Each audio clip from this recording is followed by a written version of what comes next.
Ooh, they be shilling.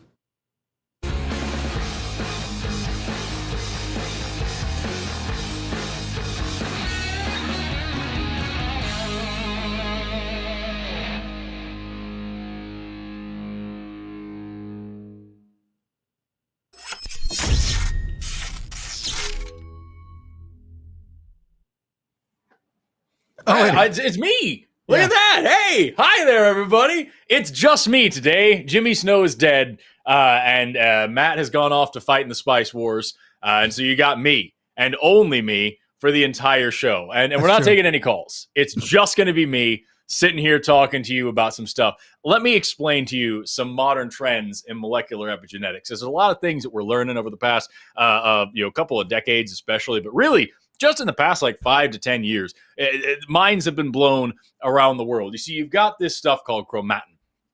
And you think about like your DNA, right? And then you've got a chromosome, which is all your DNA packaged together. Well, what's in the middle there? It's called chromatin. DNA wrapped around little proteins called histones, which are like kind of actually like protein clusters. It's a whole octave. Get out of here. Get out of here. I'm talking. And so you've got this thick rope called chromatin, right? And that is what bundles up together to make your chromosomes. Now, chromatin comes in different flavors. This is where it gets kind of confusing. You can have what's called heterochromatin or euchromatin. And in order to make this make sense, just think about like if you were to like to take a little piece of string and like twist it and twist it and twist it and twist it and twist it until it starts to double up and triple up on itself. That's kind of like what chromatin's all about. But remember, in order for a gene to be active, in order to have it be transcriptionally active, in order to be able to be read and do a thing, well, it has to be loose enough on that rope to where you can kind of, get to it. So heterochromatin is what happens when this is just bundled up really, really, really tightly. Like it's wrapped tight around those histones. Those histones are packaged real tight together. So you've got this chromatin that's really difficult to get access to. Meanwhile, you've got euchromatin, which is where it's a little bit more stretched, a little bit more relaxed. There's a little bit of gap in between those histones. So it's kind of easy to get to those genes. And so what can happen is different events over the course of your life or over the course of your family's history or whatever like that, you can actually change the structure of the chromatin rather than the actual gene sequence within your DNA. So you can do what's called a chromatin remodeling, where you you've methylated or acetylated or ubiquitinated or whatever. You've caused a minor chemical change to the outer edges of the DNA, right? Not to the actual gene sequence, just to the structure of the DNA. And that causes this chromatin to be built differently. And that means you can have different genes turned on or off, so to speak. And this really isn't outlandish. I mean, think about the reason why your bone cells, which have the same DNA as your skin cells, why aren't your bones made of skin? It's because of epigenetics. It's because different genes are turned on and off in different places. And so what we're learning now more and more is different methods and different molecules which go into changing the structure of chromatin, so that way you have different genes turned on or off. Either a gene is being overexpressed, or it's being underexpressed, or it's not being expressed at all, whatever. And you can see this really quite simply if you look at like the structure of a chromosome. Chromosome, it's got these things called telomeres on the ends, and it's got these things called a centromere in the middle. Centromere is where you have a connector core, and that's where the filaments attached to it to pop it apart whenever you're doing mitosis. And so if you look at like the structure of any chromosome and you just measure like transcriptionally active genes, measure levels of methylation, measure gene repeats, measure heterochromatin versus euchromatin, you'll notice like an actual pattern in the structure of this gene, where around that centromere, you're going to have way more heterochromatin, way more gene repeats, way more transcriptionally inactive genes. It's the way that your chromosomes are built. And we're learning now, like things in your life that can cause these changes. For example, if you smoke while you're pregnant, not only your daughter, but your granddaughter now has increased incidence of obesity and diabetes and obesity-related illnesses and things because of epigenetic changes that you're causing to this fetus and to the egg cells which are developing within that fetus. And so this is heterochromatin, these are epigenetic changes. These are changing not the DNA itself, but the way in which the DNA is structured, and therefore the way in which the genes are transcribed. And like how it's expressed and things like that.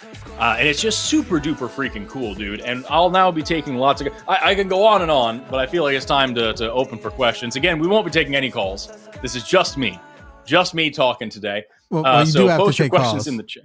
You definitely have to take calls. It's just the show. This is the whole show. The channel. This is the whole show. To not take nope. calls. This is the show. It's me explaining some cool stuff about epigenetics, and it's damn it. Listen, we're gonna take calls for the record, people. There will be calls. I almost didn't come on at all. If he wants to go, he can go. But we do have to take calls. That's sort of the line, Coward. Sort of the point of the channel. Well, Coward. This could have been a great show. We could have talked about some really cool stuff, man. Good vibes, though. Yeah. Yeah, I gave you a backing track. I like it. All right, I'm looking over the chat. People were liking it. I'm scrolling through here, and people were having a great time. And here you are. You interrupted me. Look, Shame man, on you. I mean, to some degree, it almost worked. By the way, what we want to do is talk to people who have faith. So if you have faith in something, you have a supernatural belief, you have a religious belief, whatever, go ahead and get those calls in 720-619-2288. You can also find the web link down below if you want to call over the internet. I wasn't opposed to it because I didn't have a hang up ready. And technically, Matt usually starts these shows with his hang up. And I was like, all right, I'm fucking, the world's on fire. I'm basically everything I'm hung up on. Honestly, most of what I'm hung up on right now is the bullshit that I had to go through yesterday to get the last couple of days to get some internet stuff fixed. My ISP has a problem connecting to Google servers with tremendous packet loss to the point that I can't really get a sustained upload speed beyond about 7 megabits per second, which does not work. Even this show at 1080p, we send out at 12 megabits per second. And then when I do 4K shows, those are up at like 50 megabits per second. And anyway, I called them about it and they kept trying to blame me for it. And they didn't know who they were talking to. I'd already troubleshooted everything. And I literally went to a neighbor's house who also has the same provider, proved that it's actually ISP wide. And then they were finally like, oh, I guess it isn't your problem. I guess we should have listened to you from the get-go. Anyway, they're still trying to fix it. However, the nice thing is there's a way around it. I can use a VPN. Not ideal. VPNs interfere with other things, but the VPN is proving to at least cause it should have resolved what we were seeing, like when Eric and I did the Sunday show after dark. There shouldn't be that buffering problem. Yeah. Ooh, I'm excited to do a Sunday show after dark sometime. That sounds like a lot of fun. Yeah, people, what did you think? Did any of you catch the Sunday show after dark? And did you? How often do y'all think? I'm going to put that as a question, as a cue. By the way, 390 of you have voted so far in the current poll, and 8%. So, and we're closing on 400. So about 30 of you have said, almost 32 of you have said that you do have a supernatural belief. Call in. I want to know what that supernatural belief is and why you have it. Let's, worst case scenario, you might be disabused of that notion, or best case scenario, you prove it and we become supernaturalers with you. Yeah. I'd say, man, I'm always open to new weird ideas. I like weird shit. So if you have a weird thing to tell me, I'm into friends. Let's do it. One of the friends, his love, his I was gonna say love, but I won't go that far. His liking of weird shit. I'd say love. Love. I was joking that love of me, but anyway, whatever. I'm gonna do my job over here. So we want to talk to you and talk about it is a call-in show. He's hung up on telomeres. I'm hung up on, man. Are you aware of those? There are people calling in their calls getting screened. We're excited to talk to y'all. Have you seen those people who are like obsessed with basically they get their telomere lengths tested routinely, and their whole thing is that they're going to try to reverse their aging by lengthening. They think they're going to live forever if they just keep their telomeres long. I think that's the way it works. It's not crazy because like that's the thing is like so what telomeres do, like telomeres are not, they're not the only thing that goes into senescence, but like they're a big part of it. Because what it is, so your telomere, like I said, they're the end caps on your chromosomes, and they're just these redundant sequences of repeating DNA that don't do anything. But every time you replicate your DNA, every time you go through mitosis, every time you're making new cells, which happens all the time forever, you lose a little bit at the ends. The very ends kind of fray. And so having these redundant sequences of your telomeres allows a buffer for you not actually damaging your functional necessary DNA. And pretty soon you run out of telomeres. And then as you start fraying up your DNA. But you can make more telomere is the cool thing. Because if it was just what you had, you'd be in trouble. But you can make more telomere. There's things like telomerase as an enzyme that helps with that. And you have gene sequences, a lot of this. And that's why like really, really big animals like whales and elephants and things, they have way more cells. They're going through way more mitosis. They're at way more risk of cancer. And so whales and elephants and things, they have way more tumor suppressant genes. They have way better telomerase. They're able to keep these things going. And so you have certain animals like naked mole rats and lobsters, which are like effectively immortal. That just they have insane telomeres all day long. And so like, yeah, that's some research has been going on in that like if we can figure out a way to like beef up and maintain our telomeres the way that we would beef up and maintain anything going to a gym and trying to keep our bodies fit. If we can do something that kind of keeps our telomeres going, yeah, we could significantly expand, if not our entire lifespan, at least our like, the prime ages and things like that, kind of abate senescence a little bit. It's an area of research that I am not super duper well versed in. It's kind of something that a lot of really way smarter people than me work on. That's just all I know is like kind of tangentially starting on it. I don't know what kind of research has been going into it recently, but I'm stoked about it. Trivia. You found something about it? No, just a little trivia. What do you reckon? Do you know of what is the oldest individual? But if you name the species, well, obviously that's all you could do. Oldest animal known to be living right now. It's probably a clam, if I had to guess. Probably like a big ass clam. You're pretty close. Pretty close. Okay, a big old coal hog. It's either what? Yeah, the ocean quahog, Antarctica Icelandica. But that's a mollusk, right? Like a. Yeah, they're a. So I get them confused all the time. There's brachiopods and bivalves, both of which are like clappy shell things like that, scallops. Oh yeah, it's a type of clam. Yeah, you can eat it. Bivalves means that they have like symmetrical shells. So I think clams are bivalves.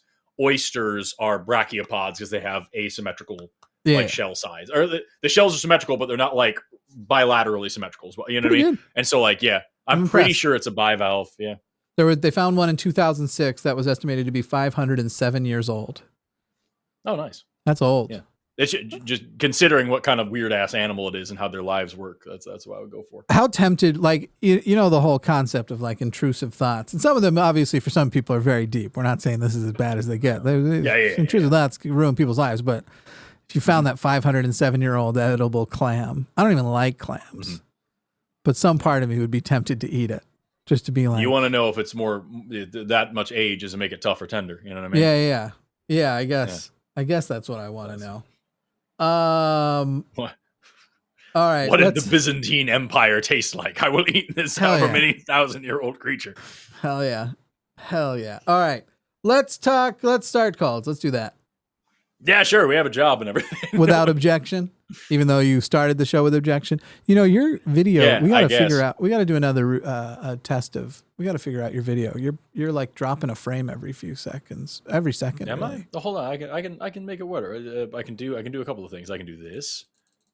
Not do anything for you? That doesn't help. Zooming doesn't help. Frame drops means there's more frames now than there were before. There literally isn't. It's the exact same number of frames. You're just zoomed in. No, that's what that means.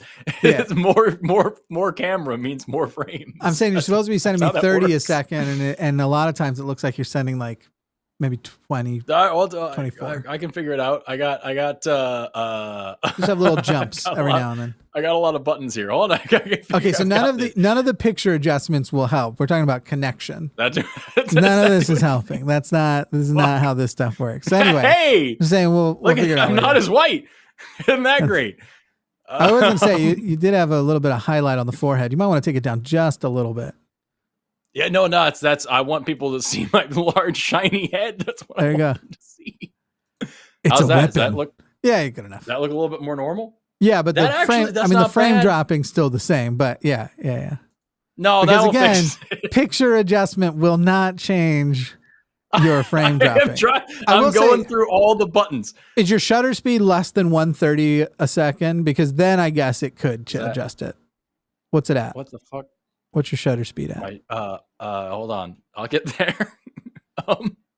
It's 1/60. That's fine. That's good. Okay. Good enough. All right. Well, anyway, it's a signal thing. We'll figure it out another day. At least we can hear you just fine. Yeah. Okay. Let's talk to Richard in New Mexico. Richard in New Mexico, you're on the line. If you can remove whatever echoing we're hearing here. Richard in New Mexico, you're on the line with Jimmy and Forrest. Go ahead. Hello. Do you guys get an echo? Hey guys, do you guys get an echo? Am I good to go? I think you're good to go.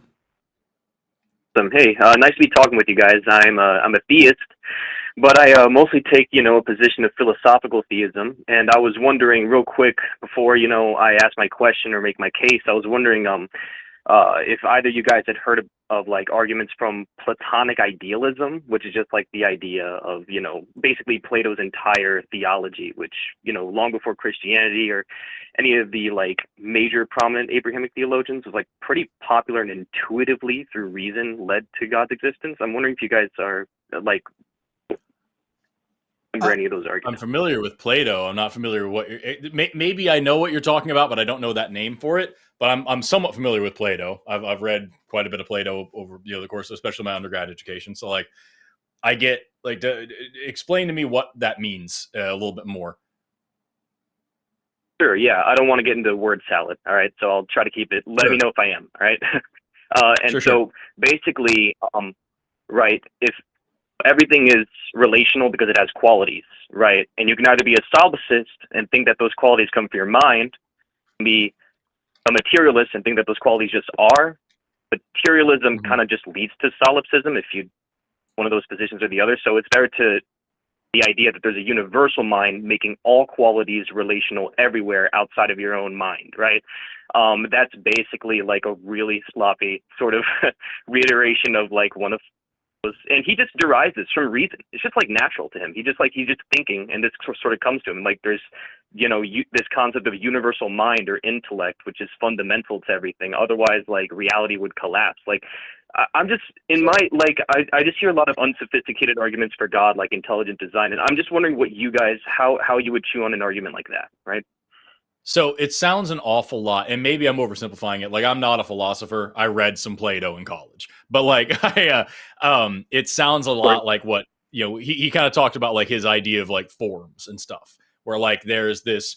If I'm thinking of a chair, there is, whether you take it literally or not, like the perfect concept of whatever a chair should be. And it sounds an awful lot kind of like that. Like if we're talking about reality or whatever, there's like this supreme, I can conceive of a perfection. Therefore there is something out there that is actually that kind of perfection that's in control of that part of reality or something. I just like, yeah. There's also, all right. It doesn't really do much for me because like you have to then back that up. Yeah. Hang on. I just want to jump in. That sounds like Anselm. That sounds like Anselm to me. I'm not a fan of Anselm because he uses the word greatest I can conceive of, which makes it sound like your mind is just creating the argument. And I don't like that. That's not convincing to me. Plato starts with the matter and it's like, hey, look, there's all these material things. They have qualities whether I exist or not. So something must be making those qualities real, right? Outside of my own existence. Right. And I find that really convincing. Right, that to me is I think really you would convincing. find many people who subscribe to Platonic idealism who wouldn't necessarily agree with your. The problem with Platonic idealism is that it's used for a spectrum of beliefs, and so some people foundationally look to it as something for justifications regarding, like, they'll sort of allude to it in some of their defenses of the cosmological argument, of the teleological argument. But additionally, on top of that, it is often the foundational sort of reasoning that people who are presuppositionalists use.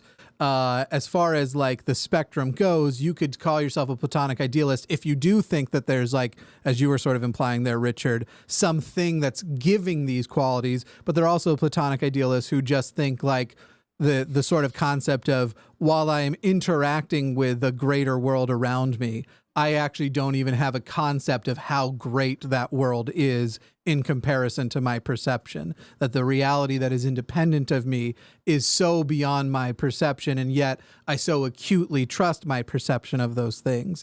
So I don't find it to be necessarily a therefore God, therefore theism is justified. And again, as soon as you start to try and add more theistic principles to it, or go to that end of the spectrum, then it just becomes about presuppositionalism, which is, it's literally self-defeating because it's self-winning. What would the term be? Self-confirming and self-defeating at the same time. It has the same quality in both directions. Yeah, what I'm gets not me sure how about much it is you have, but it's. Go ahead. I'm sorry, Forrest. I'm sorry. Go ahead. Oh no, you're fine. I was going to just piggyback on that a little bit and say that it sounds to me, the way that you're presenting it and the way that it sounds an awful lot like when people say, like, oh well, DNA is a code, and code has to come from a mind, therefore there has to be some sort of intelligent mind that wrote DNA, and that's God. It's very close to the same thing to say, like, you know, XYZ thing is so XYZ way that therefore you need some sort of thing behind it. It doesn't really track when it comes to like reality as a whole. The simple question would be, Richard, do you believe that a person could be an atheist or a secular Platonic idealist?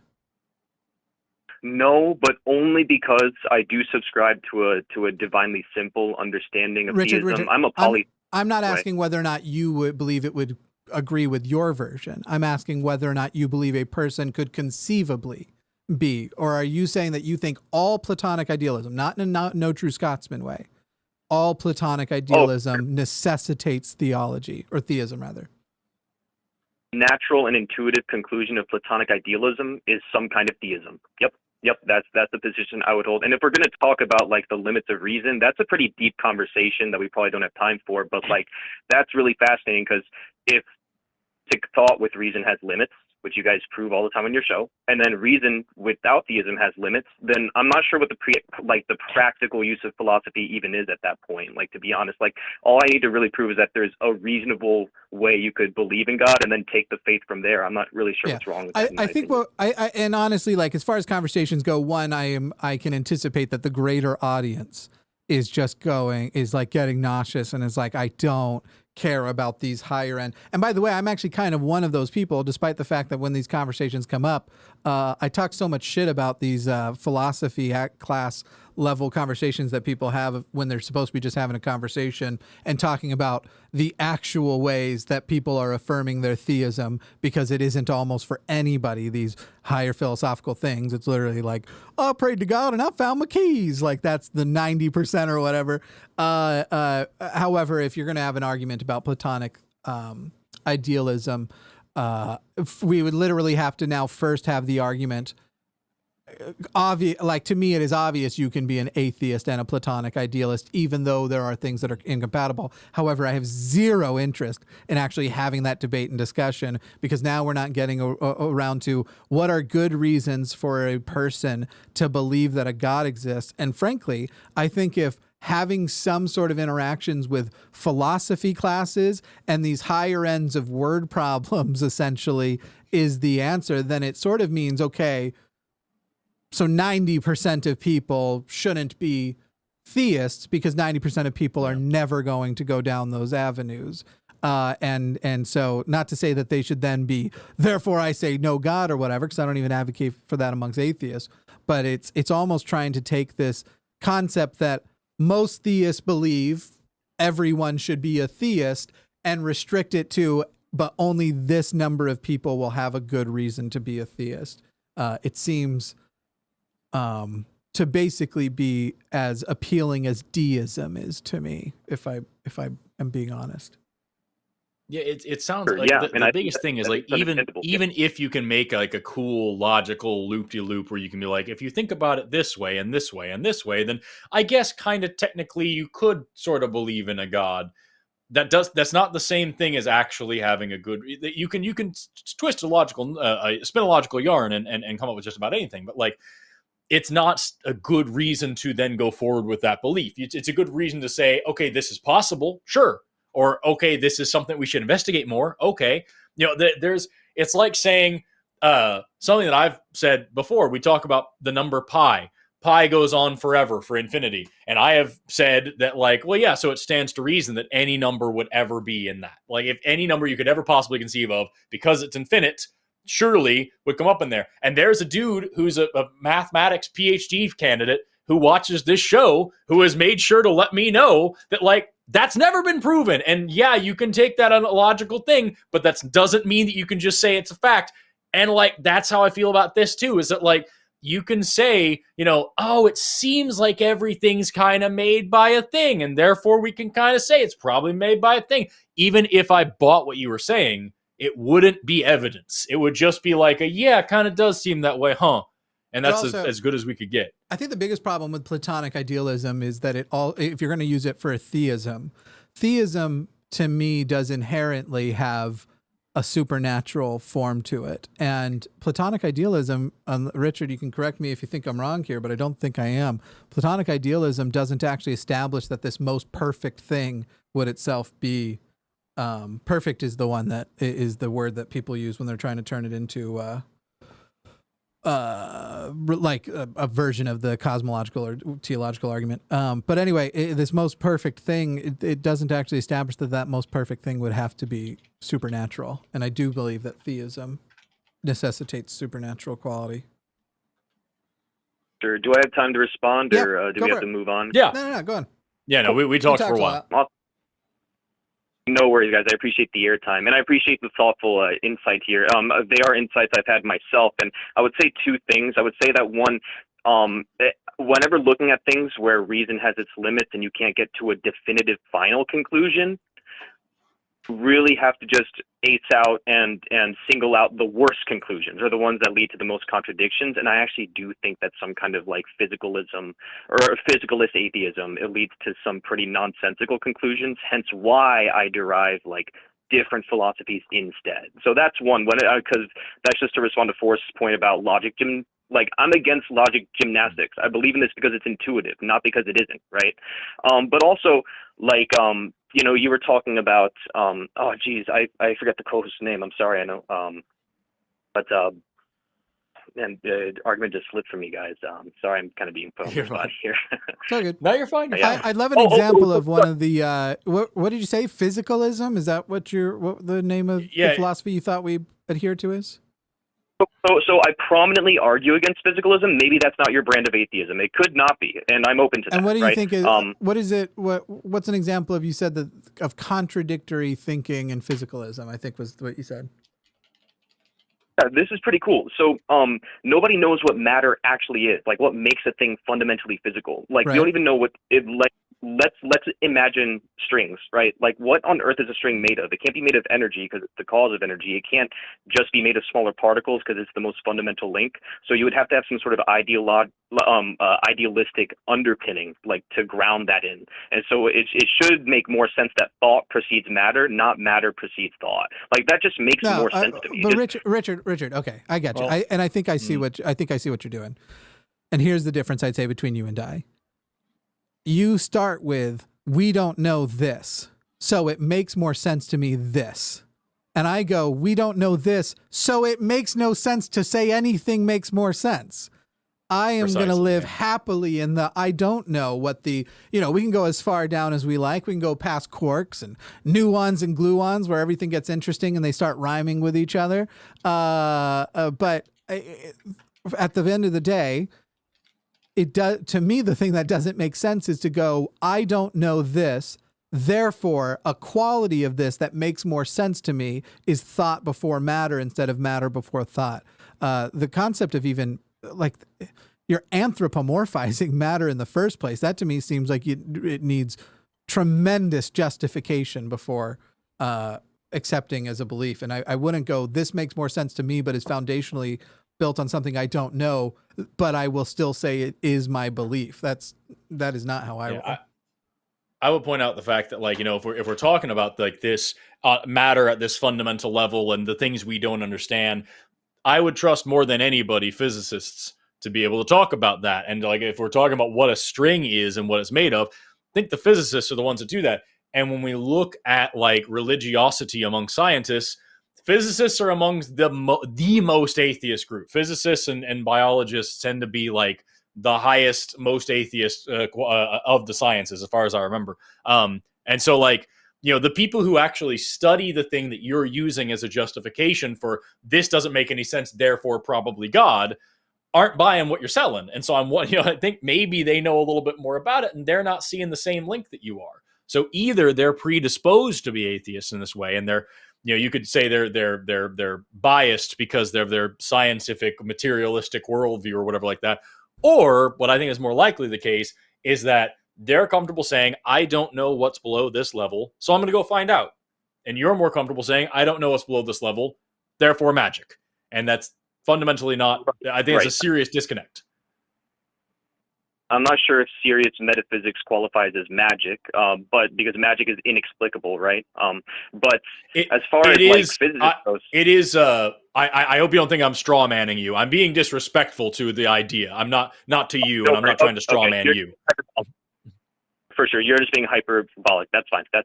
Yes. In any case, physicists, some of the worst people when it comes to metaphysical claims. They don't know anything about metaphysics. They're not even educated in the basics. They probably don't. You guys know more about Platonic idealism than they do. I'm not going to trust what they say about, like, they might know what a string is, but they're descriptive. They can't be prescriptive, and they certainly can't have any sort of mystical insight to the nature of reality. That's not something I trust them with. So they're not educated when it comes to that. But what are you talking about? Because what you're saying is, here's this problem in physics. We don't know what's here. And then we're saying, well, the physicists are working on it. You're saying, yeah, but they're not trained in this other philosophical school of thought. In order to become a physicist, you don't need to study metaphysics because they are different things. One of them is thinking about, like, what is the first principle of nature and all these things. And the other is actually sitting down with a calculator and figuring out what shit's made out of.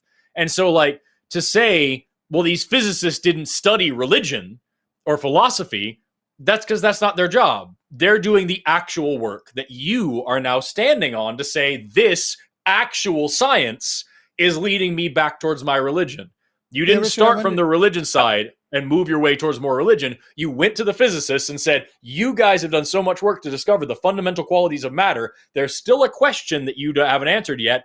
So I'm going to bring that all the way back over here to my magic, and you didn't study the religious stuff, so therefore, how could I trust you? You're trusting them because you're basing what you're saying off of it. I have a question for you, Richard, because wait. On the contrary, physicists haven't really taught me much about matter at all. They study it all day, but they can't even explain what it is. That proves my point. Metaphysicians have a better understanding of matter. Hang on. Well, first, hang on. Matter than Richard, I have a question for you about the claims that you're making, and I guess it's a couple of questions because it honestly sounds like you're trying to present metaphysics of the gaps, like that's sort of what I'm getting here. So my question would be, oh man, I had it so perfectly worded a moment ago, and then I thought of my snarky phrase and I ruined it by trying to be a jackass.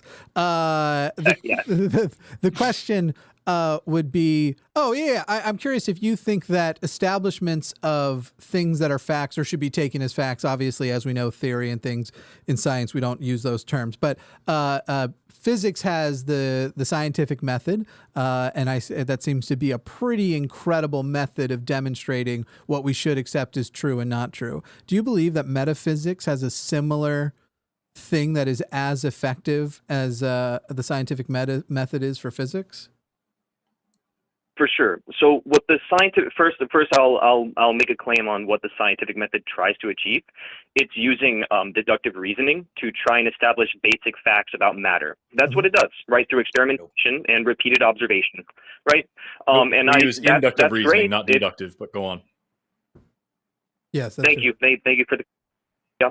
And so I think that's valuable if you want to study matter, but that doesn't tell you fundamental questions about, one, where the matter comes from, what it's ontologically grounded in. Like, we haven't even discussed ontology. Science says nothing about ontology, and the question of what matter is made of is an ontological question, right? So, right, but like, I'll keep in mind.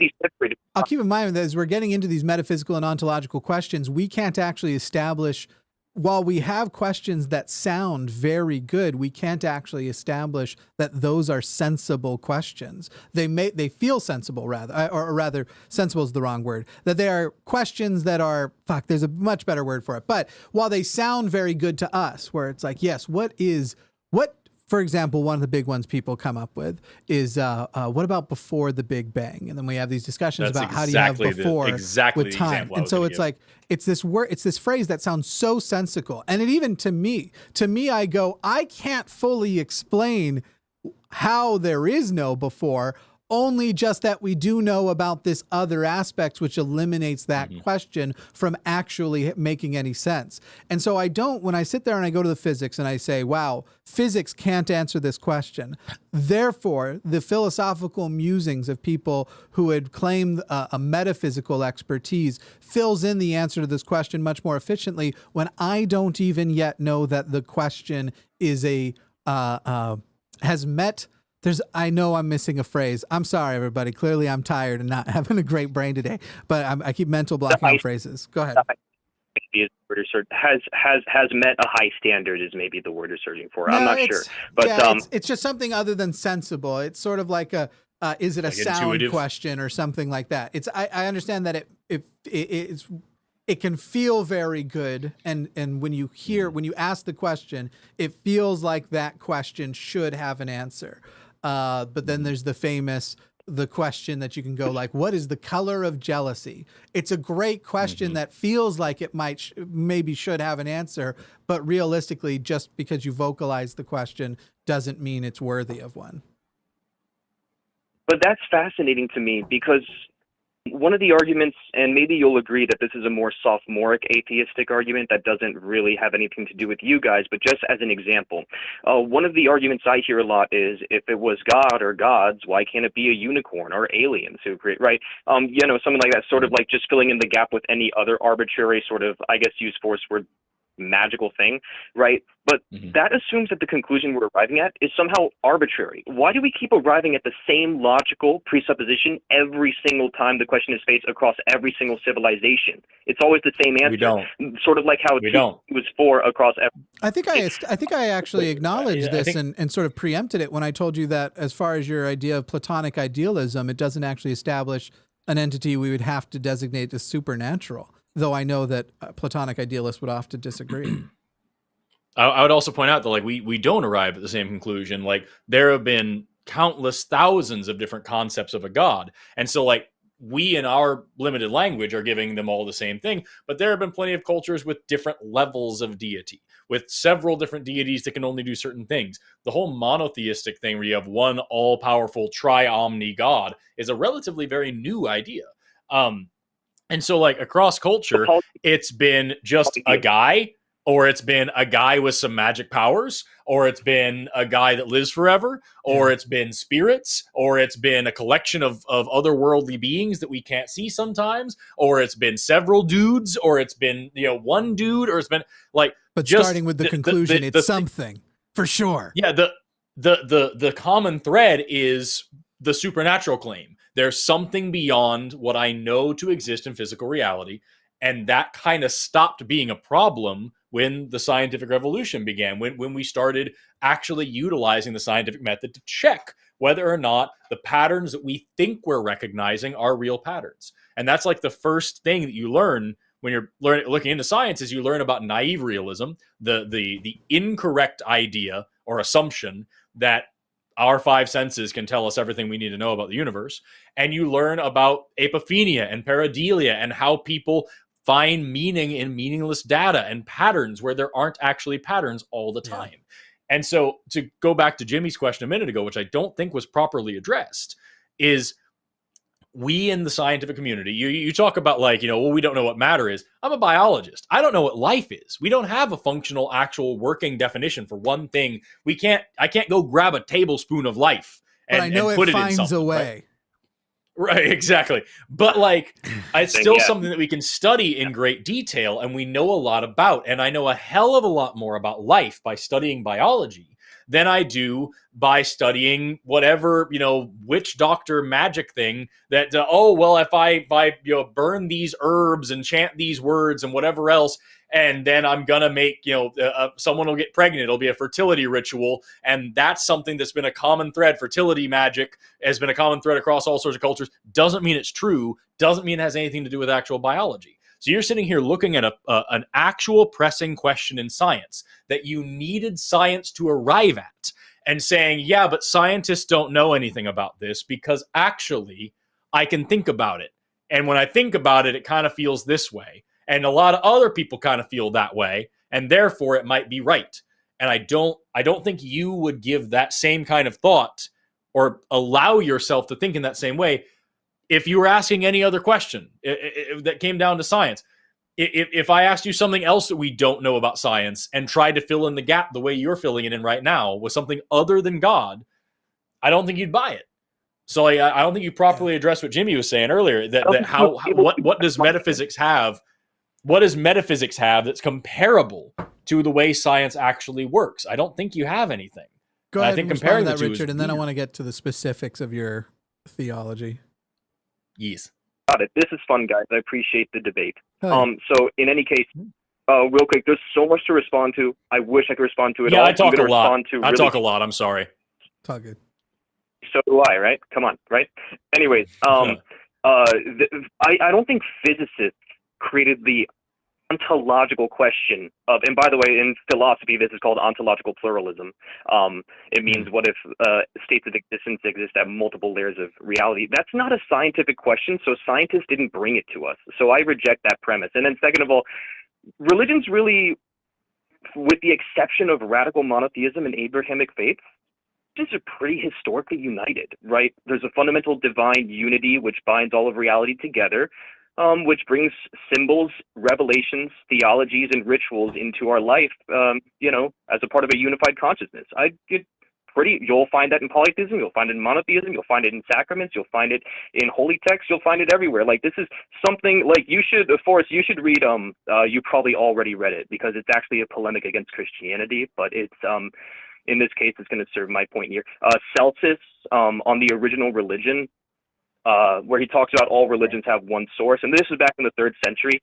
And then also, like the modern day perennialists, which talk about the unity of all religions, which you're probably familiar with those arguments, although they're a bit more niche than like what most people resort to. But wasn't there another question that was just posed to me that maybe I'm not answering right now? Yeah, like maybe you guys can without going in depth, I will say very briefly, the rebuts that you've given so far, I don't find altogether too compelling, especially your first one, which to me would be like, and the metaphysical motivations for the weather wasn't a science question until it was. To establish that it came first from somewhere else isn't exactly compelling for me to go, therefore I should eliminate whatever commentary potentially could be pursued or found in the more natural scientific way. But that's a very quick aside.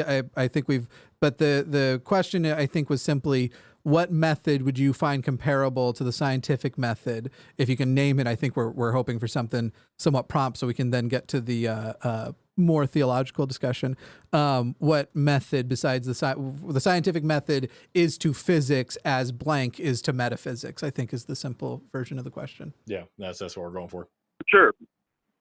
So both of them are predicated in reason. So with both, you would start with reason, and then with metaphysics, you would derive something called apophatic thinking.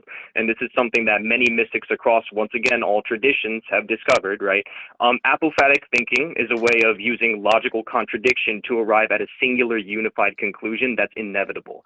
The Parmenides was the other book I was going to recommend. That one's by Plato. The entire thing is an exercise in apophatic thought, and it leads to basically the universal conclusion that oneness is like a metaphysical intangible oneness, or a singular intangible. Before we go too far down this, it's like apathetic. Will you spell it for me?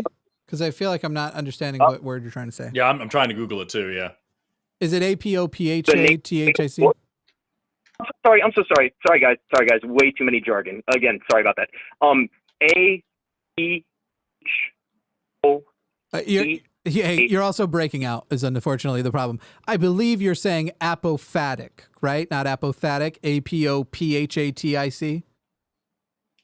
Correct. Yeah. Okay. Like transcendental thinking that requires logical contradiction to reach a universal conclusion. Right. Yeah. Basically, so called negative theology, and it is you're saying the scientific method is to physics as apophatic thinking is to metaphysics, correct?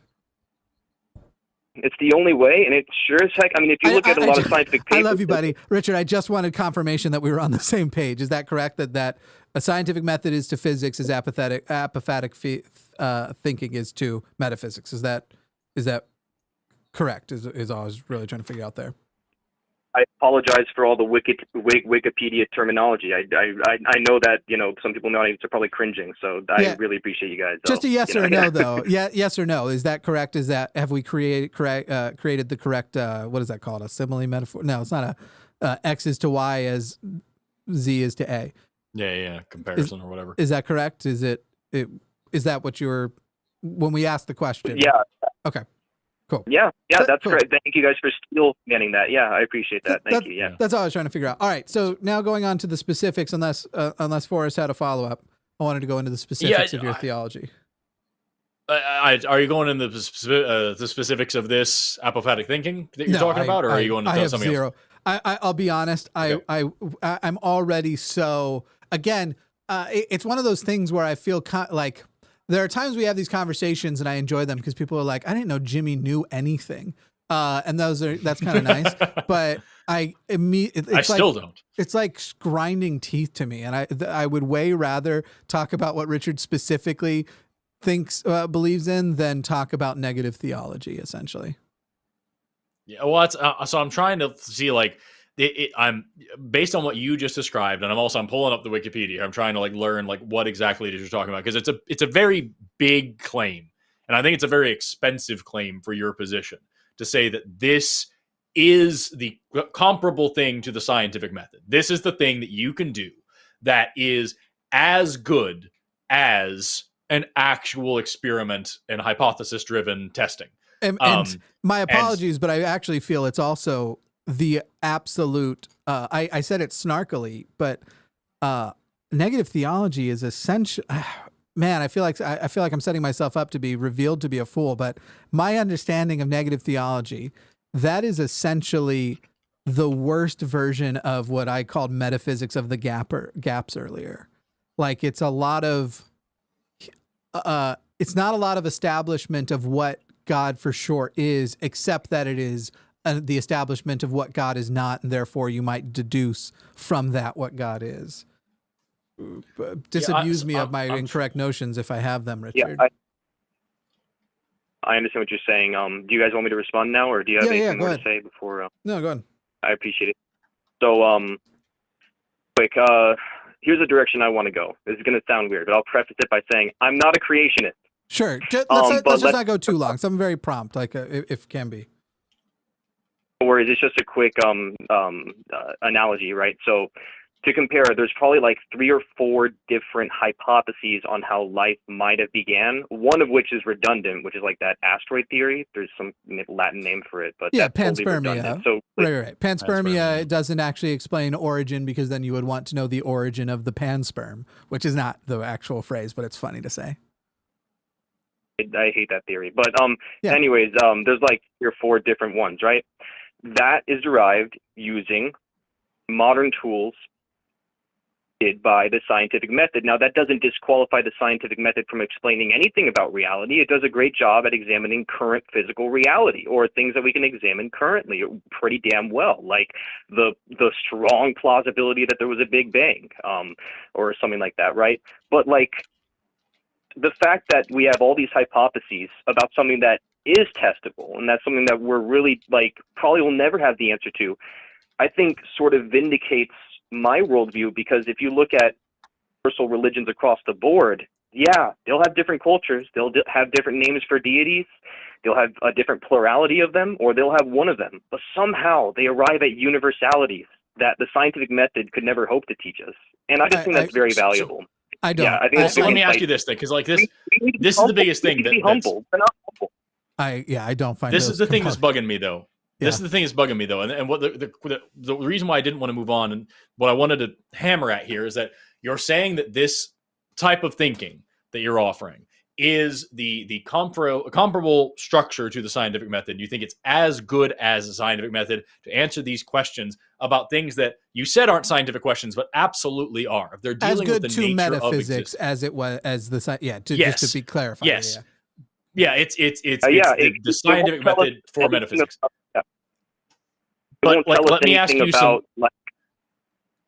But let me ask you some like really basic. Let me ask you some like fundamental questions about it. Just like really simple, like there's fundamental yes or no questions here. Does apophatic theology or thinking involve any kind of actual physical testing? Well, that's why it's so reliable. Physics is always changing. Wait. Just answer Forrest's question. That's its own uniquely weird thing to say that I will address later. I'm asking you, does this thing that you're offering up, does it rely on any kind of physical testing whatsoever? No, I don't think that's reliable enough. No. Does it produce any like empirical or independently verifiable evidence that anybody else could look at? Oh, it's super rational, and those things are purely rational. So no. Okay. So it doesn't do that. Does it answer any questions about the physical universe that we live in as it operates from day to day, normal style?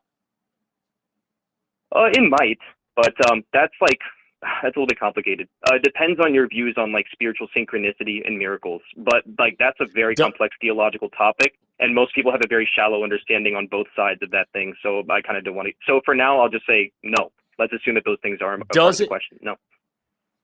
Does it rely on anything, or I shouldn't say rely on? Is there any function of this methodology that you're offering up that operates outside of subjective experience, intuition, or perceived revelation? Yes, because your question presumes that there's particular consciousness only and not universal consciousness, which would be necessary and also follows if you want to answer more philosophical questions that atheism or physics. I'm asking you how you use this methodology. So like you can't say, I know there's a super consciousness because the methodology at which I decided there's a super consciousness probably relies on a super consciousness. I'm asking you, in the way that you use this methodology, is there any functionality that you put into it that is outside of subjective experiences, perceived revelation, or intuition? A quick couple of notes. One, I do want to start wrapping because we actually have had great theist calls drop because we've been going for so long on this. So I do want to start moving this a little bit quicker. But two, I would also acknowledge that Richard, I don't know if you remember what the question prior was, but your yes is actually contradictory to the previous no. You would have to change the first one to a yes to make the second one a yes also, especially when you brought up like the nature of revelation and stuff. But continue on, and let's wrap this soon and hopefully not lose any more theist callers who are waiting on hold. Yes. Can I just have 30 seconds to sort of break the circle? He said I was in a logical circle. I want to break that one. Yeah. Sure. Sure, thanks. The logical circle was I used a certain metaphysical theory to arrive at apophatic thinking, but apophatic thinking led me to that particular metaphysical conclusion, so it's a circle. No, you don't need apophatic thinking to arrive at a very basic and intuitive logical fact. That's kind of the point. Apophatic thinking transcends basic intuitive logical facts. It's the natural conclusion of those facts. So that's why I trusted over... I wonder if I can make this all go. I wonder if I can... I think I might have thought of a question that might literally be like the way to just wrap it all up. I might get there. I think I might have it. All right. So if we look at the scientific method in physics, the product of utilizing the scientific method through physics has not just been, theories about matter or whatever. The actual products of that have been airplanes that fly, cell phones, smartphones, the very way we're talking to each other, bridges that usually don't collapse unless they're getting hit by shit tons of newtons of force by a tanker going 10 miles an hour. But the products are everywhere and we can take a look. Is the comparable product, Richard, based on the things that you've said, of the truth of apophatic thinking, of negative theology, is the comparable product basically just that so many people believed this before there was necessarily any good reason to accept it? The sort of thing you were talking about with so many people, no matter what religion, have these sort of universal things they agree on. Is that the similar product? This is actually the best argument for physicalism. So I'm really glad that you brought it up. If physicalism were not the only... Richard, Okay, cool. I swear my question was crafted in a way that answering it would make the conversation move forward. Go on. No question, correct? It was a yes or no question. The answer being, are they comparable? No. Not if they're comparable. Is that the product? If I said the product of physics and the scientific method is, like I said, technology, engineering, all these sorts of things. What is the comparable product that we see as bear out because the truth of your metaphysical claims have been established? It seems to me you could only defend that it is that so many people have universal religious ideas when they are religious, if you were going to defend anything. Not that I would think that was a good defense. But, so what would the comparable product be? Oh, logical conclusions. I mean, that's why you can find a certain logical conclusion in the Bhagavad Gita and also find it in Plato's Republic. But I don't have any more time to go into that. I mean, unless you guys want to give me extra time. Also, I don't feel that was an answer to my question at all. I answered it. You know I answered it. Come on. No, come on. I don't know. Excuse me, Richard. No, and you really don't want to do I answered it. Come on. To suggest that logical conclusions is the product when logical conclusions exist within the scientific method, within literally you're not talking about any exclusivity. You're just saying it is logical. You're not answering the actual question of the product. And I actually gave you what I believe is the answer and asked you if you just wanted to confirm that. And instead you went with something that you felt was abstract enough to call metaphysical. And I don't agree with that at all. Yeah, I don't agree with the What sucks characterization. about it is what sucks is that you're talking about this stuff and as good as the scientific method or the comparable thing with the scientific method, that the conclusions you reach are so useful that this thing is somehow better or this logical construct but the questions I was asking you, and I appreciate your honesty with it. What we've established is that what you're offering us is subjective feelings and just kind of thoughts about life and I'm not calling you stupid, but an uneducated way of looking at the world and trying to draw conclusions based on feelings and opinions. And I say uneducated again, not to mean stupid. I mean, not actually learning what anything is, just kind of rolling with what you feel.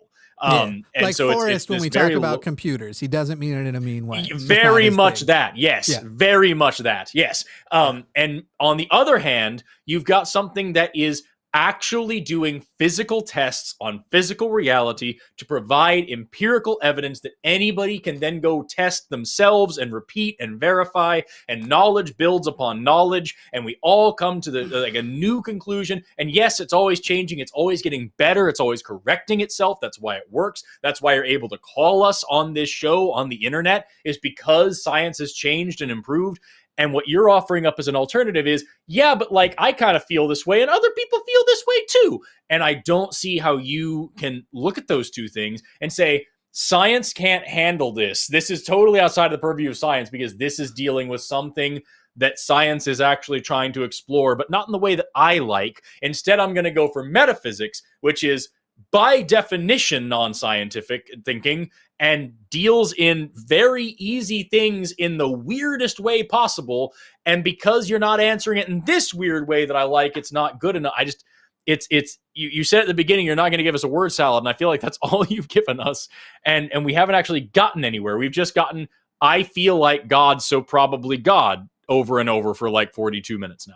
Actually, so Richard, I guess the question then, going off of what Forrest just said, can you establish that the question of what is matter made of is, if, let's just agree for the hypothetical, because I don't know whether or not, again, it could be one of those questions that doesn't deserve an answer because it, you know, like, but let's say it is. How can you establish that that question is in fact a metaphysical question and not a physics question?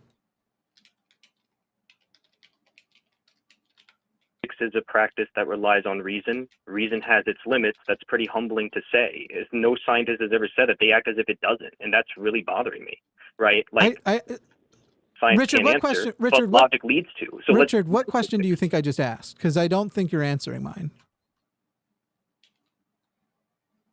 You were talking about like the fundamental, like what we were talking about earlier, like the fundamental substrate of matter, and like how physics can't answer that, but what can, right? No. You're asking like what would be good grounds to answer. So that wasn't my question. And Richard, I've liked our conversation. So with a lot of people, I would just go, now we've gotten to the point that fuck you, and I might have yelled and hung up. But as soon as people can't repeat my question back to me, I recognize we've gone past a certain point. And Richard, what I'm going to do is invite you to please call back, but I do want to move on to other calls and stuff. And maybe even think about, I don't actually think it's a question that you should do off the cuff if it wasn't one you weren't already prepared for. So I'm going to give you the question again, and then I'm going to tell you, Matt and I are back on Sunday. We'll probably do an After Dark show as well. Forrest is back sometime in April. I don't remember what date we locked down, but we'll check that all out. And would be happy to have that. If you call Sunday, I'll even more be interested in getting into your polytheism, because that's kind of where I wish we'd gone the whole time. So the question to ponder, though, between now and next time we speak is, how do you establish that the question, what is the substrate of matter, is the way you phrased it, is a metaphysical question and not a physical question? If that question deserves an answer, and we'll presume for the hypothetical that it does, how do you establish that it does not belong within physics and does belong in metaphysics? And even if you have a preliminary response, I'd still say chew on it and think about it, and let's talk about it next time we chat. Does that sound good, Richard? Really, yeah, absolutely it does. I really appreciate the conversation. You guys have a good night, all right? Thanks, Richard. Have fun. Thanks so much. Yeah, I hit this spot where I'm like, and by the way, I know I do it too. So this is not an attack on Richard. I am positive there are times where I get heated, where if somebody went, and not to say Richard was heated, but we were getting more passionate about our responses, perhaps, that my brain is going other places, that if someone said like, what question did I just ask you? I probably would also not be able to restate the question. It certainly does happen to me too. So I just, I wanted to take that as a sign, if you will, a metaphysical sign, perhaps, because what is the essence? Let's talk about the qualia of. Just kidding. I'd really rather cut off my own head. Let's instead talk to fucking qualia. Let's talk to Katy in New Mexico. Katy in New Mexico. I think Wells is from New Mexico too. Well, yeah, Katy's been waiting longer. She has been. Yeah. So Katy, you are on the line with Jimmy and Forrest. Hello. You know, go for it. Hello. Hello. Hey, can y'all hear me? Sure do. Yes, we can. Hey, hi. So I just want to say, first of all, Forrest Valkai, I love your channel. Well, thank you. Thank you for putting out that light of evolution thingy. That plus Gut Sick Gibbons' rise and reign of primates has really started to change how I see not just humanity, but also myself. And it's, I don't know, I'm trying to wrap my head around all of it. Well, thank you so much. That really means a lot. Go ahead with your question. Hey. Oh yeah. So I just wanted to ask, when it comes to believing in God, I don't know, I wasn't really raised religious, and I don't know, I feel like I just kind of always have since I was a kid, with believing in God. And I tried being Christian for a while, but I don't know, just with how hateful Christian people can be, and not all Christian people, but how hateful Christianity can be. I just went away from that. And it's just like, I'm learning more about evolution and human, like ancient human history. And like, the question mainly is it really necessary to like not to like have a like I think secularism's good, but like, is it necessary to have like an atheist society, or like for everyone to become atheist, if it's like natural for humans to be spiritual like throughout our evolution? Because like, as far as I understand, like early humans, like Homo sapiens and like Homo hypergansis, I don't know if I'm saying that right. We're probably like really spiritual and like really religious. How do you know that? Or at least animist. It just seems like in the first parts of early Homo sapien history that's recorded, there's like a lot of like animism, which I'm also recently learning about. That's recorded. So you're talking about like a couple, a few thousand years ago, whereas our species has been here for 200,000 years. And so like, yeah, we have a lot of old religious writings, and we have a lot of, old religions and old religious beliefs, and we have reasons for those things. I mentioned during the last call that humans are prone to apophenia and pareidolia. These are the psychological terms for the phenomena of seeing patterns where there aren't really patterns, deriving meaning from things that don't actually have meaning. Okay. We thank you for breaking it down again, because those words are like, I was like, whoa. Yeah, they're weird. If you've ever seen a shape in a cloud, you've experienced these things. And especially if you've ever seen a shape in a cloud and felt a certain way about it, you've very much felt these things. And so like this is just something that humans do. And the common explanation for it, the common way that this is described, is that like, if you're on the plains of Africa as an early Homo sapiens and you hear a rustle in the bush and you assume that the rustle is just the wind, but it's actually a tiger, then you're lunch and it's a problem. But if you assume it's a tiger and it's actually the wind, then you just got some extra cardio today running away from nothing, no real harm done. And so we are programmed by evolution to kind of lean towards false positives and to assume that there's an agent there when sometimes there isn't. And so it makes sense that when we started noticing patterns about the world, when we became intelligent enough to notice, like, okay, there's a day and night cycle, and then there's like a cycle of seasons, and I'm noticing like different animals moving in different ways depending on different stimuli, and like they're kind of noticing things about them. And then also, there's lightning.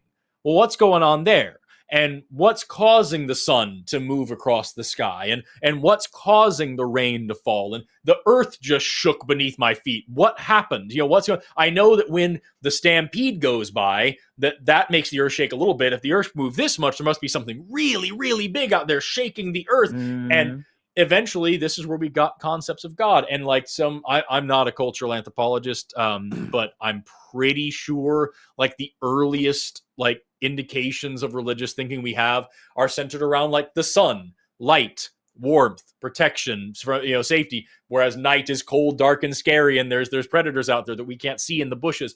And then after that, we get gods that are associated with hunting, food. We get gods that are associated with fertility, keeping the tribe going, things like this.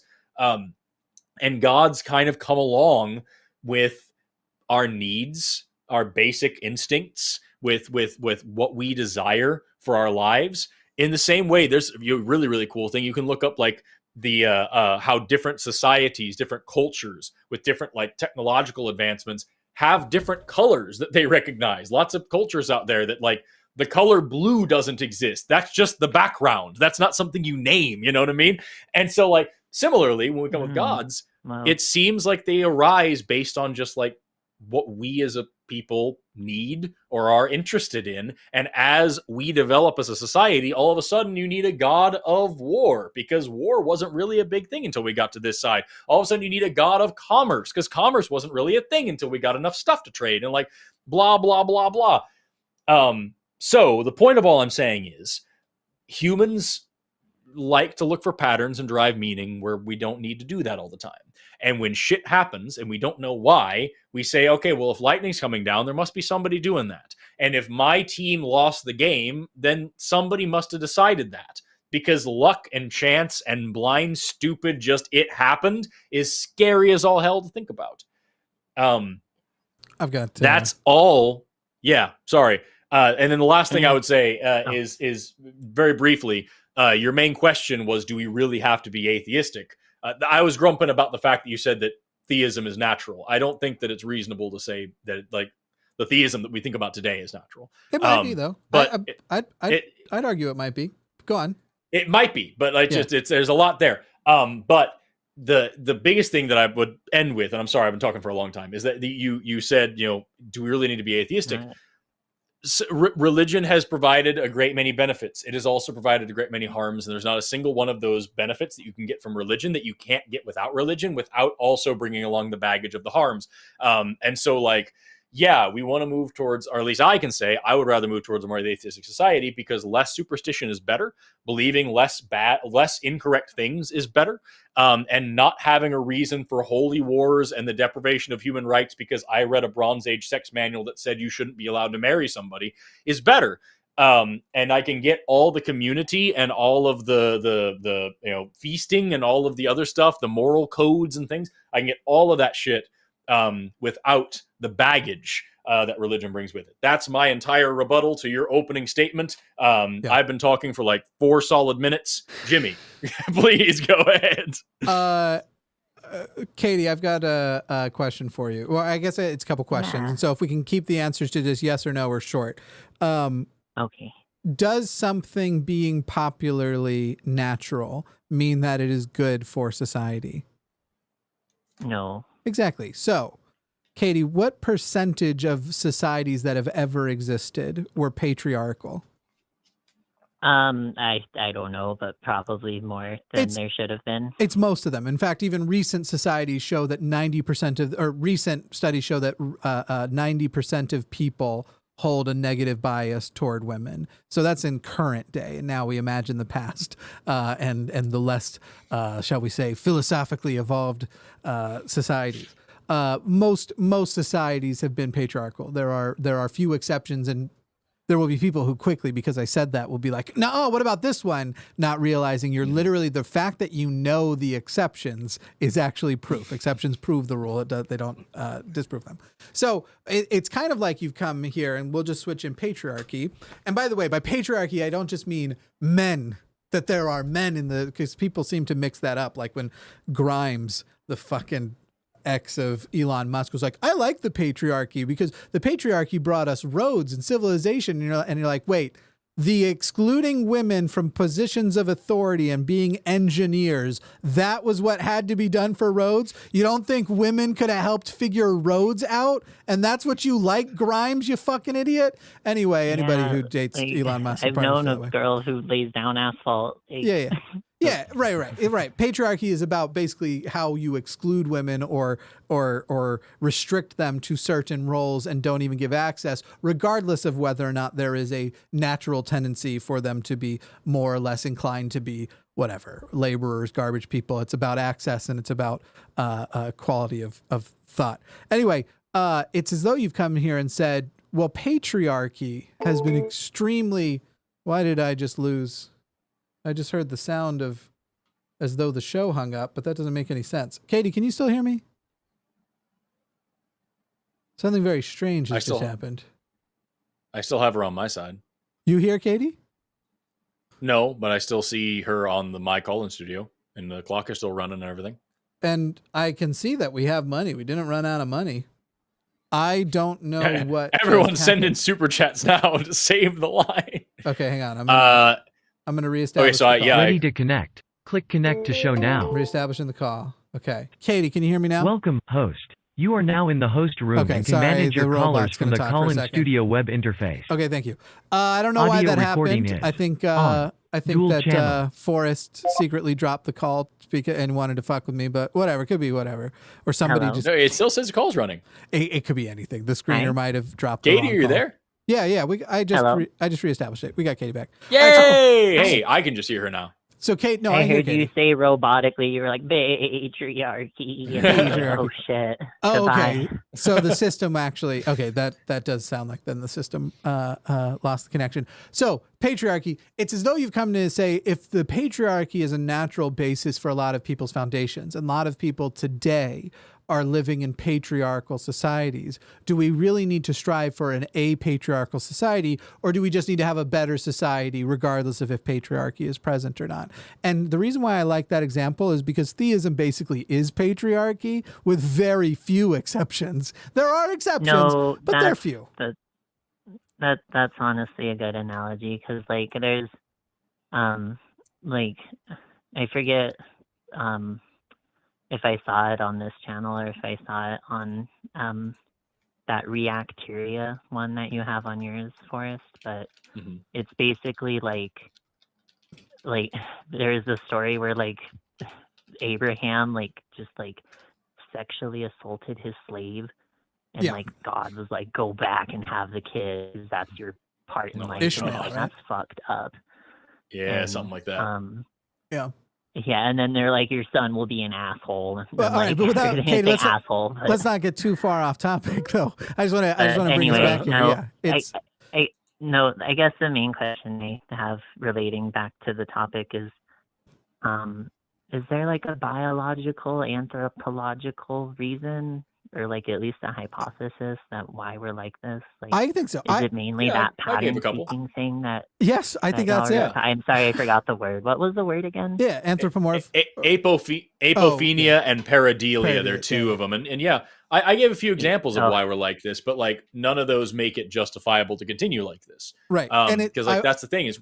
Oh, sorry. Go ahead. I was going to say that the whole thing is whether or not there's a natural reason that we've done it so far doesn't necessarily mean that reason is any good now.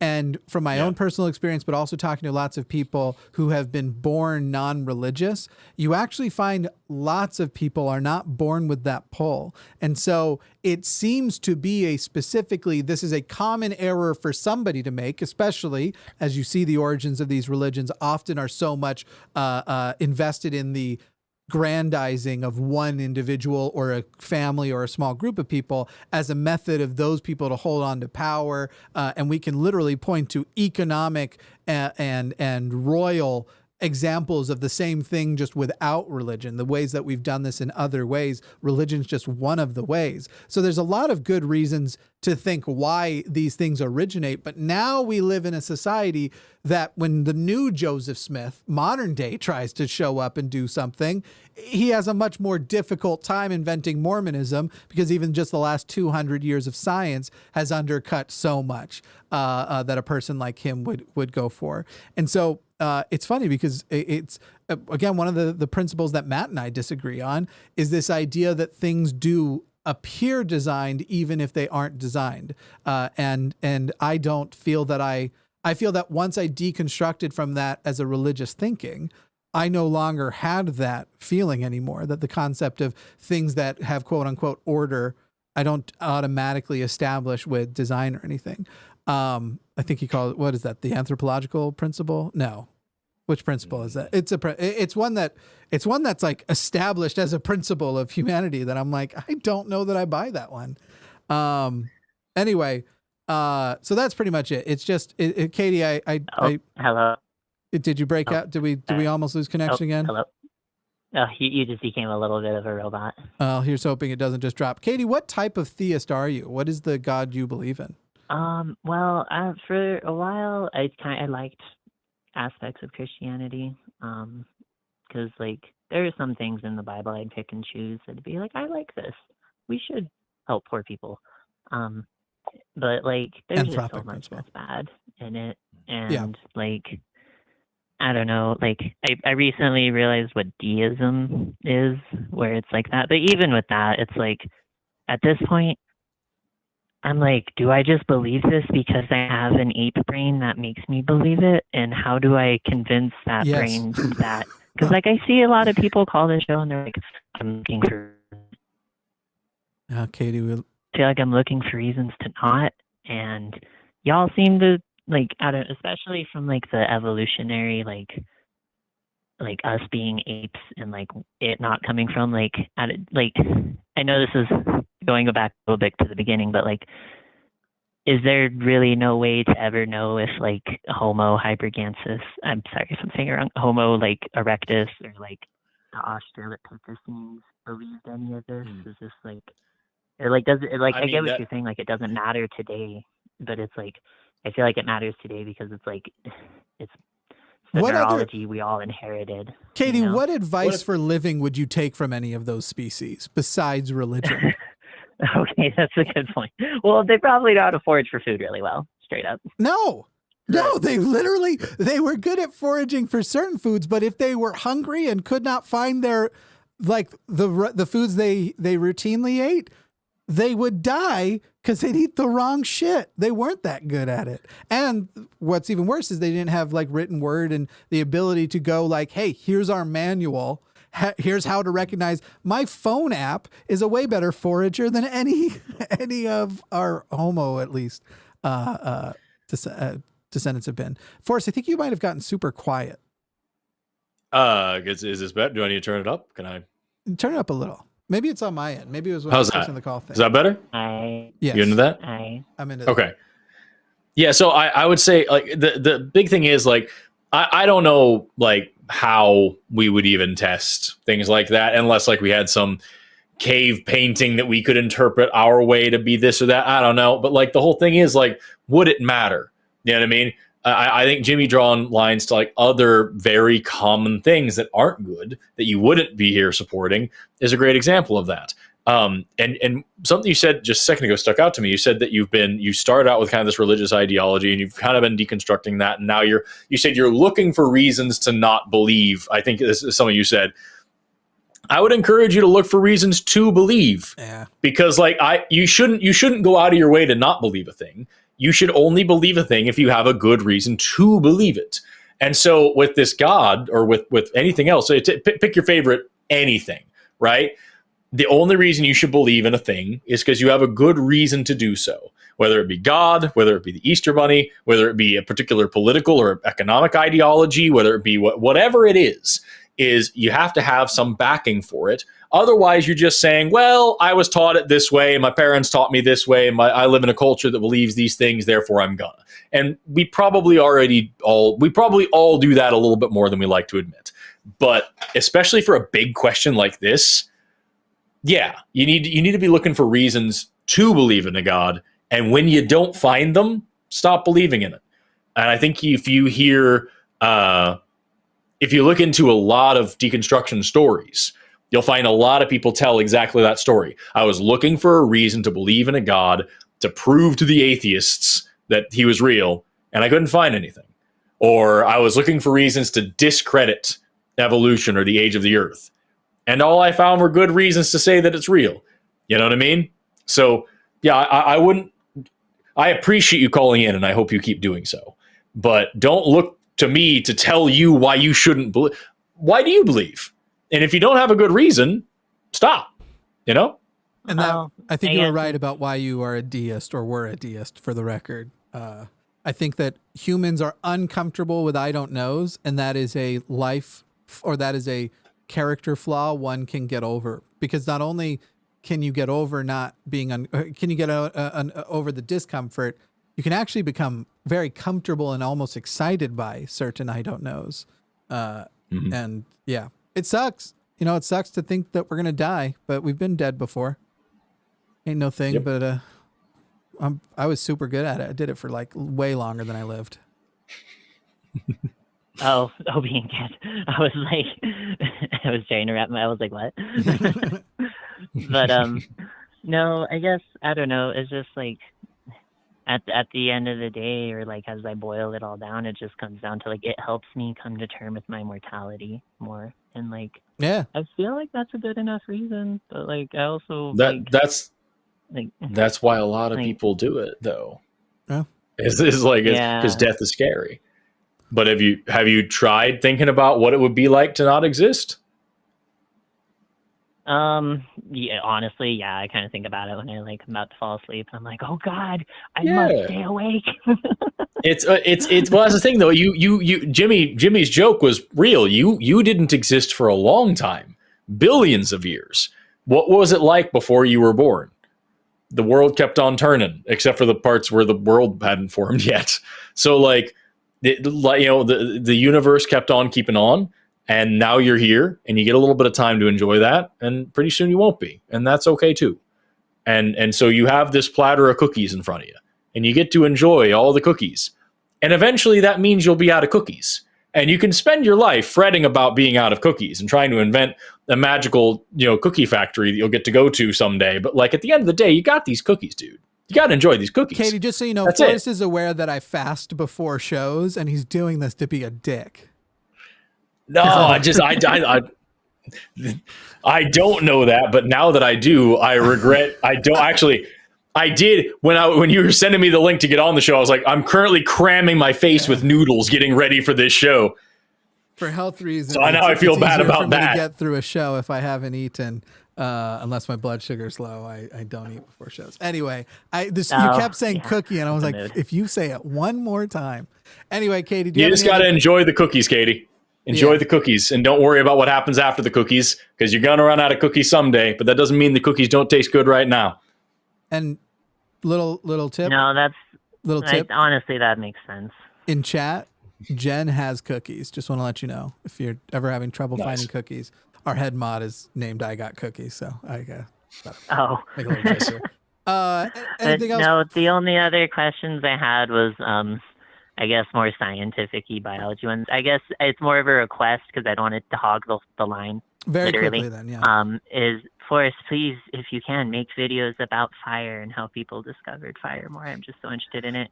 And also thank you for shouting out Google Scholar. Google Scholar is freaking cool, and it's hard to read some of the papers because it's so dry. But I want to go next year. Katie, were you the one who called about fire the other day? And yeah, you were. Yeah. The number of comments of people fucking strawmanning what I said in response to that has annoyed the fucking shit out of me. For what? I'm going to rant about it after the call. Yeah, everybody seems to think I said it, that it wasn't a big deal, or that it wasn't. Not everybody, because there were people who actually listened to the whole thing.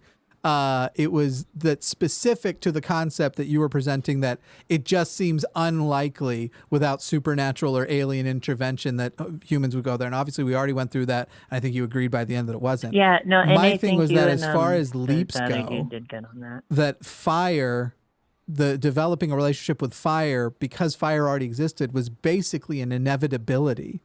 That humans would eventually go to, and that I can imagine many societies of aliens who had similar intelligence that would have developed a relationship with fire, but wouldn't have necessarily developed a relationship with electricity as quickly as we did in relation to the amount of time between fire and electricity is actually somewhat crazily small, and electricity or nuclear is like such a bigger jump and something that doesn't seem as guaranteed that I could conceive of and not feel remotely surprised that there would be societies on alien planets that lived for millions of years before inventing electricity or something like that. Was the point. And then people were like, wow, Jimmy doesn't think fire was, we were talking about the inevitability of whether, in response to whether or not that is such a big jump, it would require aliens or whatever else. And I was just very frustrated when I saw comments come in and was just like, shut the fuck up. Listen to all the words I say, you dipshits. And also, like, having fire, like, that's something we've been doing, like, just as an aside, Homo erectus was the first species that learned to control fire. We have evidence of them using fire going back around 1 million or so years. And we have evidence of them actually cooking their food. I think it's 800,000, close to 800,000 years ago. Yeah. I saw Gut Sick Gibbons video on that. Yeah, and so I believe it was fish. We found a bunch of cooked fish bones around what was clearly a fire pit. And so, like, but we have, like, way before, like, close to about 1 million years old. We have, like, caves with, like, wood ash soot on the ceiling and stuff like that wouldn't have occurred naturally. And so, yeah, well, I guess not without human intervention naturally, because humans are also natural. I hate that line, but yeah, I couldn't talk too much about it, but like maybe. Like, what? But no, and that's the thing that like I didn't really realize till I started learning about evolution. Real quick though, one last question I had is it likely Homo sapiens? We learned it from the Homo, like it's because I remember you were saying, Jimmy Snow, that like we just learned it. So it's like by the time Homo sapiens arrived. I think my point was that there isn't a way to go like, did we learn it from Homo erectus? Because we are Homo erectus. We are the descendants of Homo erectus. So that was the point. It wasn't, if you remember, we were talking about, because I had made the clarification, like Homo Neanderthal is something we would have interacted as a separate species from us, but we wouldn't have come across Homo erectus and been like, oh, we Homo sapiens would like to learn from you, Homo erectus. Those were our parents, was the clarification I was making. It's like one of those species aren't really real kind of situations. People, I know it's surprising. I know 6 or 7 things. Sorry. It's all about it's all generational knowledge. So just passing it down the same way that you learn most of the things you know today about how to function as a human from your parents, and they learned in back. And so like the same way that they learned from each other how to sharpen a rock and make a stone tool, the same reason chimpanzees today teach their young how to fish for termites by making a stick, the right way. All those things. It's just generational knowledge. Yeah. Your great something grandparent that was a lizard thing is where you learn to hold your breath underwater. That's actually not true because we intuitively do that. So nope. You inherited it from that. I don't know what species would have developed it. But babies will do it. Newborns will hold their breath underwater. Isn't that crazy? Mm-hmm. Yeah. Oh, yeah. No, I've heard people like give birth underwater, and I was like, what? But no, that before I just also wanted to say, last call, I said scientist when I should have said biologist. I didn't mean to say the other person. I think Eric was his name, that computer scientists aren't scientists. No, that's okay. We'll forward that to him. Computer science. I'm going to message him and say you're not a scientist. And engineers, I'm going to message Godless Engineer right after that and go, you're not really an engineer. Because he's already dealt with stupid people doing that shit. All right, thank you, Katie. Thanks for calling. It was nice talking to you. No, thank you. And also, just wanted to say thank you again. And I'm going to go to school next year and try to get a Bachelor of Science degree because of hell yeah, the evolution stuff. It's cool as shit. Do political, what's the one that they always make fun of, the Republicans? Do liberal studies or whatever the gender studies or something. That's what I was going to go for it first. And then I was like, nah, the science shit's cool. The amount of people who don't know what liberal arts is. I have a liberal arts degree in biology. One of my undergraduate degrees is a liberal arts degree made of biology credits. And then I have 2 other biology degrees. It's just so stupid. Anyway, yeah, sorry. Wow. Does everyone feel like we should just ignore everything that he said about biology now? A liberal arts degree? Yeah, because it's one of them is a liberal arts degree. Ideology. You should get a conservative arts degree too. Give us a finger painting of Homo erectus. Get out of here. All right, see you later, Katie. Take care, and thank you. Have a good one. Bye. Bye-bye. What a nice person. Yeah. Yeah, no, I have that was a friend of mine is a doctor. He's a physician working at a hospital, and like his undergrad was a liberal arts degree in medicine. And he had like people like, oh, you're not a real doctor, you got a liberal arts degree. He's like, do you know what you're saying? It's just a dump. It's a dump of credits. It's a place you put things that you can do. That's it. But if you want to have a lot of fun, Ben is a doctor of osteo, which is completely a legitimate physician.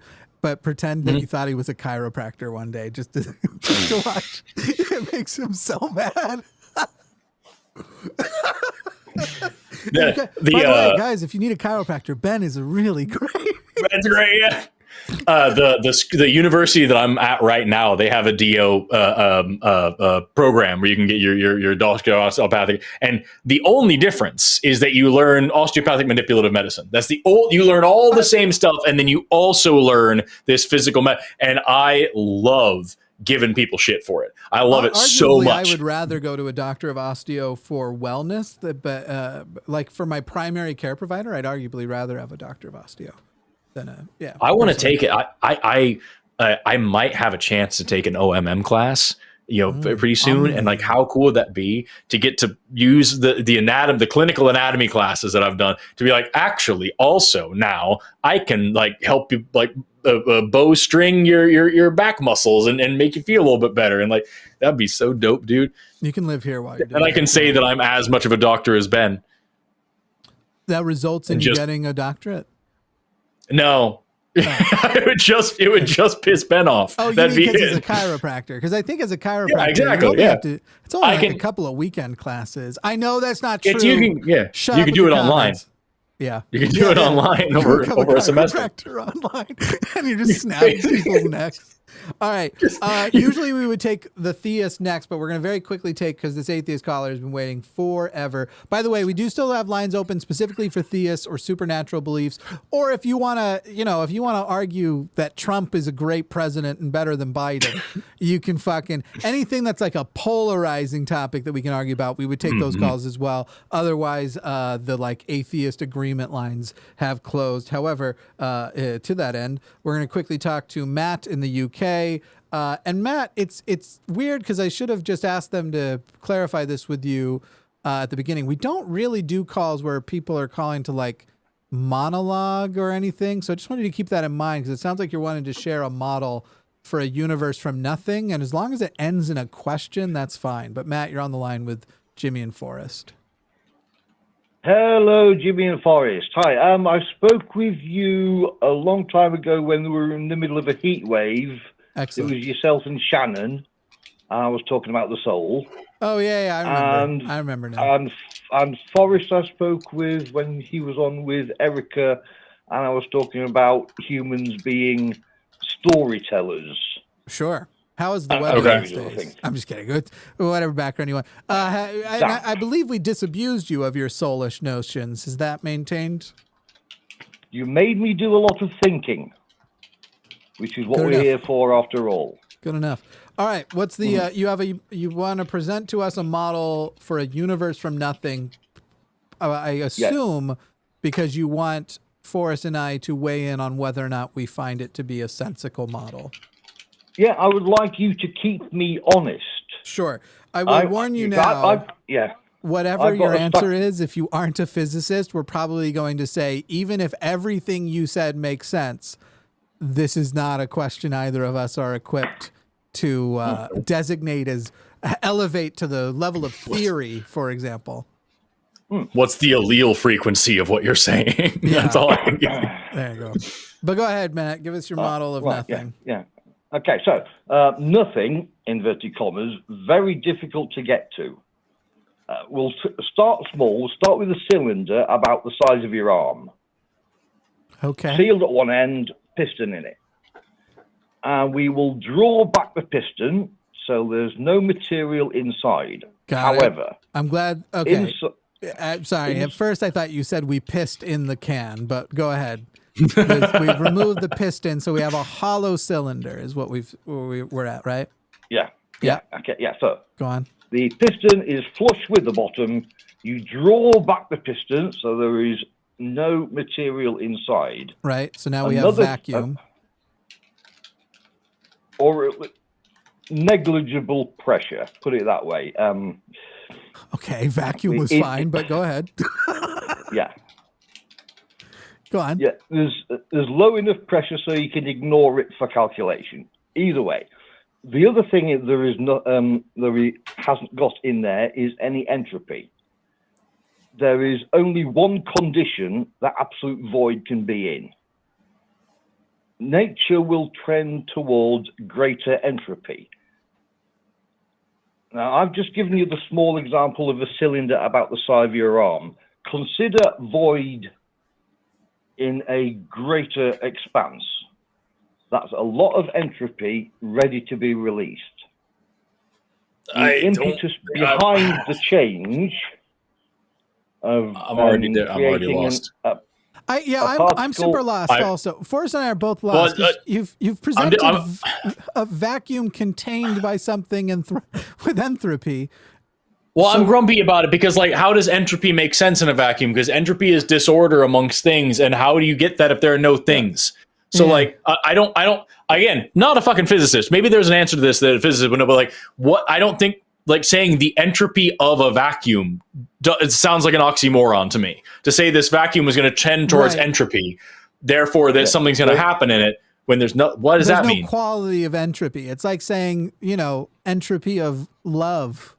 Well, entropy is not a quality of love. I don't really get it. When some people describe entropy as disorder, there's a way of considering the amount of conditions that a system can exist in. Okay. But it does have to be a system. Yeah? Yeah, so in a in vacuum the system doesn't where work. in a system where there is no material, there's no material capable of changing to allow creation of more entropy. What is a system without material?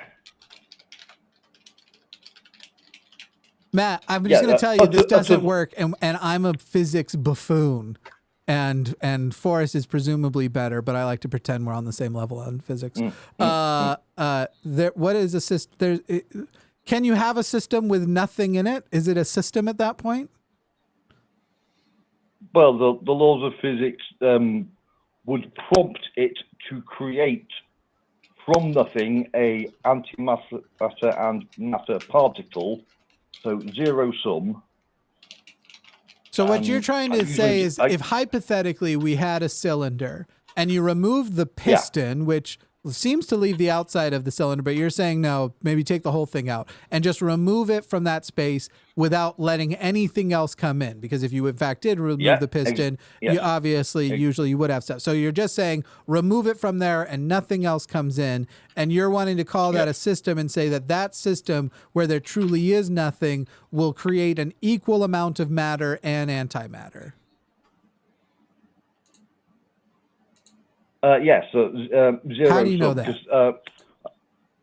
It goes with Einstein's annihilation calculations, such that the only thing that produces pure energy is a precise equality of matter and antimatter annihilating. But why would it necessitate that if you found a place of true emptiness with nothing in it, which again, you actually didn't describe nothing, you described vacuum, and vacuum is not definitionally nothing. Why would you have... Yes, that's why I put my nothing in inverted commas. Okay, but then it's not nothing. I don't... This doesn't work. I'm sorry, it doesn't work, bud. Well, such that you only need an interruption of the coming to being and then re-annihilate. That needs to be interrupted by another of those reactions happening over and over and over and over again. You know that we live in a universe that the whole reason we see matter all over the place was there actually was an imbalance of matter, antimatter, right? Not necessarily. What do you mean not necessarily? That's the physical model that one part, what is it? 1 in a trillion parts, that there was antimatter and matter, and there was 1 in a trillion parts more matter than antimatter, and that's why the universe didn't self-annihilate. That's why we have matter. We can determine practically that everything in our solar system is matter. We cannot determine that any other star we see is also matter, or it could be antimatter. Well, we can establish that all stars are matter. Yes, we absolutely can do that. But secondly, the point was that in the early universe, there wasn't a balance, and that's why otherwise you would have had total annihilation. That's the current theory. That's the current thinking. I don't know what you mean by not necessarily when you counter that point. Sorry, Forrest, are you champing at the bit over there? I want to make sure you're getting... No, I was talking to Ben in the chat. It's the whole, the whole thing for me is I don't think and again, can't stress this enough, not a physicist, but from the limited understanding of physics that I got through my undergrad and the little bit of training in physics that I received, a lot of what you're saying doesn't make any sense to me. And you're building this premise of a thing that doesn't make sense at the foundation. and then you're drawing a conclusion out of it that I also don't think makes a lot of sense, or at least a conclusion I'm getting. Maybe you haven't gotten all the way there, but like zero part of this so far has not raised a significant eyebrow for me. Now, Matt, do you have any questions for chiropractors? Because Ben's apparently in the chat. We could get your chiropractor. We could explain. Sorry, that's a joke at Ben's expense, not yours. Yeah, Matt. As it happens, I do have this twinge in the bottom of my back. There you go. I'm not sure what to do about it. He'd tell you to go to a real doctor. Matt, here's what I would suggest. We'll almost certainly have Dr. Aron Adair back on before too long. And if you want, because it is possible that everything you're saying is correct, and I am doing a little Dunning-Kruger and going, I already understand why this doesn't make any sense. Now, do I suspect that's the case? No. However, I could be wrong. So we have this amazing doctor of physics who comes on from time to time. I'll bet you see him in the month of April. It's usually going to be Skeptalk. It's usually going to be the Monday night show. But he might do a Wednesday. I might see if Matt wants to have him on a Wednesday. I love the guy. He's so smart.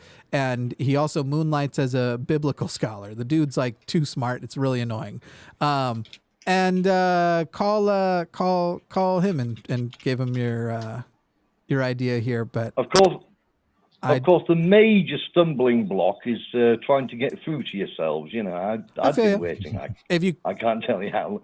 I get it. Because Forrest is very, very popular, you see. Yeah. Yes, that's what it is. Well, Dr. Adair may or may not be on a popular night. Call early, and if you mention like, "Hey, I was told to call back," the screener will usually put that in the notes, and that'll often get you a little bit quicker into. All right. Well, I'm happy with our conversation. Sure. I want you to have the very best of the remainder of the day. Thank you, Matt. Love to you and yours. See ya. See you later. Bye. Do you know what I like about calls like that one is how sometimes when I go, like I was going to read mean comments on my show that got fucked up by the internet problem the other night. And so I'll just go in and I'll put Jimmy in the filter and just read only comments that are directed at me. And nice. I don't know whether or not Matt does that or not, because Arden, as a producer, obviously has that level of access to the comments and stuff. Could do it. I don't know if Matt does that or not, but if he ever does, I last week, someone named Jimmy called Dara and Matt and said a bunch of stupid stuff, I think I gathered. And so there's a lot of people who are like, oh my God, Jimmy's an idiot or something like that in the comments. And it took me a minute to realize, like, I wasn't even on that show. What did I do? What the fuck? Anyway. I saw Ben in the chat here said that we're just jealous because he delivered a bunch of babies this weekend. It's about time he got a real job as a delivery driver rather than a chiropractor. He's just shipping babies off wherever they need to go. Ship one my way. I'm looking for something new to dissect. What you do? Deliver them paralysis by giving them a chiropractic adjustment? Let me just give this a little pop. Oh no. And your baby's a paraplegic. Terrible. Come on, Ben. And now you have 2 babies. Oh man, I love Ben.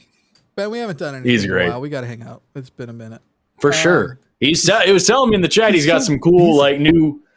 Yeah, well, he's always selfishly not hanging out with us, going and working as a doctor, saving lives. Oh, look at me. I don't get to hang out with my weird internet friends. Ben, do you want to join when we do super chats? Let me know. I'll send you a link if you want to join. You can hang out. Oh, he vaccinated them. But with vaccines or with like sage? Essential oils. Fucking chiropractor. God damn, dude. Fucking got him. I know the question is directed toward Forrest, so I'm going to bring this caller on. I'm going to ask a clarifying question and then let Forrest take it. I'll walk away if needs be. We're going to talk to Pam in Iowa, who is on the line with Jimmy and Forrest. Pam, how are you? Hello. I'm all right. Thank you for taking my call. Pam, I dated a Pam from Iowa. You're not that Pam, right? No. Oh, thank goodness. Good for you. Good for you, Pam. We're still good friends. I'm friends with most of my exes. It's a weird thing that many of my future exes aren't a fan of when they're not exes at all, if you know what I'm saying. Like, wow, why are you so... Anyway, Pam, so my question before your evolution-related question would be, are you yourself a person who accepts evolution and are asking basically how this thing happened, or are you a person who is either skeptical of or doesn't believe in evolution but would like to hear the explanation of how this could be? I am probably closer to the former, believing that it happened. Okay. But Cool. I'm kind of in a weird place right now. So Sure. Are you deconstructing from Christianity? Well, yeah, at least the fundamentalist part. Okay. So you grew up in like a young earth creationist. And so right now, as you're trying to explore how evolution worked, there's this specific thing that's sticking in your mind and you're calling Forrest to get an idea about it, right? Yes, that sums it up very well. So I'm going to let the two of you go on for a little while. I'm going to walk away and take care of a thing or two. And when I come back, I'll probably have questions about your existing desire to remain some kind of Christian, but I'll let you do the evolution thing, if that's okay. You know, you didn't call in about that. But here's Forrest. You two just have a good time. Hey, Pam. Hi. Hey, okay, so I'm going to throw a few things at you here because I see your question, but I want to hear it more from you first. And then I'm going to throw a lot of stuff at you and ask a bunch of like follow-up questions and whatnot and see if we can like kind of suss out what the root of the issue here is, okay? Sure. So Sweet. When I've been looking at things, trying to figure out how things came about, I guess, I kind of understand how evolution works from like after you get sexual reproduction, but I don't know how that step would work because it seems like it's not possible. Yeah. Okay, so a couple of things that I think are important because I don't want to, I'm going to answer the question of like things that we know about the evolution of sex. We're going to get there, I promise. But I think it's really important to point out that like when we talk about like how evolution works after sexual reproduction, it's largely the same way as it would be beforehand. Also, like when you have asexual reproduction, things just dividing, you do have like a slightly different kind of evolution that we call clonal evolution. But like, especially like if you're just talking about like the basic neo-Darwinian, model, it's largely the same, is that you have, as this thing is replicating its DNA, you make a copying error. And maybe that copying error is a good thing. Maybe it's a bad thing. Maybe it does nothing. If it's one of the good things that's going to help this thing reproduce more readily and survive in its environment and have more babies and pass on that same copying error over and over, you're going to do the definition of evolution. Remember, the definition is any change in the heritable characteristics of a population over the course of multiple generations. That's going to happen. And so pre-sex evolution, at least just like, again, just talking very, very basic level here, very, very simple neo-Darwinian level here, is going to be almost identical to post-sex evolution. The only real difference is that you're not blending genes together from different parents. Does that make sense? Is that like helping address that part first? Makes sense too, but then you have to have two half cells that make a whole cell, if I'm understanding it correctly, right? For asexual evolution? That part. No, for sexual, like. For sexual. Okay, cool. So when we look at sex as it is now in a sexually reproducing species, let's say, for example, any primate, right? Just textbook run of the mill for a mammal or whatever. You have a diploid body where all the cells have two copies of the chromosomes. And then you make germ cells, sperms and eggs and things that are haploid. They only have one copy of the chromosomes. So that way, when these two haploid cells fuse together, you have a new diploid cell with a new genetic makeup. That is all very complicated compared to where it needs to be. If you look at even modern microorganisms, there are some things that like you could kind of draw. They're not sexual reproduction, but you could draw some comparisons. So for example, there's a thing called conjugation, which happens in like bacteria, where they will literally connect physically. They'll make like a little tube, and two bacteria will connect together and transfer little bits of genetic material back and forth and exchange genes and evolve faster because of it. And so like that's basically bacteria sex. It's a thing that can go on even in microorganisms that aren't producing germ cells, don't know what they're doing, don't even have a physical awareness that they exist because they don't have a brain, right? So like that's a thing that can go on. And even when we're talking about things that don't do that, transformation, there's which is a silly ass word for something very cool. Bacteria can just slurp up other genes from other dead bacteria, even without conjugation involved. Bacteria can use plasmids, where they have their whole genome, and then they have this extra little bit of DNA over here that's not actually part of the main genome. It's just this extra bit of DNA that they can just do stuff with. And you can genetically modify bacteria quite easily by just inserting any plasmid you want into them. During my undergrad, we made antibiotic-resistant bacteria a couple of times by just putting them in a thermocycler. So they got hot and cold and hot and cold and hot and cold over and over until their cell walls broke a little bit. And you just squirt a plasmid in there and they just slurp it up like candy. It gets inside of them. And then you can you can smear them on an agar plate covered in antibiotics and they still grow, and you have to kill them with a lot of fire. And so like, that's a thing that can happen. So what I'm saying is, I can give you more and more examples, but the point is, even in non-sexually reproducing species, there's still gene sharing going on sometimes. And it has the same kind of benefits. It speeds up evolutionary change. It allows for rapid diversification.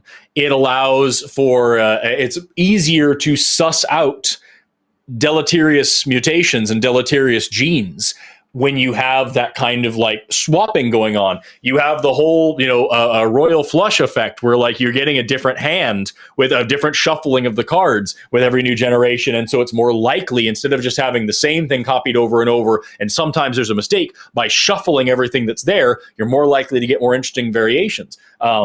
Genetic drift is something that we see in populations where, as they're shuffling genes around, that some of the combinations are better or worse than others. And the worst combinations, the deleterious genes normally wouldn't be that deleterious. They wouldn't be that bad, but in certain combinations, they're real bad. And that helps like kind of clear out the trash a lot faster than you would be able to through clonal evolution.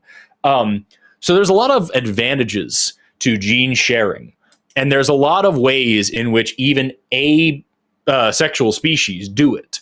And so it's not like a huge, like the question is to exactly how sexual reproduction evolved. I couldn't tell you off the top of my head, but the question as to why, there's a lot of good hypotheses and a lot of good reasons that kind of explain why we would have made that shift. And it's something just like when we took anything else like complicated, like the evolution of the eye. It sounds fantastic when you just look at what it is today. But if you look at all the steps and stages between nothing and that, it kind of flows logically, and we can see things that are kind of in the middle that are still around and still functioning today. So it's not that big of a mystery. Does that answer your question, or did I just say a bunch of nonsense? No, that answers the question well. Thank you. Hey, awesome. I think. Guess who's back? I think I've been making too big of a jump between things that happened a long time ago and how it works today, and thinking there were probably a lot more steps in between than what I think. Well, and the steps don't have to be, then the steps don't have to be crazy. Again, like there's lots of ways that these things can happen. And it's like, multicellularity, right? Multicellular organisms that's a huge, huge jump in evolution. And there's a lot of people out there, a lot of creationists. This is the creationist BS talking points kind of cycle. And the one that's coming up again today that I've been hearing more in the past couple of weeks that I hadn't heard in a couple of years is, why are there no 2-cell organisms or 3-cell organisms? It's either one cell or a bunch of cells. So if evolution was true, then they'd see like some organisms that are just 2-cell or 3-cell, and it would like lead up to that. No, we've evolved multicellularity in a laboratory setting a bunch of times. We've taken unicellular organisms, and usually in response to predation, they evolve multicellularity. They start clustering together into multicellular colonies where different cells are differentiated to do different things. And even though they're the same species, they're functioning as one whole organism. We've seen this a lot. And they never do 2. They always do like 12. And that's the minimum, you know what I mean? And like, that's just how that evolves. And so similarly with sexual reproduction, like the point at where you would call it definitely sexual reproduction, where you have a multicellular thing that's making a new gamete cell with a different chromosomal arrangement that's passing on to offspring, like all these things, like that's such a big jump.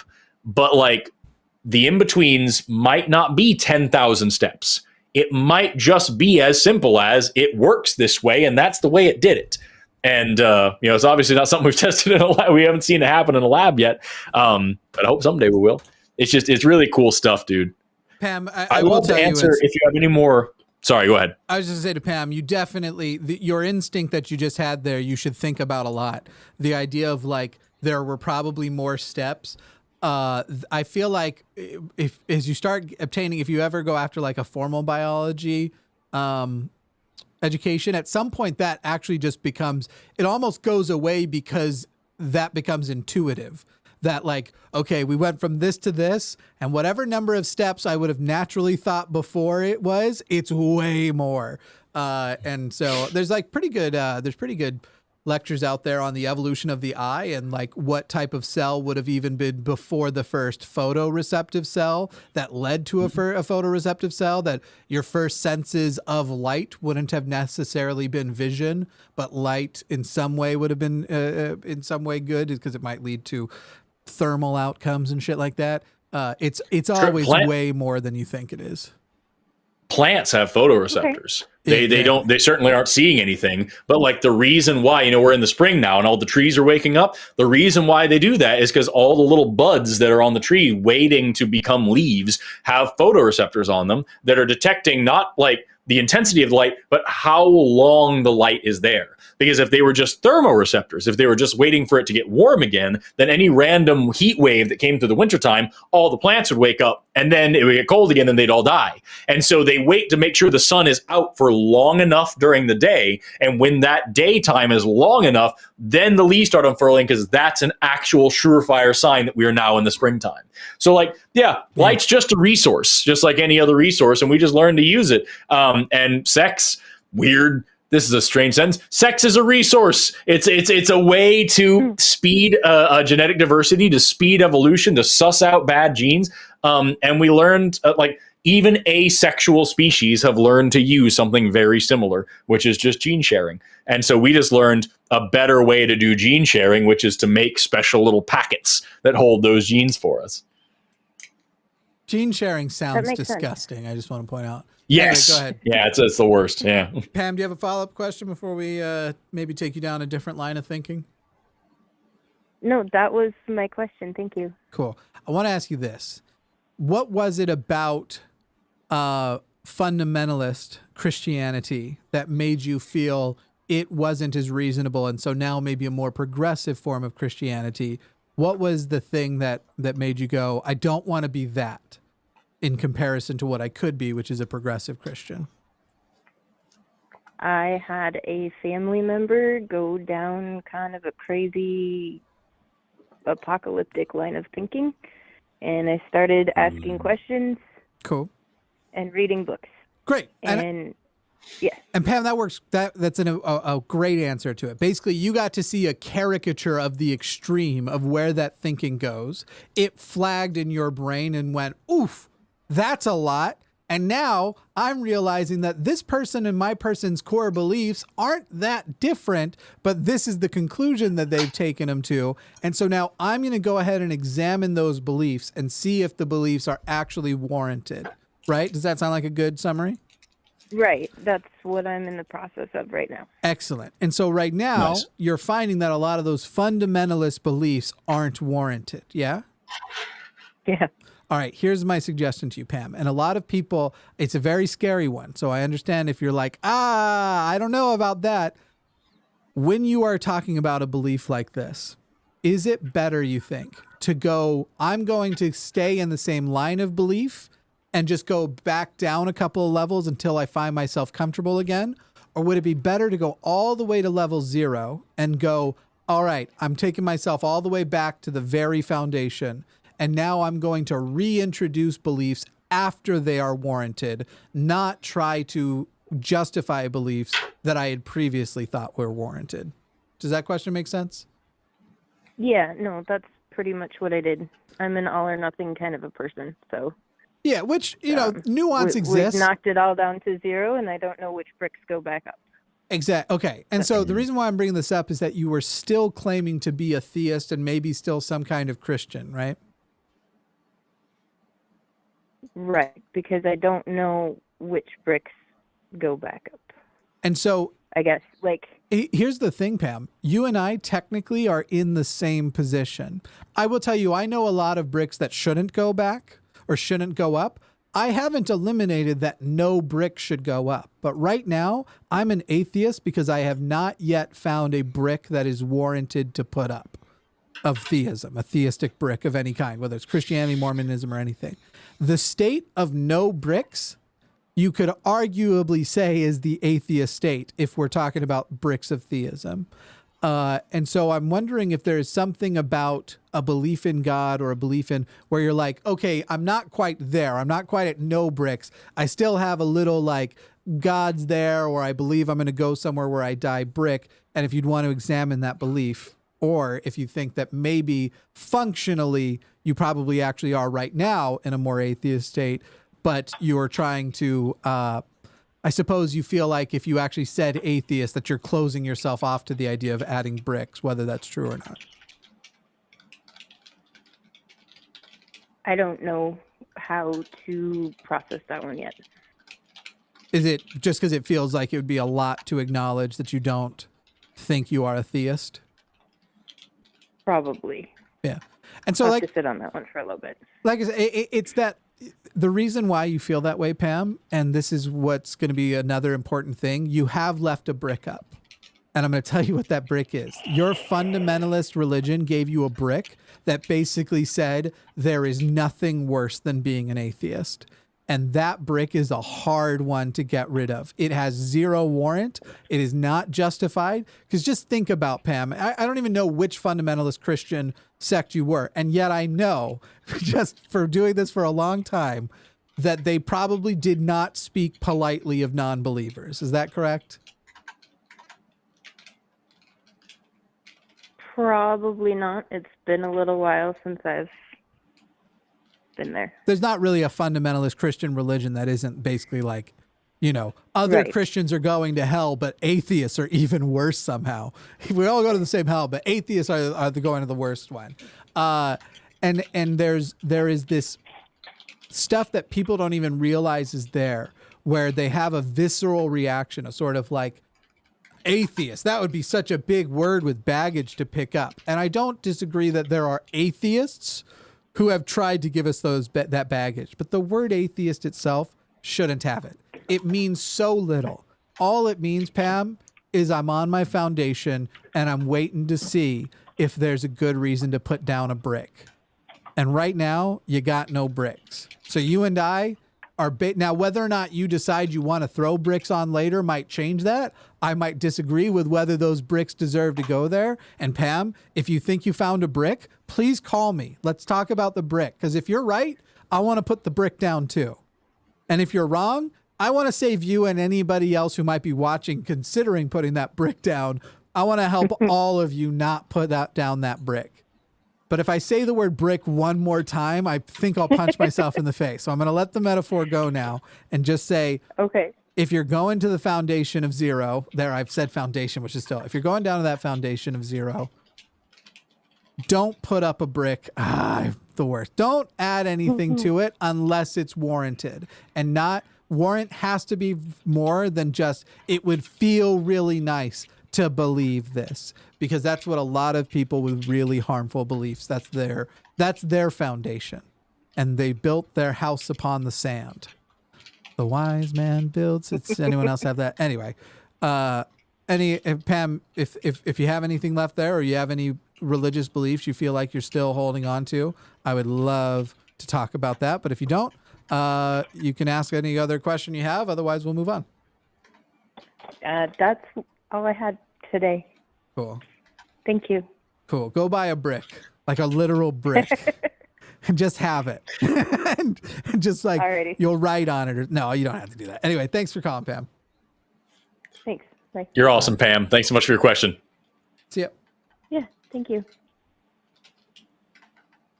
Wait, there's some interesting calls queuing up here from Theus. Let's talk to, by the way, your keyboard, so loud. Mm-hmm. So yeah, well, you had me turn my microphone up 1,000 degrees, and like I don't know, and people were. Yeah. Are you able to do that? I could. I certainly could. I'm not gonna. I'm answering questions. People are asking really good like evolution questions in the chat. I was You're answering. Doing a second show in the chat. I'm doing a second show. Rude. Guys, you were talking about bricks. I was talking about bricks to the audience that you decided didn't need to listen to me, but I don't take the audience from you. That is so rude. First, I don't want to. I will not take it from you. Welcome everybody to the Hang Up and the Hang Up 2 happening simultaneously in chat. Niche partitioning is always going to be a thing, and adaptive radiation is always going to be a thing. So yes, if all of the high energy animals were to get Thanos, then surely the niches are still there, and so adaptive radiation is going to happen. That's what punctuated equilibrium is all about. Is that you wipe out one kind of thing, and another kind of thing fills in the same niches, and that's the whole point. Forrest, God, that's a great question. If you could just explain it with bricks, I probably understand it better. Oh my God. All right. I learned a cool word today, by the way. Allopatric speciation is what happens when you have like the same, like a population that gets split and then they evolve in different directions in different places and in different species. It's called allopatric. The splitting of that population is called vicariance. I didn't know that word. I learned that word today. There you go, folks. Think about that. By the way, related to Neil Patrick Harris. Mm-hmm. Allopatric speciation. Anyway, nice. We're talking to Kevin in Oregon. Kevin, I'm going to turn my mic back down because people are still commenting that my mic is way too loud. Is this better? Well, can you hear this? I'll adjust mine on my stuff. Is this too Kevin, quiet for you? No, well, I'll turn it up. Kevin, you're on the line with Jimmy and Forrest. What up? Hello. Oh man, what an honor! Thank you guys. Oh my God, no, it's not an honor. Go on. It absolutely is an honor to talk to both of you guys, and I've stroked Forrest's ego enough, I think, the one other time I called, so I won't do that again. Yeah, let's move on. I can't handle it. And but anyways, you guys, all you guys, not just you two, have helped me a lot, and I really enjoy the show. And I'm a theist. Cool. I still believe in some sort of God. And you guys are helping me sort of rearrange that. But my call screener wanted me to say that I had a supernatural experience. Would you like me to talk about that? Well, it says that you have an experience that you can only explain as an alien abduction. Right.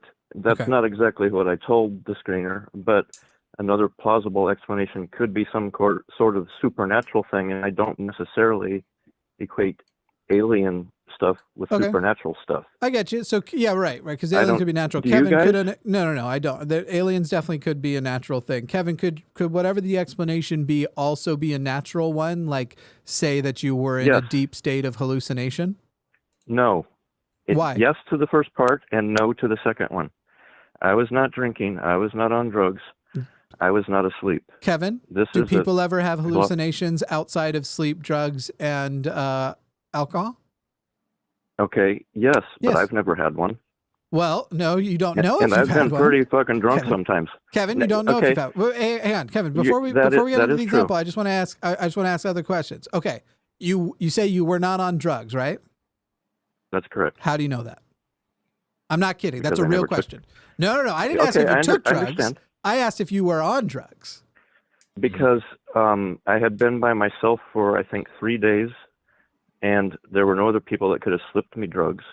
I did not. There are no other people who could have slipped you drugs that you saw, that you were present, or that's correct. Or let's that's say, correct, but hang on, Kevin. Or let's say within the I'm 72 hours, you had presumably at some point ate something during that 72 hours. You presumably drank stuff, and so also confirming that whatever the sources of those things were. And by the way, Kevin, I'm not sitting here going, therefore, you were drugged. Somebody snuck in the house was hiding from you. But before you even tell the story, Kevin, here's what I am going to assess. What is more likely, that something either supernatural or something we have never had proof of before, like an alien abduction happened, or that a person who wanted to fuck with you, Kevin, was purposefully, and this is just one. Please listen to the story first. I will, Kevin. There's no possible way. Kevin, I will listen to the story. I'm telling you what I'm going to assess. It was a multi-million-dollar hoax, if that's it. You're right. Kevin, does multi-million dollars exist in the world? Ah, shit. I think I lost you. Yeah, I'm here. Can you hear me now? Oh, okay, yeah. Yeah. You went away for a minute. Do multiples of millions of dollars, let's say you're correct that it would have to be a multi-million-dollar hoax, though I can think of how to drug Forrest by the weekend for less than $100 and he'd never know I was nearby. But whatever. Okay. Call me and ask. Okay. Let's say it was The dogs would have let me know you were there. Let me just say, well, I drugged the dogs too.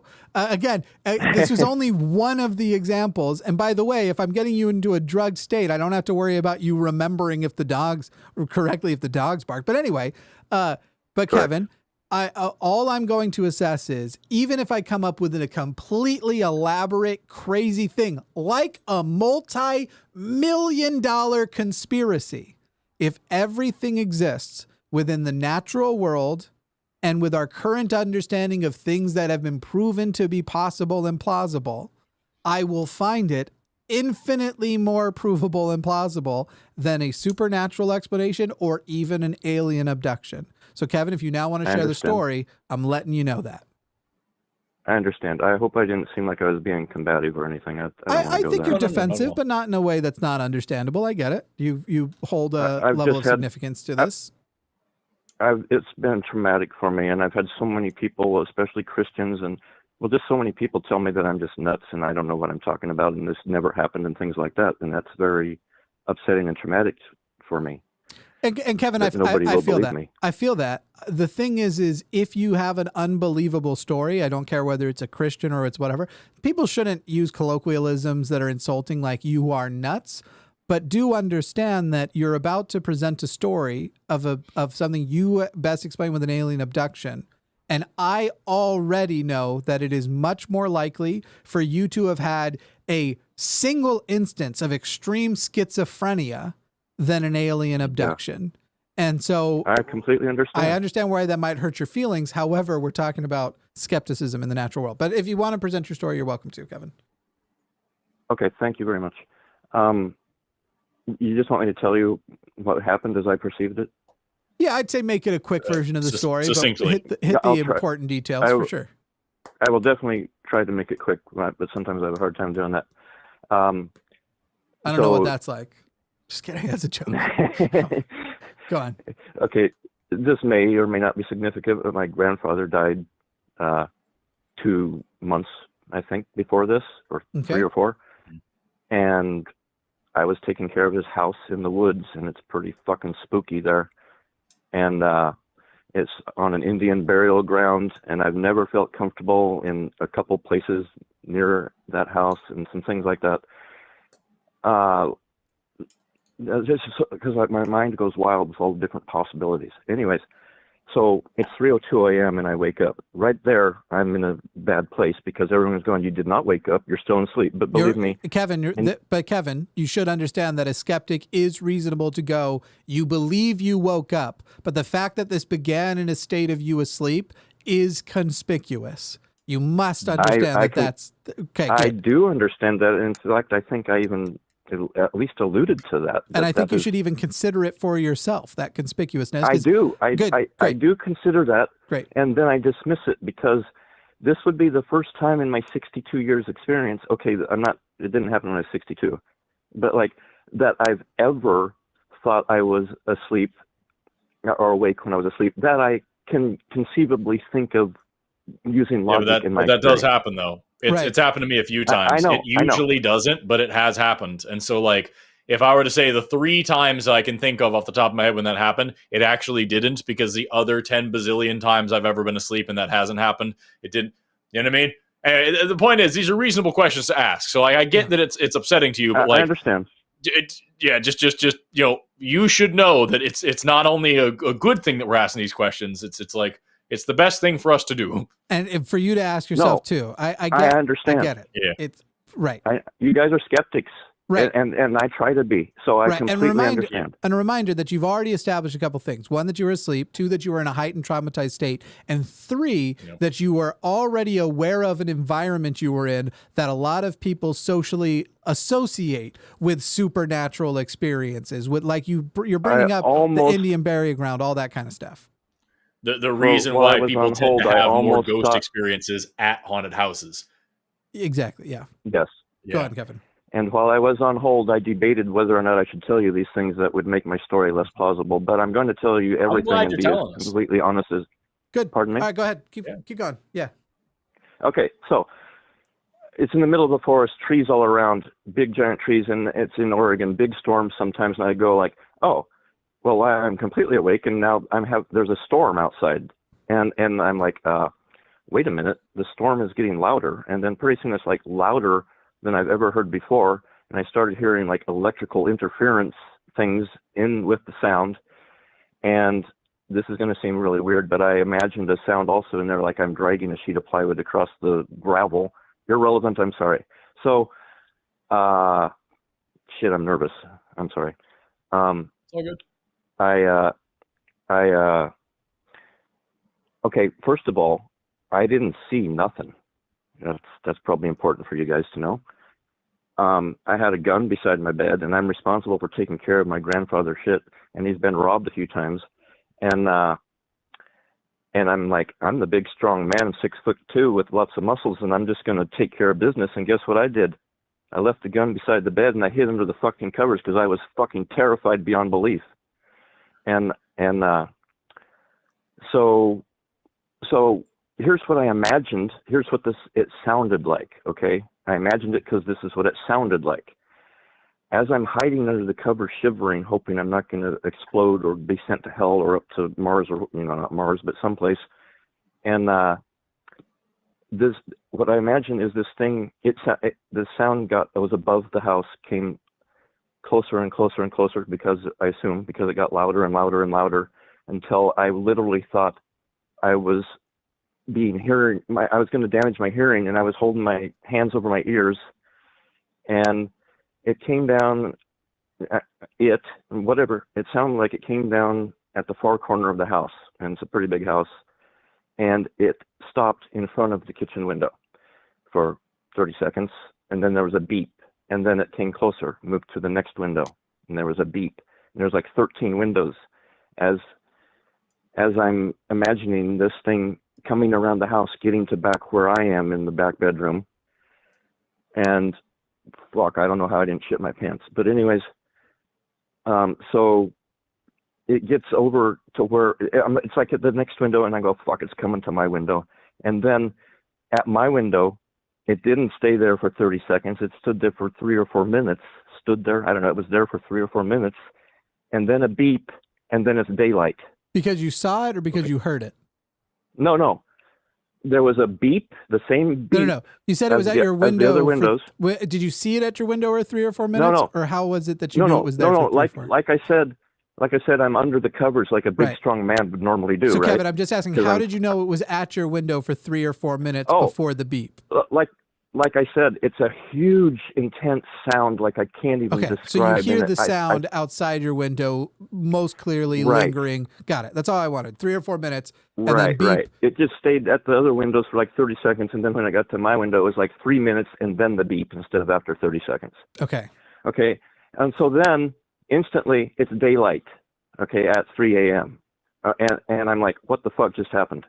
And so I go outside.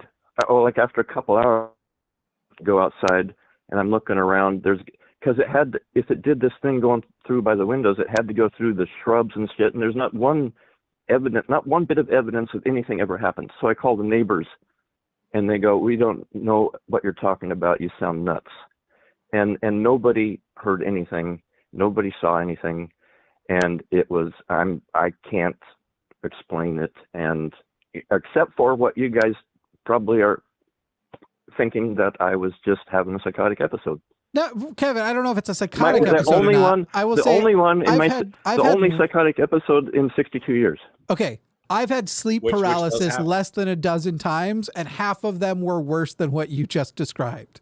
Right. Yeah, and so that like sleep paralysis is a thing where you basically are still you're both in a sleeping and a dream state, but some part of you is awake. I don't know the full science of it, but you literally can't physically move. And then you start to have dreams in your environment. Now, you said you moved, all that kind of stuff. So I'm not saying it's sleep paralysis. Kevin, let's just say I believed every physical detail you just gave. I can still come up with an explanation that isn't aliens and isn't magic or isn't supernatural. A low propulsion drone that can light up the entire spot. It was the U.S. military. Your grandpa was a spy and you never knew about it. And they were coming to scan the place for. I know I'm making it all up. But Kevin, by the way, how the hell would you know? You don't know. Because I knew I was friends with my grandpa. Kevin, the reason I was chosen to stay in his house because I was friends. Spies have friends. Said he's a spy. You don't know. Your grandpa was. But you're right. Again, and he worked for the government and George Soros. And I'm just okay. Whatever that means. But I can make up a totally natural explanation, and I can make it wild. Why would you do that? Excuse me. I'm trying to explain it to you. I could make up a totally crazy, wild explanation that is still consistent with the natural world, and it will be instantly more plausible than alien abduction or supernatural theism, whatever. If you want to make it God, you want to make it aliens or anything. I am not saying that you should make up those explanations and then adhere to them. The theme of this show is almost always embrace when you don't know as actually not knowing. I don't know what happened to you for sure, but every natural explanation I can come up with to you didn't realize you were eating hallucinogenic whatever. And by the way, you mentioned there were no people around, but apparently there were neighbors close enough that you thought they might have had the experience. So there were people. Or heard it. Yeah, sure. I don't think they would have had the experience except to hear what was going on. Sure, exactly. Close enough to hear it. Again, I can't tell you what happened to you that night, even if it was for sure a hallucination or a really simple answer, because I wasn't there to investigate it. All I know is, I don't expect you to know. If tonight I have the exact same... or let's say yesterday, because obviously now it would seem prompted by this. If yesterday I'd had the exact same experience as you, I would not wake up assuming that I actually had the experience I thought as I perceived it. I would first entertain natural things. I didn't assume. And then I would let go of these things of like, oh, but what if aliens? Oh, but what if it would literally just be anything I can come up with that is natural makes way more sense, and therefore I should just live in the I don't know. Forrest, I think you had What about the probe in my butt? Okay, now I think you're making it. I'm kidding. Okay, I was about to hang up on you like this whole thing was a troll. Hang on, let Forrest get his thoughts. No, I was just kidding. Just real quick before I forget, when you told Forrest to turn his shit up, it got really loud on my end, and I had to turn stuff down, and then I couldn't hear you. It's all good. I think we're good now, though. Yeah. I think we got to balance. The whole thing is like, I think the thing that jumps out to me the most about it is that you're assuming this is a thing that really happened, and this is something that was a real situation that you were in. And yet the very beginning, the first thing you said in the story was that this sound was louder than anything you've ever felt and you heard, and you had your ears covered with your hands, and it was just so unbelievably, insanely loud. And yet the neighbors didn't hear it. And it's like, that's correct. But they also didn't hear when I set off explosives. Oh, okay. They also didn't hear when I set off explosives and had the 4th of July thing. Sure. Maybe there's a reason, but like, I'm just saying like that right away for me is like kind of sticking out to me.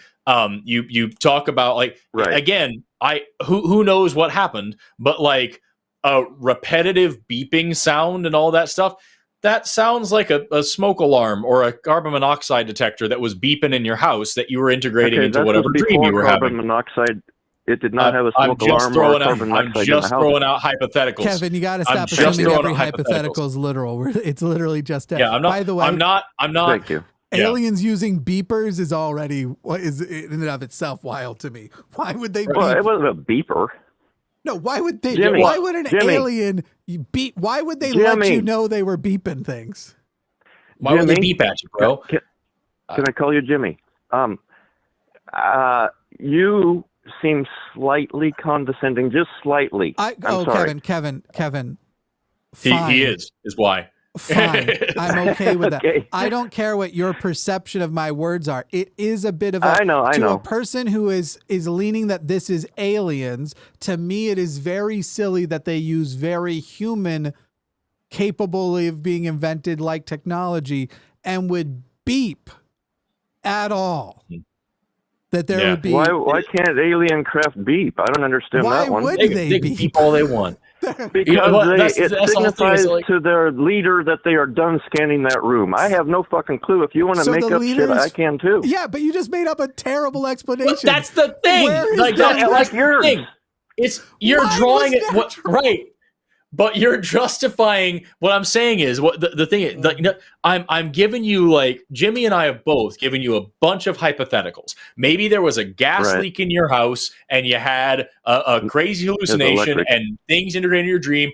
Or maybe it was something that you were, you ate something weird. Maybe you had sleep paralysis for the first time in your life. Maybe a million things. And what Jimmy said over and over that I've yet to hear you really grapple with is that the most outlandish, crazy, over-the-top, conspiratorial, wild explanation that exists in the reality that we know exists is miles more likely than what you're presenting here. And so for us to say that literally every single person in the entire world all got together to pull the biggest, stupidest prank on you, and like governments from around the globe all got together to send crazy beeping drones to the windows of this cabin, and like just this nutty thing, that makes more sense than something we have no reason to believe exists came to this one house this one time and beeped in my windows and scared the piss out of me. Like, that's a wilder claim. And what you're doing consistently is, we'll say, here's these possibilities. Do you understand that this is a possibility? And you're throwing up this, no, we didn't have a detector at the time. Well, the neighbors didn't hear explosives either. Well, it couldn't have been this because it was these things. And like, we're not saying that's definitely what it was. We're just asking you to accept the fact that it's more likely that you made a mistake, you had a bad dream, you tripped balls, something goofy happened to you, and you stuck with it for a long time, than it is to say aliens exist or whatever crazy thing you think it might have been. Like, can you grapple with that for a second, and just to say, like, it's more likely that you made a mistake here than this really happened? Okay, I'm very sorry if I sounded like I wasn't listening to what you guys were saying or something, because I was, but I've had 20 years to think about this, and I've heard all this from other people before. Memories get bigger and scarier and crazier the more you sit on them and ruminate on them. Okay, all right, that's fine. And Kevin, now Kevin, here we go. It doesn't change what I said. So it's not 20 years worth of memories. All right, so Kevin, one of the things you kept saying was only once in 62 years. All right, Kevin, what Correct. if only once? How did you eliminate the possibility that only one time in the last 62 years you inhaled a mold that you are allergic to, and that your specific allergic reaction is to hallucinate? How did you eliminate that possibility? I did not eliminate it. I just found it less likely than some other things. Less likely than an alien abduction. Aliens? Aliens, okay. Dude. Can I reiterate that I did not say I thought it was an alien explanation? What I did say is that, as far as I can come up with, that seems like the most likely explanation, and I don't even necessarily believe that aliens exist. Okay, most likely explanation. So what mathematical odds? Just give me an estimate. Can you put on it being an alien abduction? Oh, about less than 1%.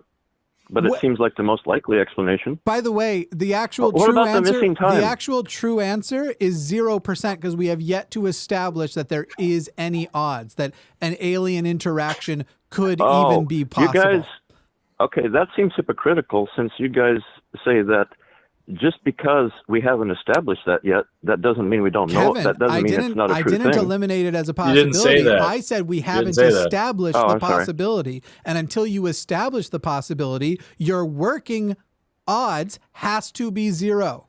There is no way to work outside of it until you establish that it's possible. Otherwise, I could say less than 1%. And it's fucking unicorns or whatever else. You can make it anything. You cannot use odds. And so when you say it's more likely, when I can... You asked me the odds. I know, to see if you would give an honest answer. So why would you ask me the odds if you can't use odds? This is an that's exercise. not what he's asking. The point of asking you the odds is to get you to acknowledge that you can't know the odds. That was the point of the question. Meanwhile... Kevin... we can establish odds of hallucinogenic allergic reactions. And so you said one was more likely than it's more than 0. Forrest, maybe you know better. What are the odds of that? Excuse me, Kevin, you don't no, hang on, Forrest, before you answer, because I am going to let Forrest talk as much as he likes, but you're not going to rudely try to cut me out of the conversation. I'm very sorry. That was very rude. I'm sorry. You're right. 0%. We don't know the odds of aliens at all. We can't establish it. We do know that hallucinogenic allergic reactions happen. Therefore, we know that it is greater than 0. So for you to say that a greater than 0 odds is less likely than an unestablished odds is wrong, because you don't know what the odds of alien abductions are, or even if that's a sensible thing to establish. So you had said most likely, but the fact of the matter is you have no idea if it's most likely or not. And as far as actual examples of things go, the working odds of an unestablished thing is 0 until established.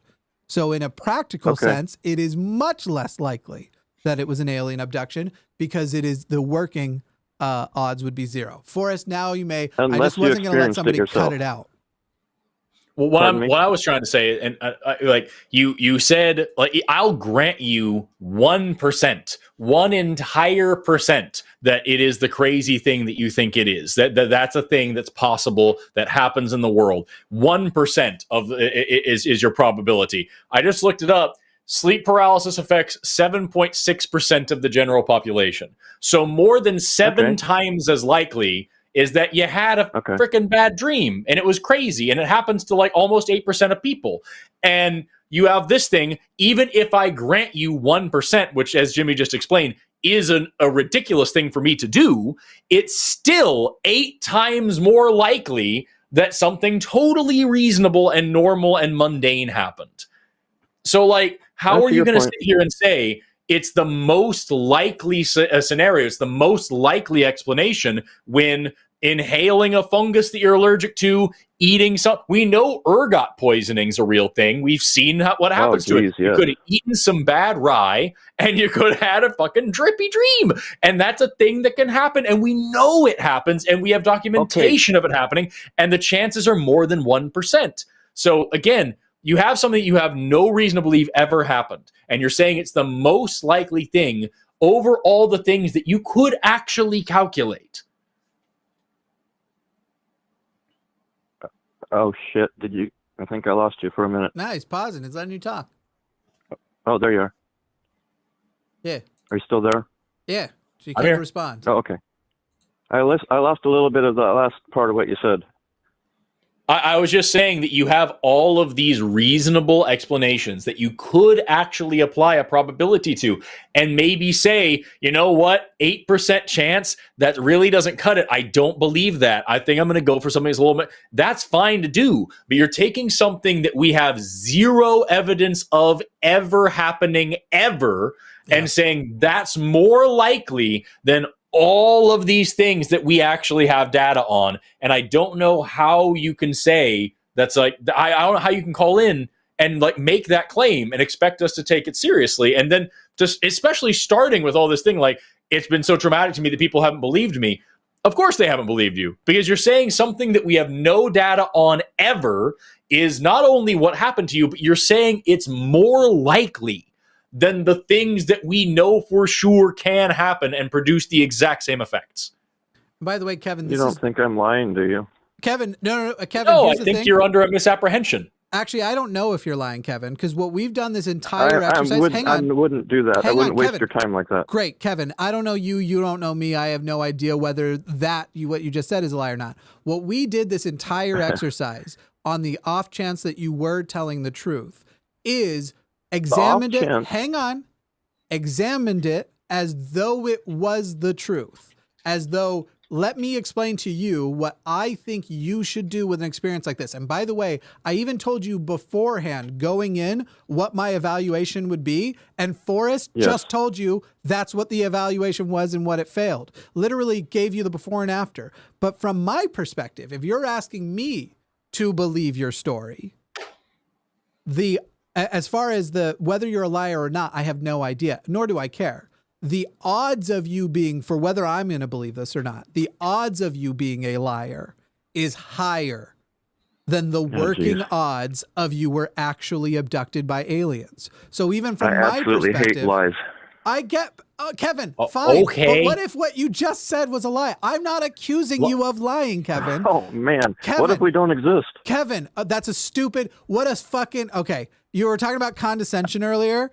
I find that argument to be one of the stupidest, most condescending things of, hey, you're pointing out very logical reasons why you wouldn't just accept what I am saying I think happened at face value. I accept it. And that you as a person would go, Kevin, I don't know you from anyone. If I'm evaluating if I believe it, you being a liar is a higher level probability than you actually being abducted by aliens, to then go to a fully solipsistic argument of, well, we might all be aliens or all brains in vats or whatever version of it you were going to bring is a ridiculous contention, Kevin. I learned that from you guys. Great, but I don't use it as I'm going to, if we're going to sit here and do hypotheticals, I'm going to question whether the very universe exists as unreasonable because you disagree with me. I don't use it as a defensive crutch like theists so often do. Kevin, the point of all of this is not only are humans liars, there's a higher chance you have convinced yourself of something and are even lying to yourself, which is a thing people do in the natural world. People deceive themselves all the time. Than there is of an alien abduction's working odds. The moment you show me prove one alien abduction, I'll tell you, you got a case. Do people deceive themselves more often than they are visited by aliens? Hey, here's the thing. Did a Jewish promiscuous girl lie, or did... Sure, but you just asked a question and didn't... I'm giving you another example of your point. Thanks. Right, no, we get it. We made the point. We understand it. I'm asking you, do people deceive themselves? You just said people deceive themselves all the time. Does that happen more often or less often than people are visited by aliens? Oh, that happens almost every second of every day for every person. So which is more likely that you have... What's more likely then? That you have deceived yourself and think that you are telling the truth, is that you sincerely, earnestly believe what you're saying, even though it's not true? Or is it more likely that you actually had this experience and that it was a real, actual physical thing and aliens are there? Okay, I will try to answer that as quickly as possible. Well, it's an or, so you could just shouldn't take long. You could just say A or B. I know. Having gone through what I went through and nobody else did, it is more likely to me that it was an alien abduction. And again, I don't even necessarily believe in aliens. Done. Kevin. Because I know... You can't seriously say that. Give your final... Forrest, give your final thoughts. Then Kevin, give your final thoughts. Then Kevin, go back and watch the call and see if you are as frustrated as us and all... How many thousand people are watching that you would make that as your final contention? No, it's just... I'm very sorry for frustrating you guys. It's unbelievable to have you say the opposite of something you just acknowledged moments ago. That's what's frustrating. Yeah, exactly. Explain that. You just said that it's like people deceive themselves all the time. And I asked you, is it more likely that someone is lying to themselves, deceived themselves, that they sincerely believe something that isn't true, or that aliens happen. And you said, yes, people believe things that aren't true all the time, every day, all the time. People believe things sincerely with their whole heart and their whole mind. They wholeheartedly believe a thing that isn't actually true. They have deceived themselves. It happens every single day. And so I asked you, is it possible? Like, what do you think is more likely for you? You have no evidence of aliens ever doing anything ever. And then you have this one experience, and you acknowledge that people all around the world, every single day, make themselves believe a thing that isn't true. So how is it more likely that you sincerely believe something that is not true, or that something flippin' wild happened? And you're going to buckle down and say, well, because I'm the only person who believes it, I'm the only person who experienced it, I'm the only source of information that I have, I'm the only evidence for it, there's no way to verify it in any other way except for just me remembering it after 20 years because I wrote it down. Because of that lack of evidence, I know that I'm not making it up and I'm not under a misapprehension. I didn't make a mistake. I didn't hallucinate. I didn't have a bad dream. I didn't take drugs. I didn't do any of the other things that would explain this. It has to be the crazy supernatural thing that we have no evidence for. How is that seriously what you're going to say with a straight face? Like, honestly, how are you going to sit here and tell me I know because I have no evidence that the crazy thing is real and all the logical explanations aren't real? Do you not get how that's like a seriously weird thing to say? I can certainly understand how people could feel that way. And I'm almost sorry I called. Gaslighting bullshit right there. Oh, what do you mean, Forrest? I love you. Let me finish my sentence. I'm almost sorry I called because the first time I've ever seen I made Forrest raise his voice. And well, you don't watch very I didn't often. even know Forrest was capable of that. I knew Jimmy was capable of it. Kevin, pardon me? Kevin, I do it sometimes, and that's but my God, we don't care about the tone policing stuff. Kevin, okay, please go back and watch the call. Anyways, again. I love you guys, and I appreciate everything you do and all your thoughts on this stuff. Great. And I'm not lying. Back. I'm not a troll or anything like Kevin, that. I don't know if you I'm you sincerely know if traumatized, you're lying. and I was hoping to get you guys. What? I don't even know if you know Pardon that me? you're lying. So hearing a person say, I'm not lying, who we don't know, one, could be lying when they say I'm not lying, or two, could not be aware that they are lying because, again, you just went through all that thing about self-deception. Kevin, please go back and watch the call. I think you need to examine it. I'm not lying to you guys. Maybe I'm lying to myself. Great. What would a liar say, Kevin? Exactly. What would a liar say if someone asked him, are you lying? Shit. They would say no. So, like, that's the thing, dude. Is Kevin, no, it's not. How can you it's be just the logic. By a stranger. It's just You're the logic calling me of a it. liar. No one called you No, a I'm liar. not. We're saying it's more likely. Kevin, you got to go because you're now you're in this. You're right. I'm sorry. I'm taking up too much time. No, but it's because you're in this hypersensitive space where you are creating words. No one is calling you a liar.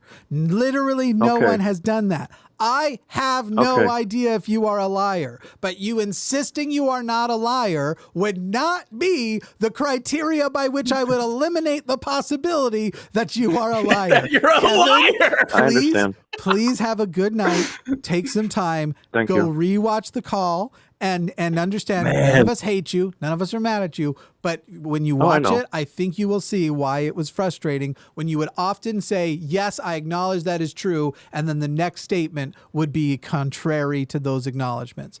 And please have a good night, Kevin. I appreciate that. I wish the best for you. I had 3 straight shots while I was waiting. And I hope that you win the lottery or something. I don't know. Goodbye, Kevin. Love you guys. Bye. Bye. Man, during that time, literally right at the end of that call, the other theist caller that I wanted to talk to dropped. I don't know if you saw that. There's the guy who said that he could convince us that God is real in 2 minutes or something like that. Larry, call back, dude. Please call back. It looks like he's in the screening room. Please call back. Okay, good. Larry's here. Yeah. I'm going to knock out Ty very quickly because this is a silly thing. Yeah, I'll take it. I'll do it. Yeah. It's quite addressed to me. Ty in Canada I'll do it. I'll be very quick. Well, people aren't. I'll be very succinct. Ty, what does it mean to be pro-Palestine in your eyes when you are accusing Forrest of being pro-Palestine, considering the Palestine-Israel war? What does that mean to you? Oh, I didn't mean it. And I've heard him express some views, like opinions that are. He's called it a genocide before, and I just wanted to kind of pick his brain about why he might think that. What's the definition of genocide? Let's start there. So I'm not sure about the textbook definition, but Excellent. For me, it would probably be. I've got it right here. Holy crap, Ty! Can you imagine what? Just before Forrest, I know you are champing at the bit, but I'm trying to do this. I want us to do this call quick. I am going to give Forrest an opportunity. Can you imagine what it is like, Ty, to be on a show like ours and to call in and somebody have a problem with a specific phrase you use, and then when asked what is the definition of that term, to be told, I don't really know, but I take it as, and then you're going to give your subjective thing. Don't you think that if you were going to call this show and go, hey, I have a contention with this, getting your terminology in order would be the highest priority, Ty? Absolutely. Yeah, that was totally ignorant. I'm sorry. That's cool. Go ahead. It's cool. I don't have a... So let's just let Forrest explain. Let's just run through it really quickly. Answer. This will be a very brief thing because this is one of those cool things that on YouTube censors don't care about nuance. We've got, I just pulled it up here. This is the UN Genocide Convention. This is the definition of genocide here from the UN. It is, genocide means any of the following acts committed with intent to destroy in whole or in part a national, ethnical, racial, or religious group. As such, these are the things. Remember, intent to destroy either in whole or in part, killing members of the group, causing serious bodily or mental harm to members of the group, deliberately inflicting on the group conditions of life calculated to bring about its physical destruction in whole or in part, imposing measures intended to prevent births within the group, or forcefully transferring children from the group to another group. So there's 5 different things. With the intention of destroying the group either in whole or in part, right? So what we have here, when I use this word, we have a population of damn near 2 million people in a tiny, tiny little box. And systematically, over the course of 5 months, this little box has been bombed from the north to the south as these people are crammed into a tinier and tinier little place, a little town of Rafah, way down there at the very, very bottom. And then that place is also now being attacked.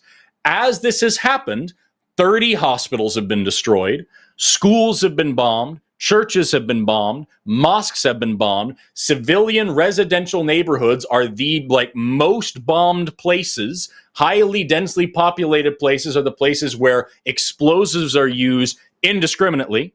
We have countless accounts of people waving white flags, calling for surrender, very clearly not hurting those people being attacked. We Sometimes have now previous Israeli hostages. Wanted to mention that. That literally is how Israeli hostages died. Was waving white flags. That was in December. 2 Israeli hostages were killed while waving that flag, and the audio of that was just released recently, and you can hear them yelling, "We are Israeli hostages, please save us," as they are gunned down, because so many civilians waving white flags have been gunned down, they were indistinguishable from all the other ones. In these 5 months, 32,000 civilians, 70% of which are women and children, 13,000 of them being just children have been killed. Here's some fun statistics for you. That's more children killed in the past 5 months than in every war around the world for the past 4 years combined. So all the wars in the world for 4 years have killed less kids than in Gaza in the past 5 months. Remember, the definition of genocide is with the intent to destroy the population in whole or in part. Now, the intent is the big key here, because very clearly this population is being systematically wiped out. The intent is the big key here. And when we have countless ministers and officials from Israel saying out loud on a microphone, we are going to clean this region out. There are no innocent people in this region, even though more than 50% of the region is children. There are no innocents there. We are going to clear them all out so that we can now use this land for ourselves, so that we can use this property for ourselves. There's no justification for us not to have this place. That is the definition of ethnic cleansing. That is the definition of genocide. So when you ask, why am I pro-Palestinian? I am anti-human rights violation. I am anti-war crime. I am anti the fact that there are over 400 isolated incidents of attacks on medical facilities, medical personnel, and ambulances over the past few months. I am against the fact that Doctors Without Borders has repeatedly been demanding a ceasefire because they are being killed. Doctors Without Borders convoys are being bombed repeatedly. I am anti-human rights violation. Human rights are not a sides issue for me. So yes, on October 7th, Hamas killed 1,200 people. They killed 1,200 people, and they took somewhere close to 300 hostages, and I think that was wrong. They should not have killed 1,200 people. Israel has now killed more than 25 times as many civilians. I think that's fucking wrong, too.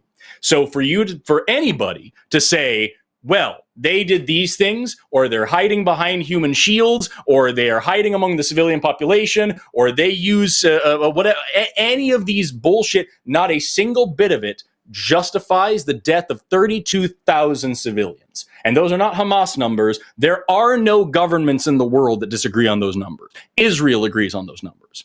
32,000 civilians dead is unjustifiable, period. There is no amount of human rights violations or war crimes committed or terroristic acts that justify more terroristic acts, more war crimes committed, more human rights violations. There are no amount of civilian lives taken that justify taking more civilian lives. And to say, well, they're hiding behind people or whatever other bullshit there is, if there's a bank robber robbing a bank, we don't bomb the fucking bank just to make sure we get the robber.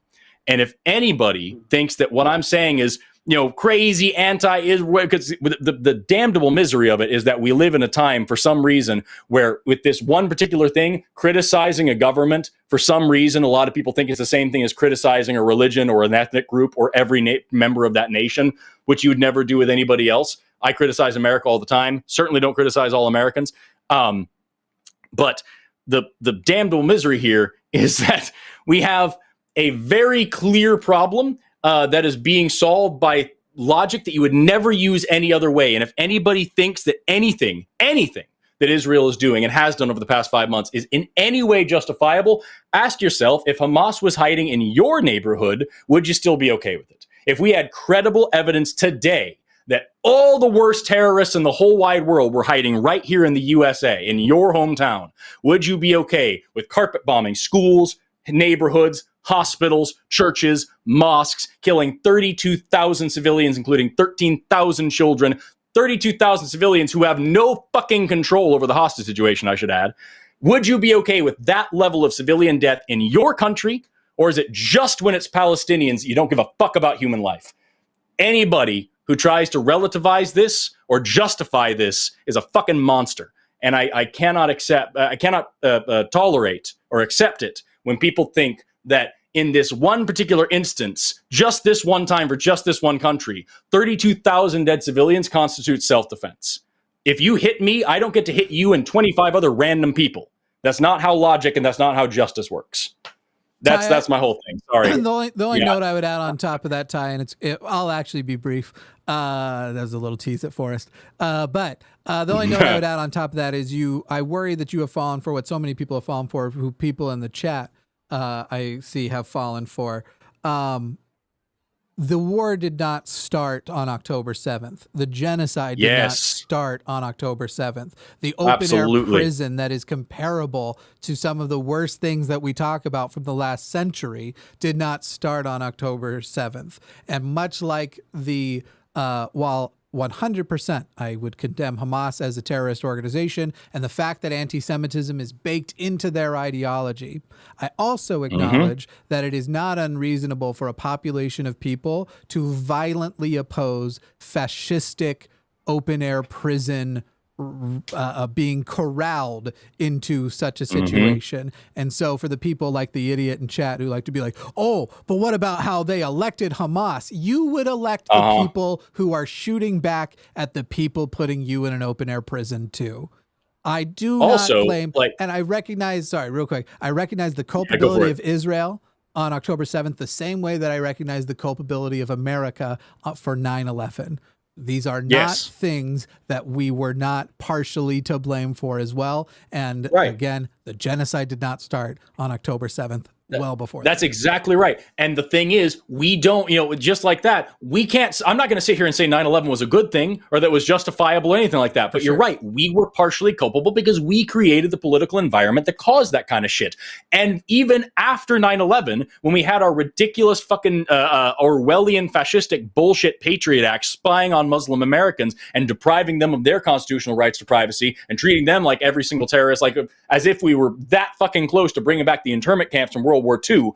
Even then, we weren't carpet bombing American neighborhoods looking for Al Qaeda because that would have been a fucking evil thing to do. And yet here in this situation, the apartheid state is decided that the people that they're oppressing are all culpable because of an election that took place, like, what was it, like fucking 6 or 7 years ago? It was a while ago that election happened. It wasn't a great election to begin with, and more than half of the population today couldn't have voted in that election because they're children, and back then couldn't have voted in that election. So you are collectively punishing millions of people, starving millions of people. We have reports every day of children starving to death. If you haven't seen the images of kids picking bits of rice out of the dirt to eat, then you are deliberately ignoring them because they're fucking everywhere.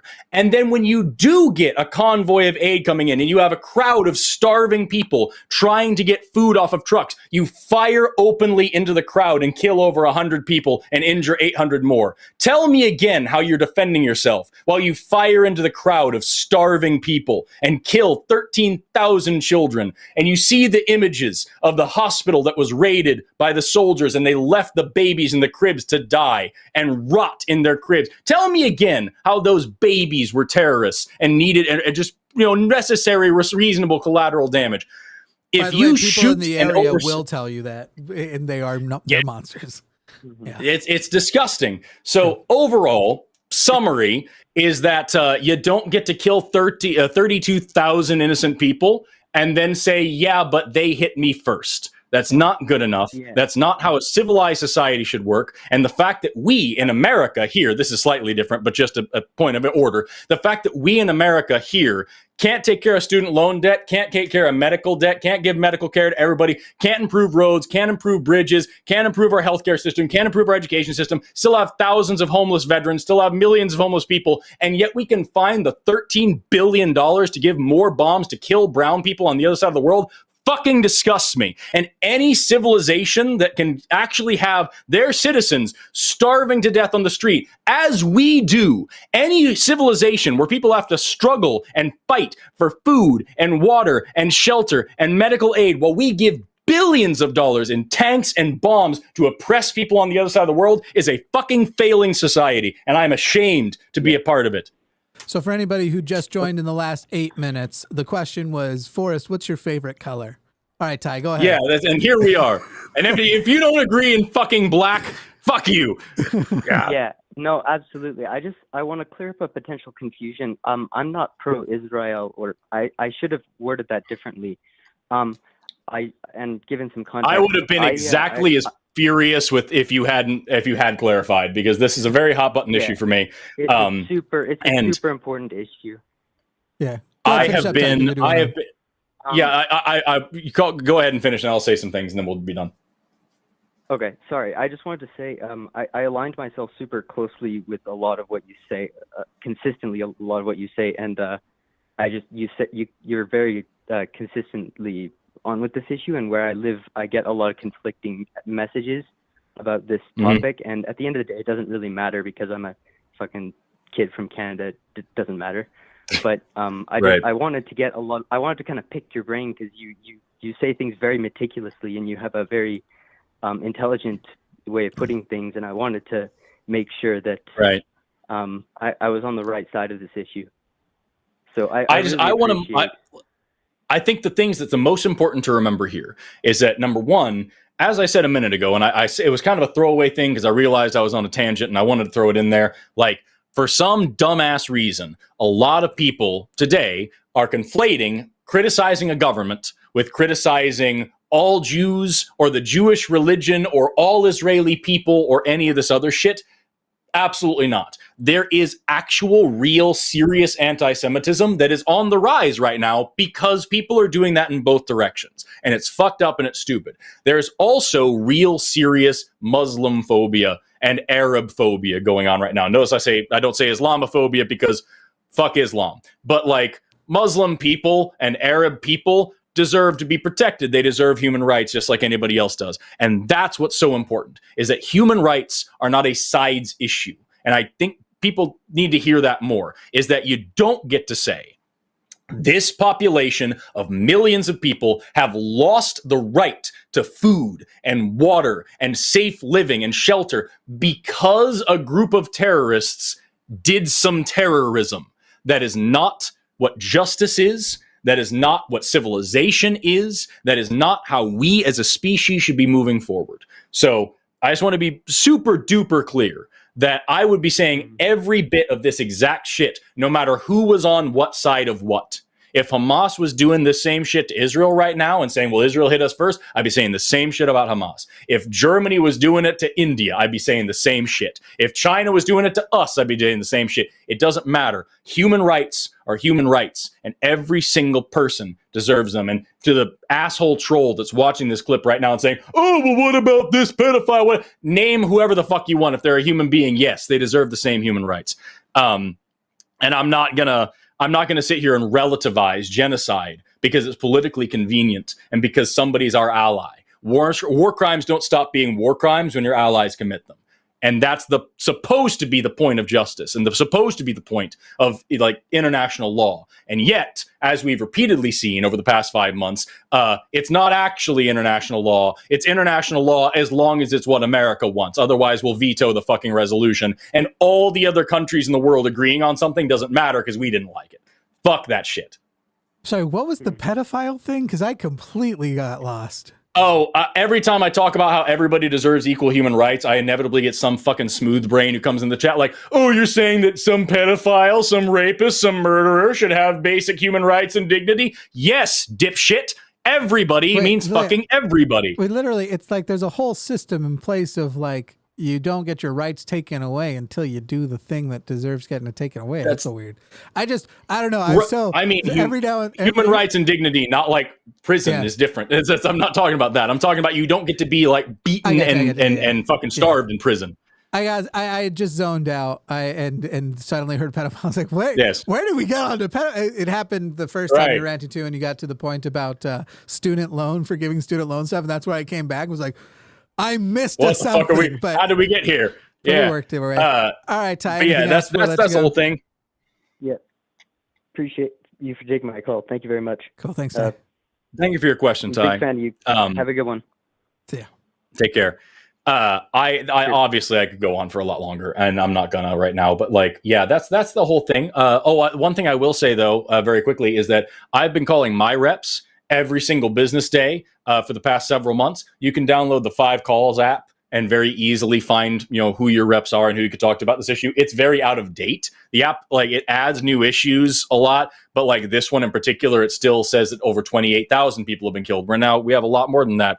But you need to be calling your senators and your Congress people, your representatives. You need to be calling the fucking president. The White House has a comment line you can leave a brief comment on every day. I believe it's Tuesdays through Thursdays they take comments, but your congressional offices are open every fucking day. And you need to be calling them. And you need to leave them a message. You need to tell them that they are soulless pieces of shit because their opinion's already been bought and paid for, and they're not recognizing genocide, and they're not being fucking American or really just good people. You need to be doing that because those calls matter. And I can tell you that all the staffers and volunteers at all of my congresspeople's office, both federally and locally, know me by name now and let out an audible sigh every time they hear my voice. And they take my message once again. And then they tell me that I'm making a bad comparison when I say, why doesn't he support the same kind of genocidal tactics here in America? Because Senator James Langford, who's my senator, believes that terrorists from Iraq and Syria are trying to infiltrate America through the southern border. And that's why we need to build a wall with Mexico. That's some real fucking shit, he said. So why aren't we bombing the fuck out of Texas and New Mexico and Arizona? Because you clearly think that's okay. And then they say, oh, well, that's not really a reasonable comparison. It's like, yeah, okay, so brown people's lives don't matter there. But here in America, American lives are more important. Got it. Call your reps every fucking day. Call them every day. Do not let them rest.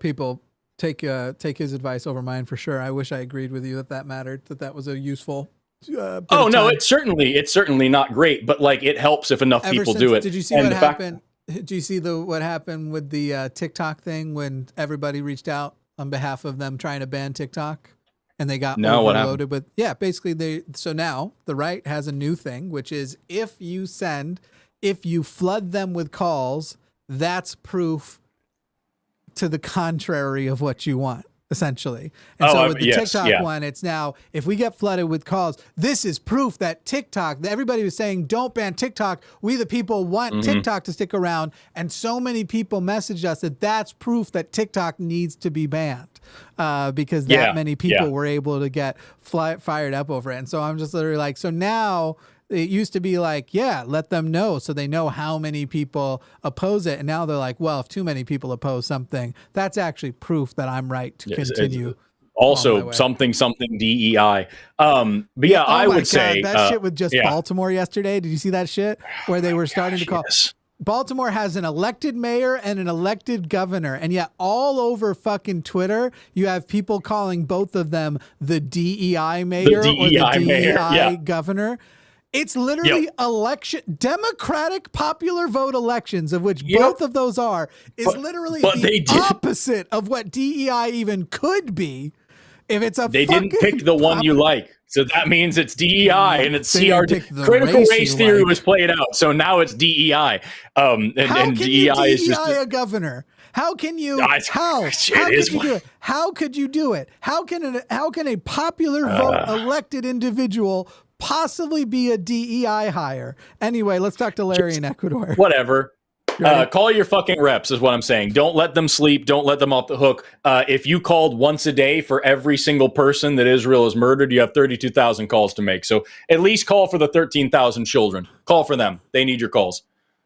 For the people saying, I don't know if you would ever do it, but there was someone who had said Forrest Snow 2028. First of all, I would never be anybody's VP. Do you know my ego? But also I would never want to be president either. I want that shitty job. I'm not being second in charge.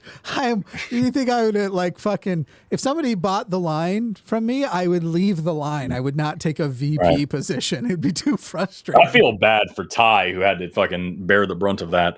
But I'm glad he called. I'm glad Ty called, sincerely. Thank you, Ty, for allowing me a space to tell these things. Got pent up in there. I feel you. All right, Larry in Ecuador, you're on the line with Forrest and Jimmy. Larry, how are you? Guys, good. Yeah, excellent. Thank you. Hello. So I'd like to also just add one more thing. I don't want to continue that conversation, that topic, but I did want to add one thing to it that I think is super important for everybody to know about, the voting, the politicians and everything. Is that okay if I? Yeah, very quickly. It is weird to say I don't want to continue the conversation, but here I go. But go ahead. And then continue the conversation. Yeah. Well, it's super important because I don't know if it was Forrest or Ty said about, contacting the politicians, which I think is super important, but even that was me. So, I don't think. Okay. Yeah, go ahead. I'm sorry. I don't know who. It's all good. Just get to it, Larry. Yeah. So, but the one of the most important things is, man, it's not going to change until we stop using or voting these politicians that we seeing on the ads and on the TVs. Or we start eating them. Like these universities, guys, use the technology, come together, find the great professors that are at these universities, vote them into these positions of power so that they can really make a difference and not get paid off by these corporations. Or just trying to get rid of all the world, yeah. And destroy. Or just get money out of politics. Because if you can't afford a lobbyist, then you shouldn't be able to buy a politician if you're a corporation. We actually have a word in biology. We have a word for a political system like ours. It's called corruption. Yeah. That's a biological. Okay, Larry, that's great. Thank you. Great thought. Love all that. Great comment on top. Now, why do you believe in God, you fucking boob? No, I'm just kidding. Go ahead. Go ahead. Give us your God. You know what? Hey, you guys, this is going to be, if you give me enough time, this is going to be life-changing for everybody here. Okay. I'm going to give you lots of I hope so. Trust me. I don't, but go for it. Just no more preamble. You will. No more preamble. Just go for it. You can bow down later. Okay. So basically, let's use science, okay? Because Forrest, I've heard another episode that you had before. And I love everything that you guys talked about. Stop preambling, Larry. We're like 4 minutes in. Just give us the stuff. No more flattering people. What is... Okay, let's use science. Boom. Move to the science. Go ahead. No, I don't want to know where you're coming from. I just want the reasons. Just go, please. Well, it's late. We've been going for 3 hours. Okay, I agree with you guys with everything. Okay, and I can even add to that, which I would like to if I give an opportunity in the future. But to prove to you that it does exist, and just to let you see how this is preamble. Why are you still preambling?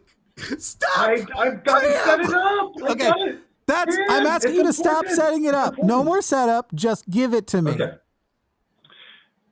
This is Forrest, yeah. No, this is Jimmy, but we're both here. Go ahead. Keep going. I'm here. Okay. It's Tell me why God's 3 hours real. and 14 minutes. I don't have patience for this. Go, please. Well, hey, man, and I got to pee. I was waiting for a long time on the phone. And Tell me why God's real. Tell me why God's real right now. I'm in a hurry, too. I'm in a hurry, too. All right, go. Good. Okay. Then tell me why God's real. No more. Not one more thing besides why God's real. The universe. Let's break what the universe is. Let's take the universe. Let's break it down to its root components.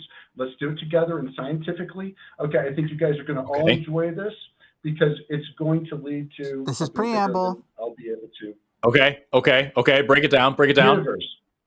Do you want me to break it down or do you want to discuss it? Skip several steps. Give your let me know proof. if you guys have questions. All right. So break down the universe into its root components. Let's say you get rid of all the galaxies. Let's say it's just space, and let's just say all we have in space is going to be electrons, and we're going to have small particles of different types of metals, iron, and then which is going to be a sponge type of metal. We're going to have conductive metals, which are going to be, gold, copper, silver, things like that. And we're going to have water. We're also going to have pressures, and we're going to have temperatures. Okay, temperature, space, 300 degrees negative Fahrenheit, super freezing cold. But if we take everything with electrons, they come together with iron, because iron is a sponge. Iron absorbs a certain number of electrons, which creates magnetic fields. Those magnetic fields then attract that doesn't create materials, which then create every substance that we have in this universe. Eventually, the magnetic field builds enough to where it creates a magnetic field that's so large that light cannot escape it, and then it becomes a black hole, and then eventually we have a star that explodes, and we have a galaxy, and then it repeats, right? But what is life? No! Okay, what? That's not... No what? That's not what stars are. That's not where new atoms come from. That's not how any of that works. Okay. You start with hydrogen, not iron. Yeah, I was really weirded out by the iron thing. Where'd your iron? Yeah, you said you start with electrons and several kinds of metals, and the electrons get to the metals, and that creates a magnetic field, which no, it doesn't. And then the magnetic field grows so large that light can't escape it. You're talking about a black hole as a gravitational field, not a magnetic field. And then you also, that's where new atoms come from. No, it's not. New atoms come from stellar nucleosynthesis inside stars. That's you get iron, or you need hydrogen for that. If you fused iron for that, you'd make a supernova. So no, everything you said so far is wrong, but I don't care. Continue. Okay.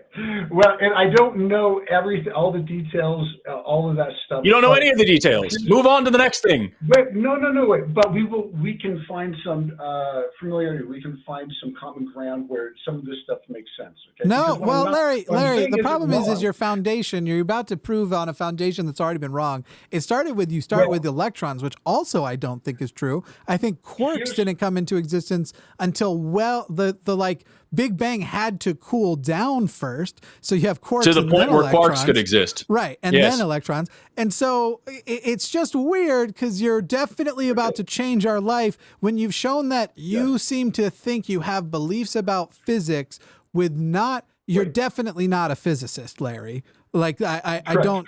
Yeah. So Larry, how many people do you think are going to show through their expert physics opinion without being a physicist that God is real? Just keep that in mind because that's what I'm going to be thinking about as you finish your explanation, your proof for God. Go ahead. Again. Next part. You asked where life comes from. Go there. Yeah. Go ahead. Okay, so let's go. So let's talk about the physics part, which you're right. There's a lot of part about physics I don't understand, but there are some parts that I do understand. Which is iron absorbs electrons. We have static and we have magnetic electrons, and iron absorbs electrons can jump. It doesn't absorb them. It can just hang on to some of them sometimes, and that's because metallic bonds are different than covalent or ionic bonds. I was letting the colloquialism go. Iron is. I'm just right. It's fine. It's fine. How does life start, Larry? Go to that. Okay. I think he was just saying that iron is conductive, right, Larry? It is conductive. Yes. Okay. Well, that was the point. Okay. Well, but these things also break down into frequency, vibration, and volume, right? So you have your so now we're done showing how much you don't know about physics, but also you're trying to show that you know something about chemistry. Now go with your expert amateur chemistry. How did life start? That was where you're going. Help me out. We know that everything breaks. This is you. I'm not helping you for shit. How did life start? That was the next spot you were going. Go ahead. Right. But everything, all matter comes down to the vibration and the frequency and the flow, correct? No. Everything. And if you modify it does not. Then you modify that thing. I think there are. I think you are colloquially explaining stuff in a way that, again, this is not something in a classroom, and you would get an F on the paper. But you might hear in a put in that sort of colloquial way. What's the difference, Larry? What's the difference between an atom of carbon and an atom of nitrogen? What's the difference between any two species of atoms? Starts with a I'm not sure. Is there does it have to do with the frequency? No. It has to do with the number of protons it has. That's what I said. That's the only difference. It has nothing to do with frequency or vibration. Frequency and vibration have to do with things like temperature. Well, but that also temperature changes the vibrational state as well. Vibration changes temperature. I think Larry wants to suggest that somewhere in nuclear fusion, there's a vibration thing that's causing the change from 4 to 6 protons.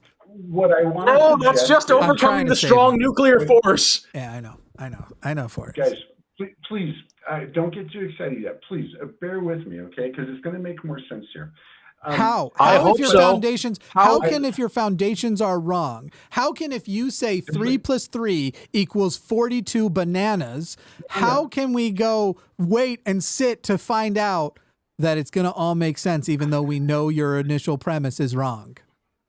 No, what is happening is I don't know all the missing pieces. You guys know a lot more of those missing pieces than what I do. And neither of us think it results in a God. So you think that we have missing pieces, that we have more pieces than you, but specifically the pieces that you have that we're missing results in God for sure exists. That's your thing. We're going to get there. Oh my God. We're getting there.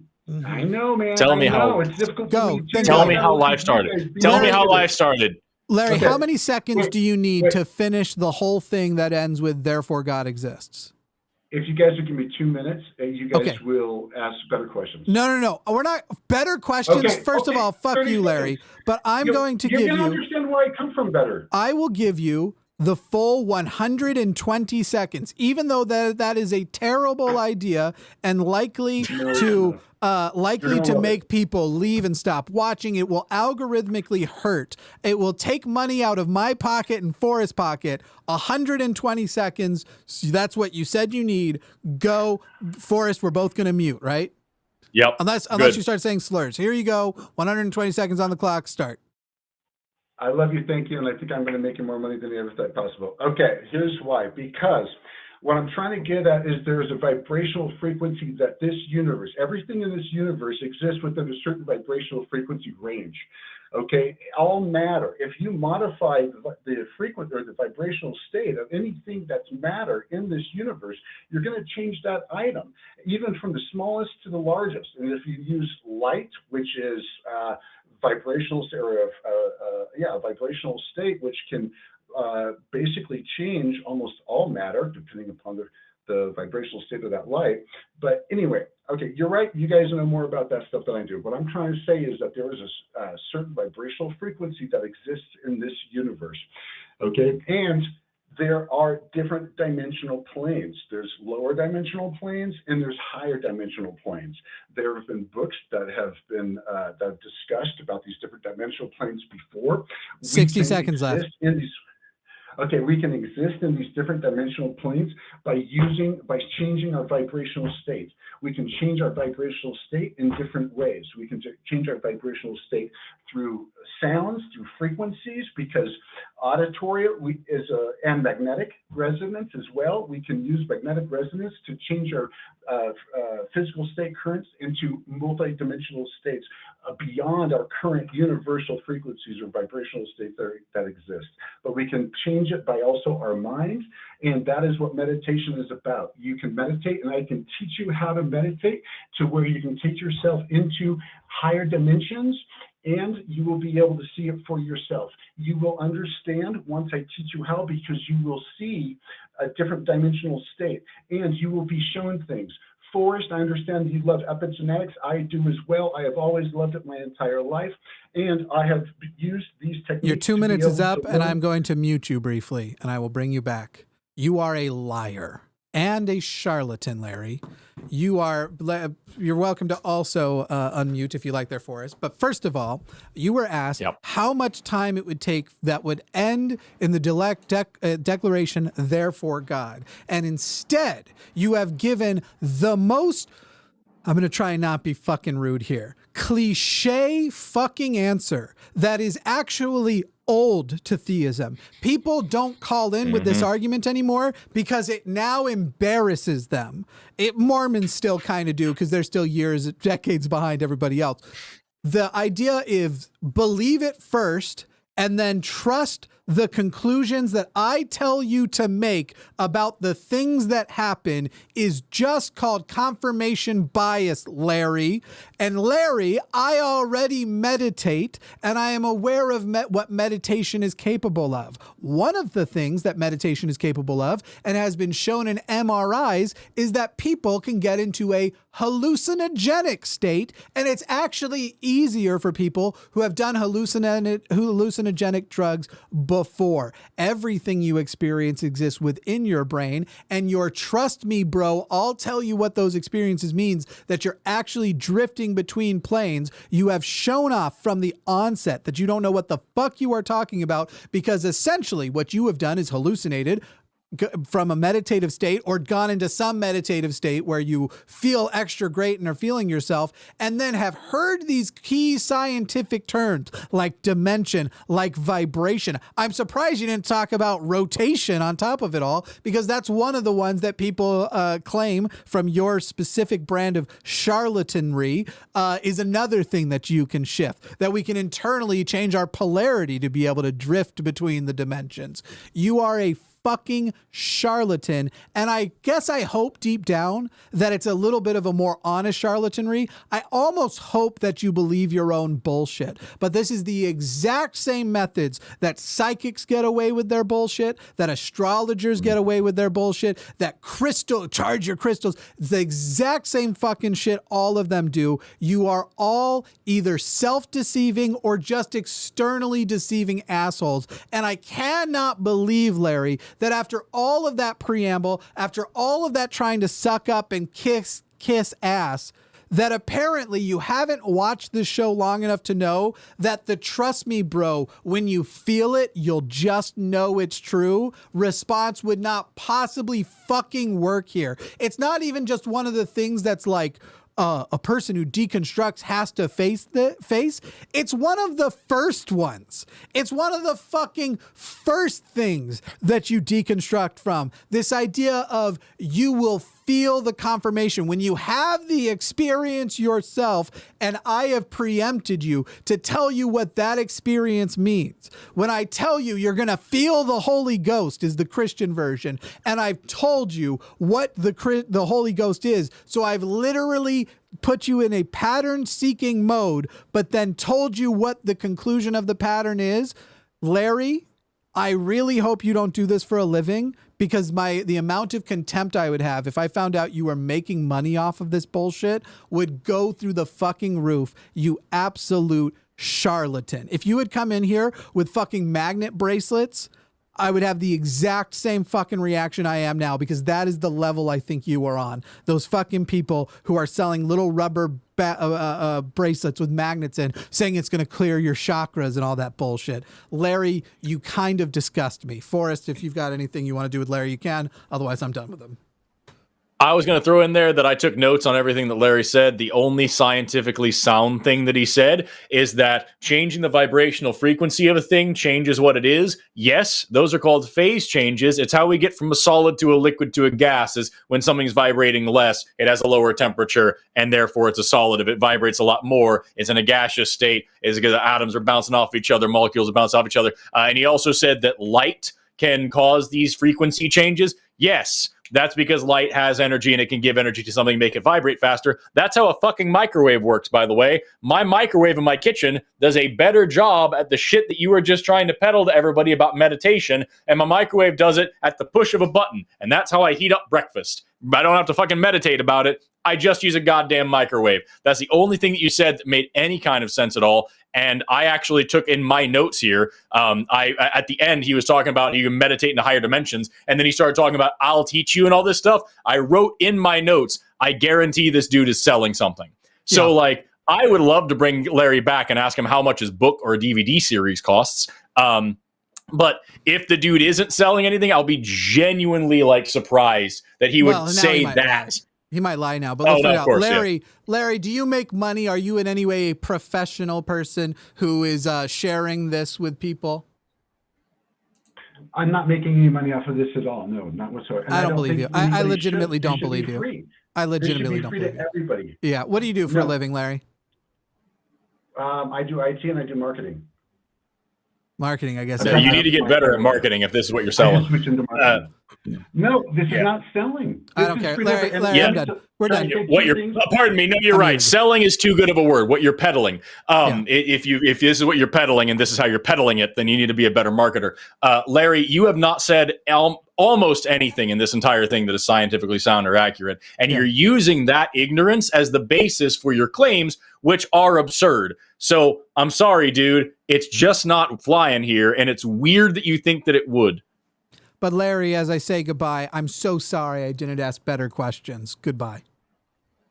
Fuck you and the fucking magic carpet you wrote in on, or whatever other bullshit you want to peddle. Seriously, I'm like I respect Christians actually a lot more than charlatans like this. We had a fucking atheist who was waiting on the line for like over an hour to like talk to us about something that mattered to them. And we gave Larry some time over that person. You know?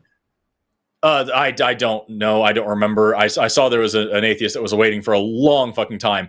And like, I know it's fine. That's the nature of the show. If anybody watches the show, they know we prioritize.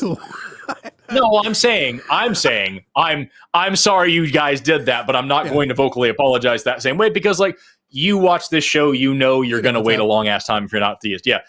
But, like, that's what pisses me off is that, like, the atheist that called in and waited that long and was passionate and wanted to talk to us and is probably a fan and wanted to, like, fucking, I am sorry that person waited that long and had to deal. And then Larry comes in here and is like, well, you know, when you put atoms in the universe like iron and electrons, and then that's what makes black holes, and that's where new elements come from. It's like, no, literally none of it. And you could have Googled any one bit of it and not taken the spot from the person who was waiting like 2 fucking hours, you know? Like, damn. Ben, are you good to wait through one more call? We're going to take one more call before we hit Super Chats. You good, Ben? You can say, I got your mic on. You can say out loud. Yeah, I'm good. We're good. I'm Ben's just chilling. I'm playing The Sims. We're good. This will be where we get started. Yeah. All right, cool. All right, sick. We got one more. Let's do it. Ben's been hearing me get spicy. I forgot he was here. All right. So we've got Alex on the line with Jimmy and Forrest. Now, Alex, the notes I have in here is just that you're going to proclaim something. My question is, are you going to defend the thing that you called in about? Hey there. Hey, guys. Hi. Hey, yeah, I'll do my best. I'll do my best too. Hi. So what's the point you'd like to make? The point I'd like to make is I feel that that Christ is the Lord of all things. Okay. How do you know that? I believe that out of all the ancient texts, it seems as though that the Bible is the most hand copied. There's the most manuscripts of it, and to me that brings forth a lot of validity to it. You know. So let me ask you a follow-up question there. Wait, let me ask you. Forrest, why don't you just restate what he just said? Yeah, I'll restate it to make sure that I'm saying it properly. Because if I'm misunderstanding what you're saying, this is a good time to correct me, Alex. It sounds like what you said is that the Bible has been copied more times than like most things. It's been copied all over the world. There's bazillions copies of the Bible, and that alone tells you that there's some validity to the text. Yeah, that's the main. That's for me, it's a big source. So just out of curiosity, if just hypothetically, the Lord of the Rings sold more copies than the Bible and more people printed it and more people owned copies of it, would you believe that the Lord of the Rings was true? No, I wouldn't. Okay, so then why do you think that's a justifiable thing to say? Well, the Bible's been copied a lot, therefore it's probably true. Let's go with the Book of Mormon, because I mean, if I was Alex, I would simply go, the Lord of the Rings doesn't actually suggest that it's true. That's an easy one to break down. Just go like, the Lord of the Rings doesn't pretend to be true. But let's go with the Book of Mormon. That's why I went to yeah, sure. Yeah, let's say the Book of Mormon. Alex, are you a Mormon? No, I'm not. Okay, no. If the Book of Mormon outlasted and outsold the Bible, would you think that was proof the Book of Mormon was true? That's a good question. Do you believe the Quran is true? I do not. Why not? It's the largest religion and it's the fastest growing religion. It's definitely, the Quran's going to be competitive with the Bible, and the Quran, actually, we have much better reason to believe that not only has it been copied a lot, it hasn't been modified nearly as much as the Bible was modified. The Bible literally has hundreds of versions. The Quran is more or less the same Quran. That's a great point. Right. So why aren't you a Muslim? Well, I find Christianity is the only religion that's not based off of like a merit system. That's to me, that's what really. Why would whether or not something was based on a merit system make it true or not? Because not that it makes it true or not. It holds more relational weight. I feel like what you're trying to say is focus on that. It feels better to you. Yeah, that is what it's sounding like. So let's focus on that then. Let's focus on whether or not it's true. Does it matter to you whether or not what you believe in is true? Yes, it does. I must admit. Okay, so how do you go about determining whether or not something is true? And you don't have to speak like, that's a very broad question. I guess what I should be asking is, would you use any of the methodologies that you've given us so far for why you believe the Bible is true for any other thing ever? Well, we don't know. Alex, that's what I'm asking. I think it. Alex, ahead, how old do you think the Earth is? I just want to see if we can quickly answer that in a different way. How old do you think the Earth is?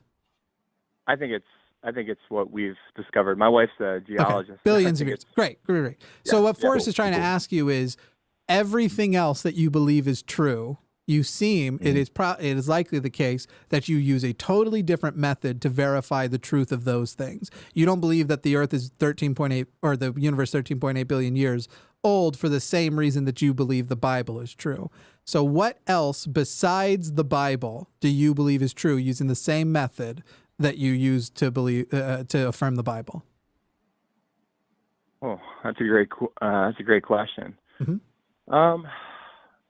For me, essentially, I go based off of, I would say, well, specifically speaking, when it comes to my religious beliefs, is I go based off of what I feel is morally and ethically correct. Right. I know that's kind of that can be Alex, subjective. It is entirely subjective. No, I like where he's going though, Alex. It is entirely subjective. You're correct. It can be subjective. Alex, you were born, or you live in Pennsylvania, right? That's true. Yeah. Were you born in the United States? I was. Were you raised in the United States? Yes. Were you raised in a Christian family? I was. Yeah. So you're saying, I go with what feels most ethically and morally consistent. After Alex, if you don't mind, how old are you? I am, let's see here. I just turned 37. Okay. Alex, cool. After 37 years of being a Christian in Pennsylvania and being raised in America in a Christian society, I believe that which is true, which feels the most morally and ethically consistent with what I feel. And the things you feel are literally the things a 37-year-old Christian would feel. So you're literally saying, as a person who's been raised to recognize Christianity, as a person who's been raised as a hammer, I'm seeing all the nails around. Alex, we're asking you why is Christianity? All right, Alex, you believe Jesus was crucified, right? Yes. Why do you believe that? Because the Bible says it? Well, yeah, because the Bible says it, but also we know that the Romans used that as a source of as a source of killing others. You know, it was extreme punishment for somebody who is anti-state. Right. So like a big way of making a very big example of somebody. Yes. Right. But what proof do you have that he actually was crucified? That's a great question. I have to go based off of just what I've read via the Bible and right. Okay, so the Bible is your evidence for it. Right. How do we confirm that the Bible is true and that the historical events within the Bible are true? I know there are some historical documentation via Pilate and some of the Roman governors. There's not a single person who was alive. There is no contemporary account of a single witness outside of the Bible, and even within the Bible, you have the anonymous books that are the Gospels that were written nearly a century after his death, and you have the story of Paul, who kind of like spiritually met Jesus and allegedly met somebody who had met Jesus. But we literally don't have the accounts by any of the people who actually witnessed Jesus' life. Now, by the way, Alex, I'm not a mythicist. I'm not saying Jesus didn't exist. I won't even say he wasn't crucified. But I'll tell you what, I'm also not a Christian. I won't tell you that he was crucified. I won't tell you that he did raise from the dead. I have no fucking clue, and that's because I'm intellectually honest. By the way, Alex, the question I asked was, how do we go about verifying it? Do you know things that are in the Bible that we can verify? Lots of things. Lots of locations, even certain people who existed. Again, the aforementioned Paul. I think there might be other apostles, people that we can verify existed through other sources. Jesus is actually somewhat conspicuous in the amount of non-confirming stories from outside sources, from people mentioning. Now, the fact that there were people mentioning a sort of Christian movement and that sort of things going on, that seems to start up in that same roughly a century after. However, we have no actual witnesses and yet we have stuff like that for King David. So right. At the end of the day, Alex, I'm asking you for proof. And all I want you to do, Alex, is honestly answer that you have faith that it's true, which is your proof without proof. Because when, in the way that you were raised and in the religion that you are and all the exposure you've had to your religious society, you have a deep feeling that it must be true, because how could it not be? Because that's all you've ever known. Can you be honest, Alex, and tell me that the reason you believe it's true is purely faith? Wow. Well, you said that pretty straightforward, didn't you? I try not to fucking beat around the bush, my friend. No beating around the bush. Yeah. Well, hey, I'll be honest with you. It's an immense amount of faith that I have. Yeah. For it, but I know Great. I have done some digging, and I have found some, I would say, not proof, but evidence of Christ being actually crucified, and it has been. I can't tell you the name specifically off the top of my head because I'm a little nervous speaking to you guys. It's all good. Alex, the thing I'm just going to repeat to you is there literally is no contemporary account. Nobody who witnessed it actually wrote it down. You know, this was Bill Craig for years wanted to do and you know, one of the best proofs was the empty tomb. And it was literally like, the empty tomb of what? You have no evidence that he went. There are plenty of You empty have a tombs. cave with nothing in it. Yeah, there is no, as far as there are people who mentioned him at the same time, near the same time, who did not directly meet him, didn't even claim to directly meet him. We're talking about like the Tacitus account.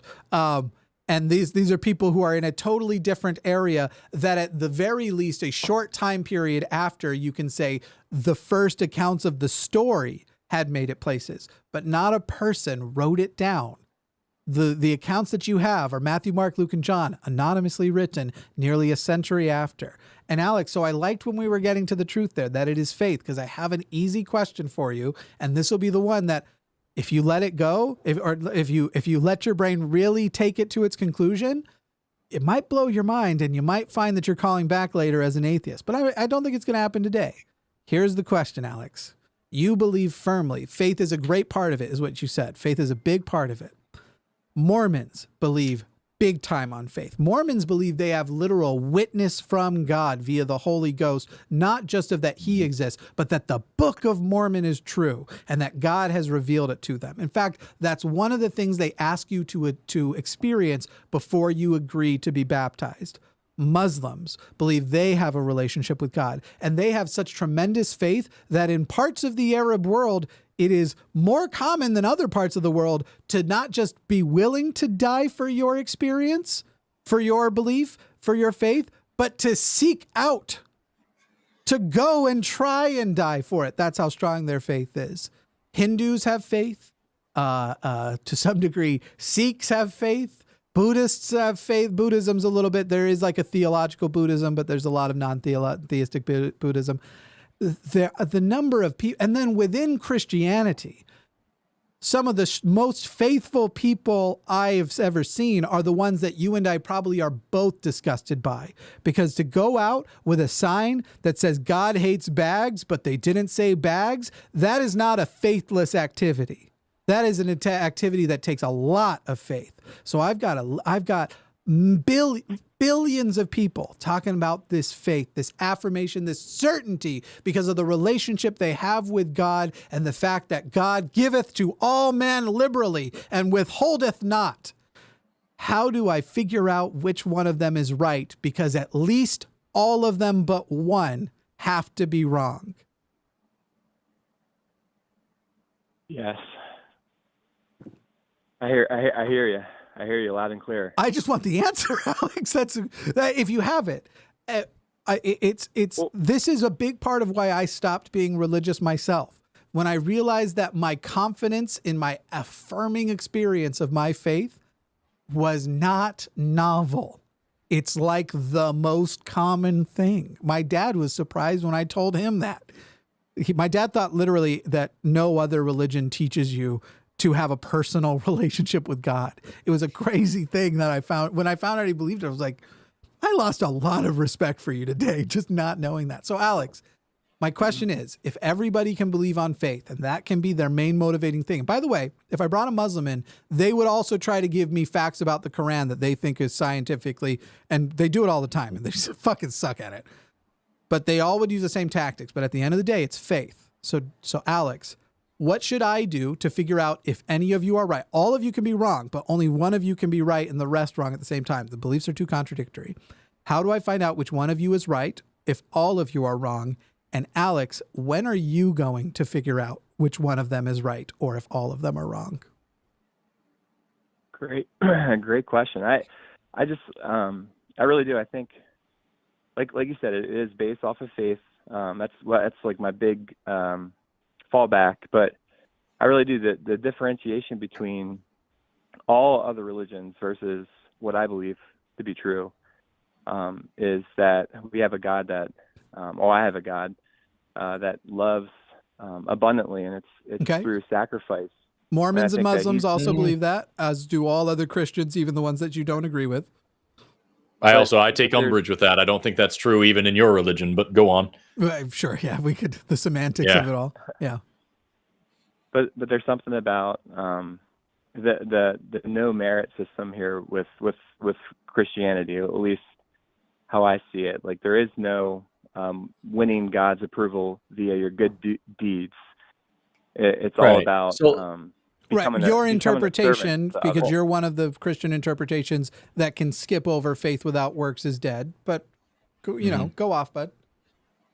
Yeah, but that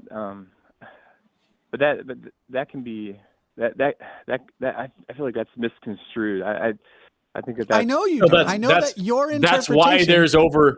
That's why there's over 2,000 denominations of Christianity alone. Let me ask you a different line of questioning, Alex. And I apologize. You've barely gotten to say anything, but please understand, I promise whatever you're saying, we've heard. And like we're trying to show you a little bit is just like, when I started with this, I was asking, would you, but, and you're offering up what are, in my opinion, some of the worst merits of your religion. And like, I wonder if that's like, let me put it this way. Do you believe in a literal hell? I believe one can choose to be there, but yes, you do. It's about your choice. So yes. But so I believe yes, you do. Hell. Okay.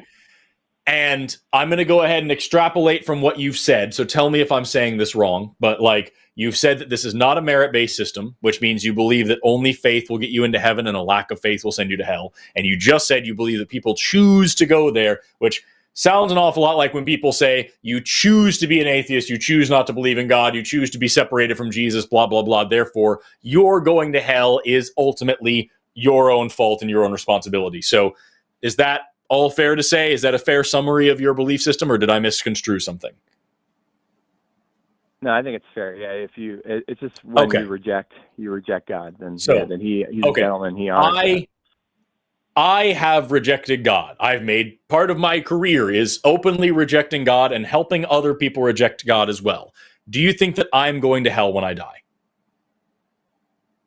Well, biblically speaking, don't biblically me. I'm asking you a question. Do you think I'm going to hell?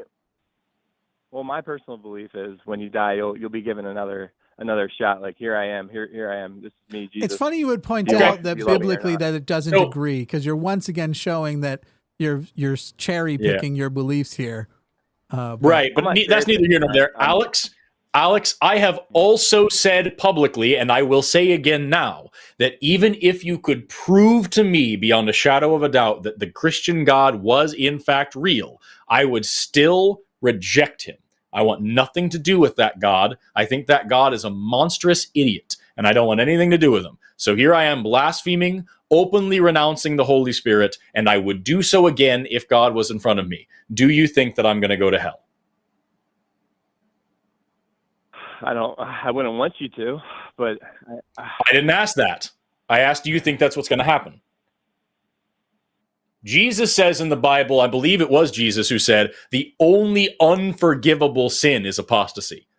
Like, if you renounce God, that is the only sin for which you cannot be forgiven. So I've already committed the unforgivable sin. I am already past redemption. Do you believe I'm going to hell, Alex? You said believe. So no, I think that once you die, you'll get to see God for yourself, and you'll get to decide then. And after I decide, because I promise you I will say to that God the same way as I've said over and over, I reject that God. I don't want anything to do with that God. Yes, I believe that God exists if you prove it to me, but I still renounce it and reject it and don't want anything to do with it. Am I going to hell, Alex? I wouldn't want you. I don't want you to. I think Alex, God just be honest and say yes. Alex, just be honest, dude. I am being honest. This is reveal more things to you. Accommodate. I feel like he's accommodating. Okay, Alex, who does deserve them to go to hell? Because this is Alex, crazy to me. I don't know. I'm serious. I want to get to this. I'm sorry. I appreciate Jimmy, but really, I don't want to let you go, Alex. Like you're not getting out of this. Every other thing we've talked to you about, you have been very honest and very straightforward, and I really sincerely appreciate that. You've been very honest about your faith positions. You've been very honest about what you believe and why. And yet in this instance, you're making a million excuses and a million hypothetical situations about this and that. No matter what your God does, I reject it. I don't think that the God of Christianity is an ethical, moral, good person or intelligent thing. The God on offer is evil in my eyes, and I don't want anything to do with it. Whatever your interpretation of it is, that's the one I'm talking about. Any God that would run a universe like this is a monster, and I don't want anything to do with him. I don't like your God. I don't want to be with your God. So I die, and your God shows up and says, hey, yo, I'm real. Here's your second chance. And I say, fuck you. And the God stoops down and says, no, really, I'm a nice dude. And I say, no, really, I don't think you heard me. Fuck you. Am I going to hell, Alex? Oh man, that's I think then you've made your choice. Okay, now here's the question: do you think I deserve it? That's a great question.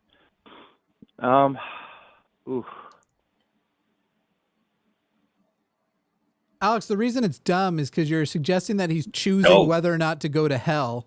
It doesn't matter. It doesn't matter. No. It does. Let me finish.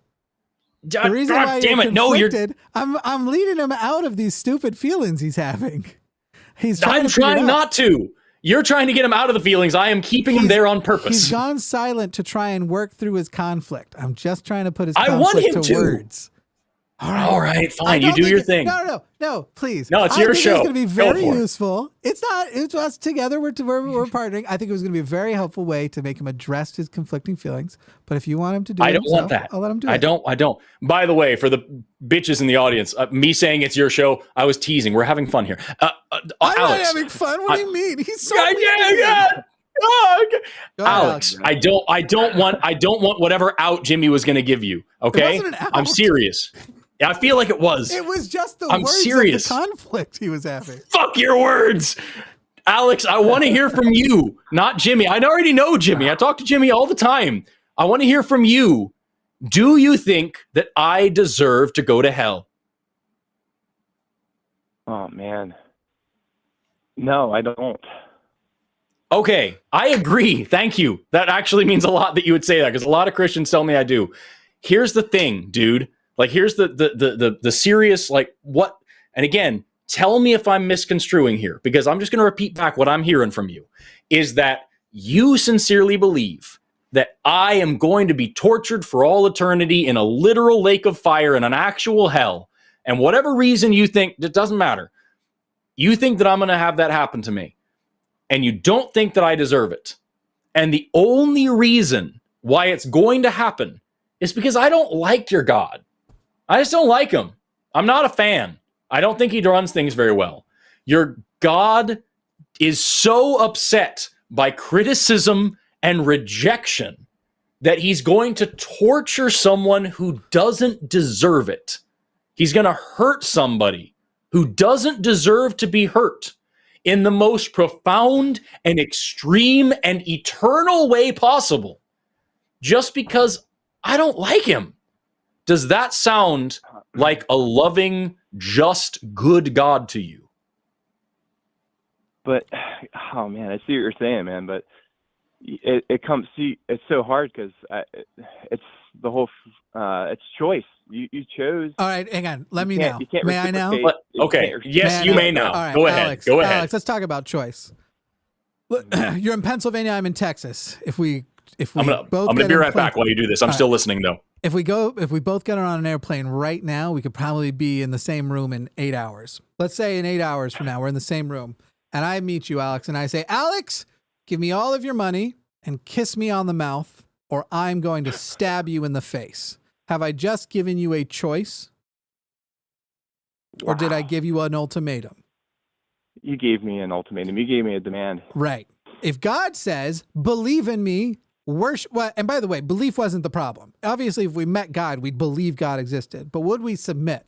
If God says to me, submit to me, or else you will be tortured for eternity, and there will be no redo. I'm not going to pull you out of hell and say, all right, did you learn your lesson? But even if he did say that, even if it was that, if he just said, believe in me or face hell, have you just been granted a choice or an ultimatum?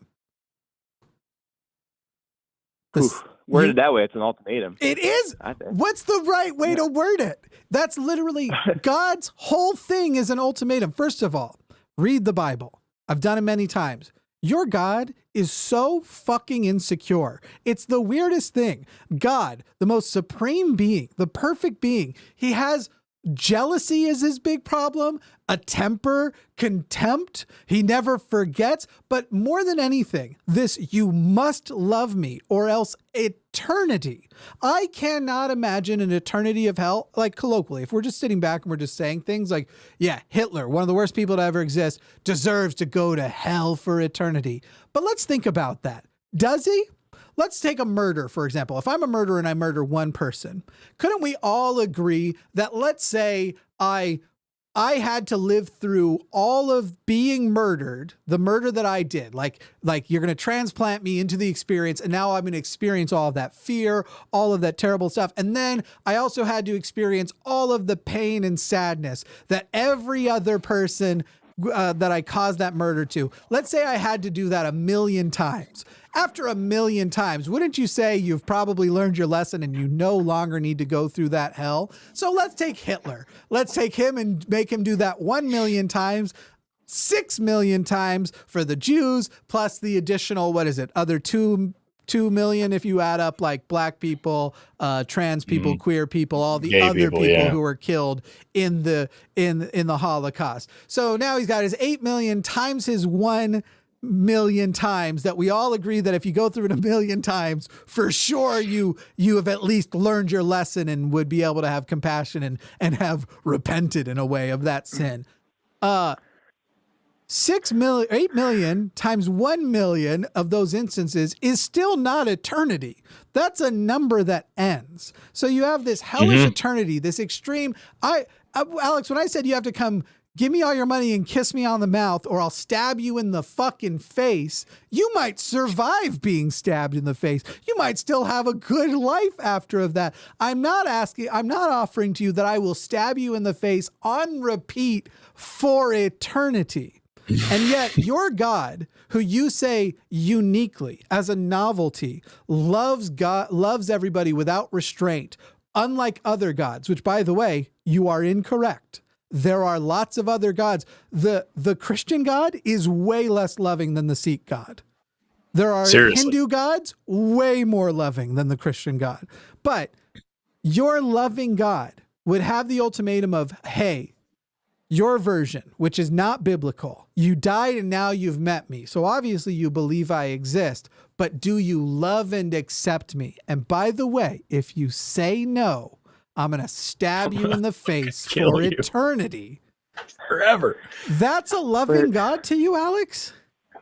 It doesn't say anything about him stabbing you in the face. Alex, you know that was a joke. I know. Okay. But honestly, I think he's just, and this is me and my beliefs, but I think he's higher than our thoughts. Well, actually, that's biblical too. He's beyond what we can know and comprehend. Name for me one man. Name for me one non-human who made that claim about God. Name for me one man. One non-human. Every single person, every single place you have ever heard his ways are higher than us came from somebody who was a person whose ways were not higher than us. I don't believe your God exists. So for you to say, well, the answer for why he is such a jealous little baby who would give us an ultimatum and why I can think through this and go, no, this is fucked up. The reason why it's actually not fucked up is some greater reason that I'm not understanding. Alex, if you were a charlatan trying to sell people stuff, you would give that excuse and look at them sideways to wait to see if they saw through it, because it would seem like such obvious bullshit. If I came to you, Alex, and said, hey, man, I've got this lemon juice, and this lemon juice will cure cancer. And if it doesn't seem to cure your cancer, it's because of reasons you don't understand, because my ways are higher than yours. You would immediately be like, I'm not buying your fucking lemon juice. There's no way you'd buy that fucking lemon juice. You didn't buy it. And yet you have bought this when other humans have told you the same goddamn thing about God. And or lemons. Lemons are delicious. And they will cure cancer. Yeah, believe us. Are delicious. I like limes better. I like them both. There's no, we're not. It's not. Well, then you're going to hell, Alex. Yeah. If you like limes, you son of a bitch. Stab you in the face forever. Give me some limeade, and I'm good. I have a totally different line of questioning after you address what he just said. Go ahead. He's much more interested in this is the funniest thing, because we've addressed this a bunch of times. Forrest really only wants to talk about what you believe. Not only, but he's way more interested in the whats, and I only care about the whys. I literally don't care about the whats. Yeah. That is true. Yeah. Yeah. Anyway, go ahead, Alex. Well, I hear what you're saying. I just well, anyways, I kind of called in. I wanted to talk to you about a book that I was reading, but I'm not sure if it's going to really answer the question he asked me. What was your question? Tell me the book. What was the book? The book's called Cross Vision, and it's called trying to make sense of the Old Testament through the crucifixion of Christ. And how much will you give me if I read it and I still don't believe in God? Are you willing to put your money where your mouth is? Because if you watch the show, I would like to fly. I'd fly and meet you out in Texas, and we can slap hands. I've read so many books though that are like this is the one that'll straighten it up for you, and every single one, it's literally like there are such basic things in here that are so wrong. The Shack. I used to work for a guy who was like real into the Shack, and he was this Christian dude, and he was like, "You just got to check out the Shack; it'll prove everything." The Shack. The worst shit I've ever fucking seen. It was awful. I watched the movie. Fuck that book. I'm not going to waste my life on the book. It's to the point now where like I can go back and watch old debates that I used to be like challenged by, and I'm like, holy shit! I literally just last night watched the famous Hitchens William Lane Craig debate, and I was like, this is their best. William Lane Craig is their best. Still, they think it's bad. This sucked. Real bad. He sucks at this. It's a bad time. The atheist has to prove. Anyway, Alex, I think I've given you enough to wonder about your whys. I have a different thing for the whats, and then we'll call it a night. Well, I want Alex to address what you said there at the end first, and then I'll add because I don't want to like stomp all over what you were just talking about. Oh, I don't think I left a question open, did I? Oh yeah, how much money are you going to give me if I read the book and still don't believe in God? Because I'm not doing it for free anymore. I'll fly out to you, and we can do a good old fashioned like high five and then clasp hands together. Oh, what a gift! I was asking for moolah. I want to buy some woodworking tools. No, it's all good. Well, I'm a teacher. I don't make that much money, so sorry, I can't. I'll think about it. I'll look at the reviews. I'll see if it looks like a book I want to at least familiarize myself with. But I got to tell you, based on our conversation so far and the things that you seem to be considering for the first time today, I have a feeling we've got a little more to offer you than new things about Christianity will come our way. But I could be wrong. I don't mean that in a condescending way. Am I literally like great friends with Old Testament scholars? Yes. Literally. So it's like, but maybe Cross Vision will do it. I don't know. Anyway, you and Forrest have some maybe Cross Vision will do it. We're going to do super chats. Yeah, I just want to let so it sounds like a fucking a hoot. let me just kind of do this really quick. Oh, flip, dude. I just want to make sure that I've got the right numbers here. There we go. Okay, perfect. So, as Jimmy said, I'm more interested in what people believe. He's more interested in why they believe. I kind of get to why they believe afterwards, but I like focusing on the substance of the belief itself, because I believe that like I said earlier, I believe the God that you believe in is a monster, and I don't understand why you, who seem like a very nice person, would believe in such a thing, except for the fact that you were brought up to believe in it and have probably been told many times that only good people believe in this and bad people don't, and things like that. But I just want to ask you some questions about the real world, because we agreed that, God's going to send people to hell and all these things, and I don't think that's pretty cool. But here's a real statistic for you. All right, so let me ask you this first. Do you believe that anything in the world happens that is against God's plan and God's will? Against God's plan and against God's will. Yeah. Well, like I said, I feel like ultimately humans, we were given the choice to make our own decisions. So essentially, sure. No, not everything is done because of what God has said for us to do. We get to choose. Okay. So some of the bad that occurs is because of our own doing. Okay. So is there anything that God can't do? That's a good question. And I'm not trying to get you in one of those. I'm not trying to give you the bullshit like, can he make a stone so big that he can't lift? I like literally, seriously, like, is God actually truly omnipotent, all powerful, can do anything? I believe that to be true. Yes. Okay. I think I heard you say a second ago that you believe in the 3 O's, so he's omnipotent, omnipresent, and omnibenevolent. Is that true? Omniscient, yeah. So he knows everything, ever, forever, perfectly. He knows all past, present, and future. And he can also do absolutely anything forever, no limits whatsoever. And the third O usually is omnibenevolent. He is only good. No, so it's from what I understand, it's omnipotent, all powerful, omniscient, all knowing, and omnipresent. Those okay, I'm glad I clarified. I'm glad I clarified because So the issue that I have with that then, I've a lot of them. Do you believe in the creation story from Genesis in Adam and Eve in the Garden of Eden? I think it's more poetic than anything. I don't take that literally. Good. No, I think great. He just brought order from chaos. That changes my line of questioning. Because the Adam and Eve story makes no goddamn sense with the 3 O's. So that's fine.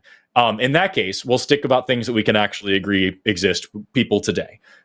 These are some real numbers that you can look up and verify if you like. These actually, you can get this from the UN, has this on their website. It's from the UN Chronicle. This is actually numbers from 2008. Things have gotten slightly better since then, I think. But we lose 25,000 human beings every single day to hunger and hunger-related disease. So 25,000 people every single day starve to death or die from a hunger-related disease. That includes over 10,000 children every single day. That's about 9 million. That's about 9,125,000 a year. I did that math. That's why I was bucking around my keyboard. Little over 1,000 people an hour. So I've been on this show since 6 o'clock. It's now 10 o'clock. So that's about 4,000 people while I've been sitting here statistically have died in one of the more painful ways to die. Your God is all powerful. Your God knows everything and your God is everywhere. So the God that you believe in not only watched this happen, but knew from the beginning of the universe that it was gonna, and could at any time step in to intervene. Why does he not? That's a great question. That's such a sad. Those are sad stats, but it's part of what I do. Why I do what I do. I want to make a world where that isn't the case. So yeah, it's fucking horrific. and your God is ultimately responsible for it. So why? I don't know. I really don't know. I know. Yeah, I don't know, and that's a question I'd like to ask him when I get to see him. Yeah, no. If God is real, he's got some fucking explaining to do for sure. Because here's the thing. Maybe you disagree with me on this, but here's where I'm at, is that if you see something evil happening, something terrible, and you have the power to stop it, and you don't, then that terrible thing is a little bit on you too. And when I say you have the power to stop it, I mean, like, if I see somebody getting mugged, I might run over there and try to physically intervene. If I'm afraid, I might scream for help. If I'm still afraid of that, I might call, somebody. I might make something. Anything besides just watching would be good, or walking away. Anything besides ignoring it is the right thing to do, right? Can we agree on that? Yeah, I can agree with you on that. And so, like, for us as humans, we might be afraid. We might be scared that we're going to get in trouble. We might be scared that we ourselves are going to get hurt. We might have some serious social anxiety. We don't want to make a fuss. Who knows? But, like, at the end of the day, the moral action is literally anything besides just ignoring what's going on. And your God is here. The ultimate power in the universe. Nothing he can't do, and nothing can hurt him. He's invincible. He's all powerful. And he does nothing. Not only when these people starve to death, but every rape, every murder, every cancer, everything that goes on in the world, every bad thing. Maybe you've heard, there's, I believe it was Epicurus who originally laid down this gambit, thousands of years ago, of the problem of evil. He said, if God is able to stop evil, but not willing, then he is malevolent. Malevolent. He is malevolent. He himself is evil. If he is willing to stop evil, but not able, then he is impotent. He's not powerful. And if he is both able and willing, then there shouldn't be any evil in the world. There should be no pain, no suffering. But if he is neither able nor willing, then we have no reason to call him God. So how do you grapple with that gambit? How do you grapple with the fact that there is so much pain and suffering and misery in the world that is nobody's fault, that is not the result of human choice or free will or anything like that, is simply just those 10,000 children that die every day? They didn't choose to be born in that situation. They didn't make bad choices that led to them starving to death. They were just fucking born and then they died shortly thereafter. How do you grapple with that from your worldview of this tri-omni God? That's a great question, man. The best thing that I've come up with is, I feel like God tries to work through others, through myself and others included, to try and make sense of bad and straighten it out. But he can't. He hasn't yet decided to reveal himself yet. He hasn't yet. The time hasn't come yet for him to come back and make things anew. Okay. So unfortunately, for now, we're left on our own with some guidance via the Holy Spirit. So put that on me, Alex. I want you to put that on me. I walk into a room and I see a child being raped, and I do nothing about it because the next door neighbor is going to do the work for me. And I'm trying to teach the next door neighbor to stop children from being raped. And if he didn't do it, then that's really on him, because I wasn't ready to reveal myself yet. And so I didn't do anything. Am I a good person if that's the case? The answer is no. But I mean, I think that it goes back to my thing. Like, he is. And then, I'm sorry, but like, just to add on to that, based on what you've already said, say that child is raped, and then because of that, they have such an, they're so mentally disturbed that they reject God. They become an atheist and they say, no God would allow me to be this hurt in this way. And they turn out exactly like me, very anti-theist. And they say a God that would allow this is monstrous, and I don't want to have anything to do with that God. And then they die and they get a chance to meet this God, and they say, fuck you. You let me be raped as a child. What the fuck is wrong with you, you absolute monster? I have no reason to believe or to worship you. I don't care if you exist or not. I want nothing to do with you. Because of what you believe in, that child will now go to hell as well. So God watched this child suffer, orchestrated the events in which it would happen, watched it happen, and then punished the child for being angry about it and sent them to hell for eternity. Is this God a good person? I see what you're saying, man. I see what you're saying, and my answer would be no. But what it comes down to, though, is you had, like, if we play that scenario through again, you had the choice to choose to allow that act to go on, and you're like, oh, somebody else will take care of it. Another human will take care of it, you know, not yourself. Yep. And you weren't then led in the correct pursuit to stop it. But that's everything. What did you just say that doesn't apply to your God? You said, I had the choice to stop it, but I instead relied on a human and I didn't do anything. And I agree that would be wrong.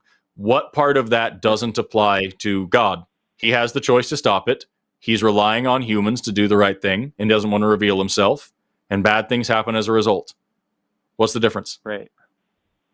It's a good question. It goes back to what I was saying. Like, I feel like he's a gentleman, and he's gonna respect, even if it's a poor, horrible choice on our front, our choice to decide not to do anything or to do something, and hopefully we do choose to do something. But that's all he can do right now. You said you're a teacher, right? I am, yeah. Uh-huh. What age group do you teach? It's 4th grade. Okay, so you're in your classroom, and little Timmy over here in your 4th grade classroom picks up a pair of scissors and starts attacking little Susie on the other side of the classroom. Do you wait for the other students to intervene, or do you step in? I step right in. Why? Because I know it's wrong, and I gotta stop it. Yeah. So who's more powerful, you or God? Doesn't have anything to do with who's more powerful. It's who chose what to do.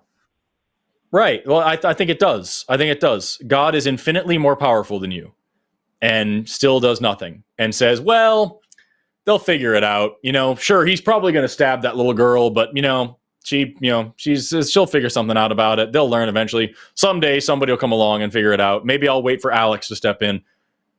Is that acceptable to you? That's not acceptable to me, but maybe he was working through me, and that was him. And helping me do the right thing. Right, but all the times when you're not there, and when another good person isn't there, or when indeed a bad person is there, all the other times where somebody doesn't stop the evil thing, or is the person committing the evil thing, is God not working in those ways? He's omnipresent. Is he just not choosing to participate anymore at that moment? He's there, but he's so loving that he allows people to choose wrong, which is he's so loving. I just want you to hear what you just said, Alex. He is so loving that he allows some people to rape children.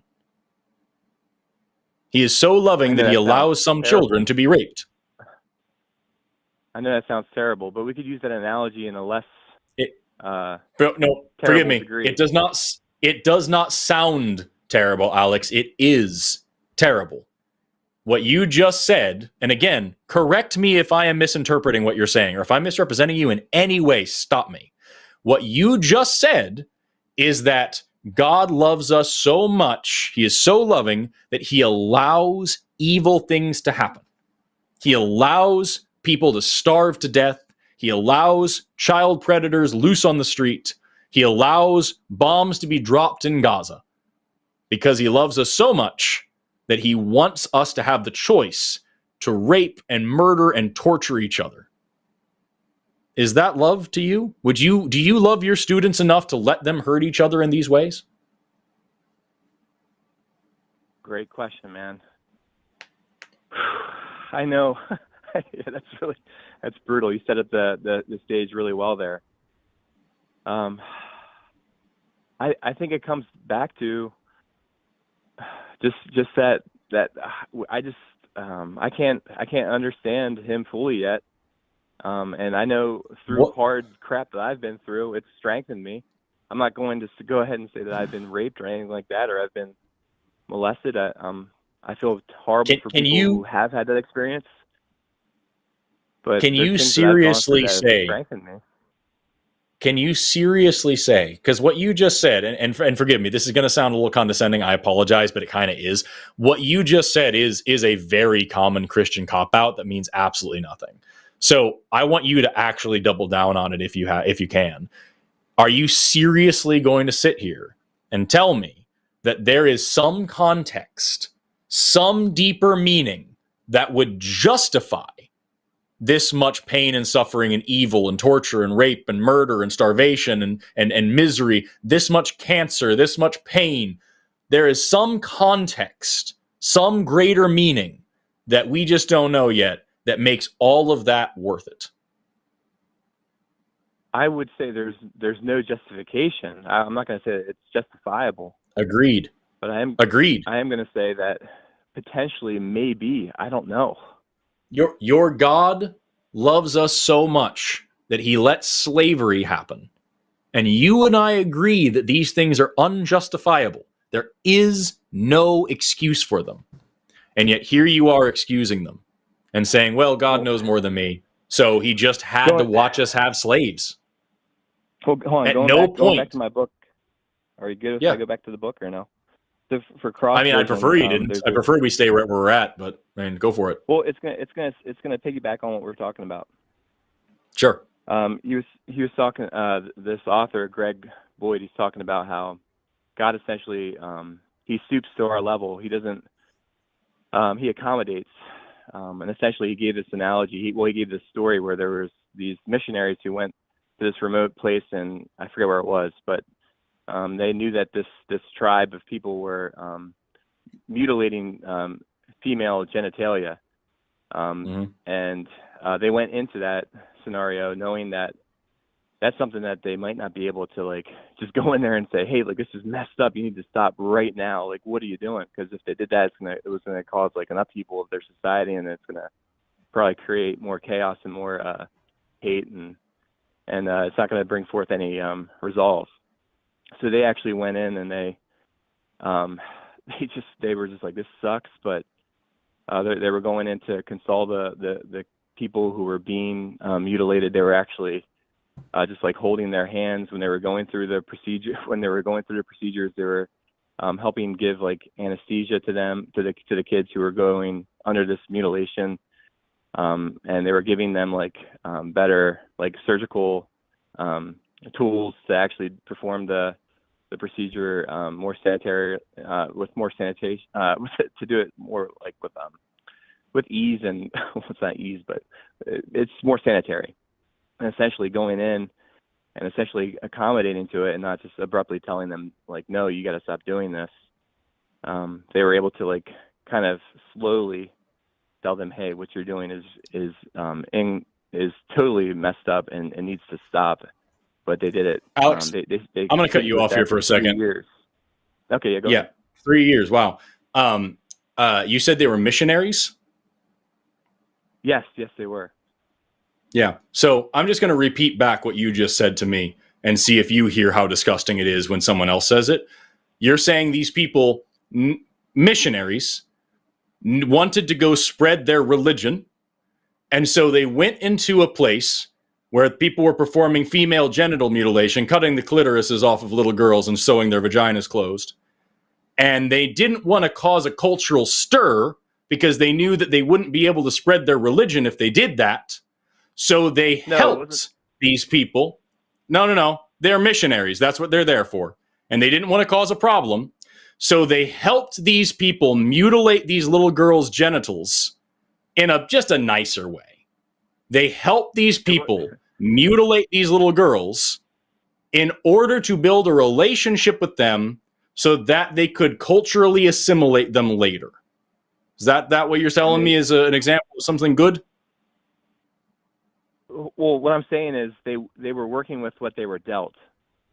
And I feel like that's what God did with us. Is that your defense of why God endorsed slavery? Because that's kind of what it sounds like is the sort of argument. That's what it sounds like as well. No. Yeah. Yeah. Because God straight up talks about in the Old Testament, and like the specific argument you're talking about is when we hear, I've heard this actual, I think, story before too, where it's like, well, God improved what slavery would be by giving them rules over slavery, knowing that humans would be like that. But the difference between God and your metaphor is God has full power and authority over everybody.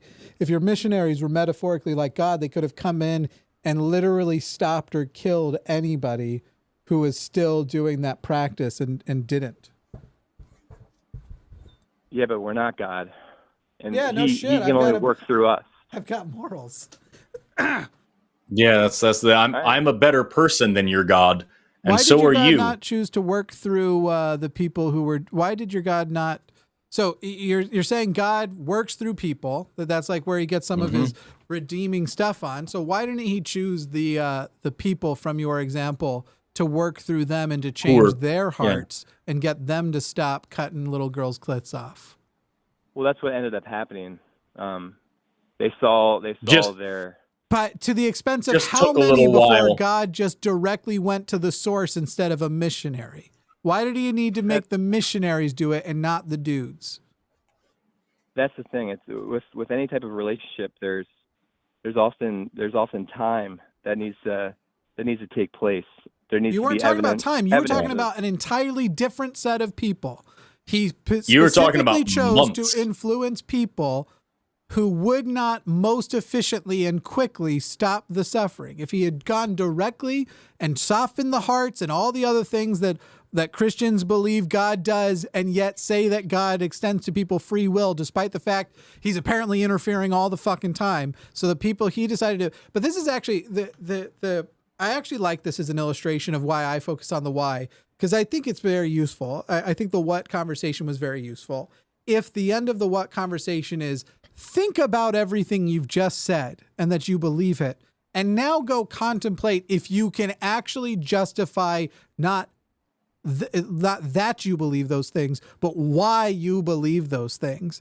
Because you are making some ginormous claims and letting God get away with some ginormous things that so far, when we did hit the whys before, you did not actually show us any good reason why you should hold those beliefs. And if that, I don't know what could make the stakes higher, because you are willing to see the bright side. It's like the weird shit where somebody says like, God's miracle. My uncle, this is a real story I've heard. My uncle burned to death, but the only places that on his body that weren't burnt were the places that his temple garments, which is something Mormons wear, were touching. He died, but I saw the hand of God, and what a blessing that the place that the temple garments completely getting over that God intervened not to save your uncle, just the skin where the magic underwear was touching. It's a weird thing to do. And again, when you're going to have these conversations about what's, the reason why I worry about having too many of them is if you walked away and all you thought about was the what's that we came up with today, and this is not a criticism of Forrest by any means. I'm saying why we have to add the why after the what. If you walked away just thinking about, man, he brought up this what, and if that's all you focused on, and you went to an apologist or a priest or whatever, they're gonna be able to tell you things that to you will satiate those whats. Oh, wow, that thing of, it is so easy to satiate stupid beliefs if at the beginning you're still saying you have those beliefs, or bad, I should say evil beliefs or bad ones. If you're gonna start with, I wanna hold on to this belief, so I want someone to satiate me, even just the God's ways are so much higher than my own, and then you get people like, imagine if you had an ant farm, and you genuinely cared about all of those ants, but in the grand scheme of things, after you had gotten past thousands and thousands of them, it would be very sad when these things happen, but you're not going to open up the ant farm and risk contaminating it or whatever for the good of the whole and all this sort of shit. And it's this level of apologetics that getting past what's as a Christian is so easy, which is what I find so gross.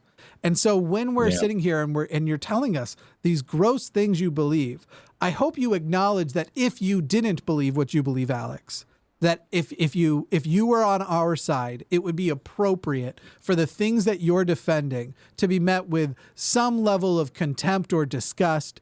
And therefore, if that is true, you should understand that that is what the stakes are. And you need to not go and sit and go, oh, I wonder if somebody can make this sound better or feel better. You need to go and sit with your why. Why the fuck do you feel like you need to defend the guy who... It's not like the people who invented clit cutting offs. That's not a good phrase for it, but the guy who invented female circumcision was doing things they thought were biblical, would be understood. Mm-hmm. The whole repulsion of women having any sort of satisfaction or feeling like they deserve any kind of satisfaction with sexuality comes from deep Christian indoctrination. This is why we do the show now on Tuesdays, Chewed Gum, just for people who are deconstructing, because modern day, even more progressive strains, I wouldn't necessarily call it progressive Christianity, but you don't have to go all the way to Westboro to get the fucking, you should be ashamed if you have a sexual thought and are a woman, if you want to have an orgasm, if you dare to touch yourself, you should be ashamed of that. You don't have to go to that's moderate Christianity and even some progressive leaning Christianity that you're getting that shit from. And so at a certain point you have to go, boy, if this isn't true, the stakes are high. So I better have a real fucking good reason to believe that is true. And Alex, that's my parting words with you. Forrest probably has more, but I'm wanting to start heading toward the end of the show. Yeah, my parting words for you, Alex, are you've shared a lot of beliefs, and I think we've explained to you what the stakes of those beliefs are. Next time we talk, you better have a really good fucking reason for believing it. Don't you think that that's fair to say, Alex? Yeah, I appreciate what you're saying. Like I said, I'm trying to what I've been trying to do is make sense of the Old Testament and all the things that it says within the text, and right, for me it's hard for me to wrap my brain around it. So right now I'm just trying to figure out. It's because you're a good person, Alex. Probably. Yeah. Why did God say specific things? But Alex, yeah, you're a better person than your God, except for when you talk about female genital mutilation. But Alex, there's two ways to do it. That was. I get it was an example and that it was meaningful to you from the book and all that sort of stuff, and that you're still, but actually, I think it actually reveals what I was about to say to you. As you're now going through that example and it being met with the disgust it was, as your priority needs to be finding the truth, not finding comfort in the thing you've decided is true so far. That's it. That's the tweet, as the kids say. Yeah. That's it. Right now, I have no doubt that you are trying to explore how to make the Old Testament work, but I think you are doing it within the framework of how do I make the Old Testament work and stay a Christian? You have to let that go. And it needs to be, how do I make the Old Testament work consistent with the truth? And I'm ready to let go of the idea that it can't work if that is where the truth leads me. One is confirmation bias and the other is skepticism. And I would hope you would come down on the side of skepticism. But I can't force people to come down on things just because I think it's better. We're going to ignore the phrasing. Go down is great. Alex, I heard that. Yeah, I'll ignore that. Alex, go ahead and last words, and then we're going to move on. Yeah, well, thank you for your advice. I appreciate your guys' time and talking to me about what I've been trying to figure out on my own here. But yeah, I do. I realize what you're saying, and my thing is I've been trying to hang my hat on just the fact that Jesus said that John the Baptist, there's no greater than he, and John the Baptist prepared the way for Christ. So what Christ said ultimately is what I'm going to hang my hat on. So what you need to worry about is, why do you believe Christ existed and that the words attributed to him in the Bible were actually said by him, and do you have a good reason to believe that? I, again, am not a mythicist. I even probably suspect there was a Jesus the guy who everything's been attributed to, but I have heavy doubts that he ever gave the Sermon on the Mount, and I have heavier doubts that he was ever crucified. And I think you will go to find, as I make those two claims, you're like, as the average Christian would probably go like, wait, you really doubt that he did those things? Go find me proof he did either. Go find me what the actual evidence is. and you're going to discover that the nature of that proof, it fucking sucks. Anyway, that's all I got for you. Alex, have a good night, and I hope I hear back from you as you do more exploring, and hopefully with a skeptic mindset instead of a keep the faith, but reconcile it. Don't go reconciler. Well, hey, thanks, Jimmy, and thanks, Forrest, for your time, guys. I appreciate you guys. We'll see ya. I appreciate the honest conversation, dude. Call back sometime. Yep, we'll do. See you, Forrest. Peace. Bye-bye. Oh, I almost just ended the stream instead of the call. That would have been horrible. All right, now we can end the Colin show thing. Man, that would have been fucking hilarious. Okay. Show's offline. That's boop boop. Did that not hang up? There we go. Boop boop.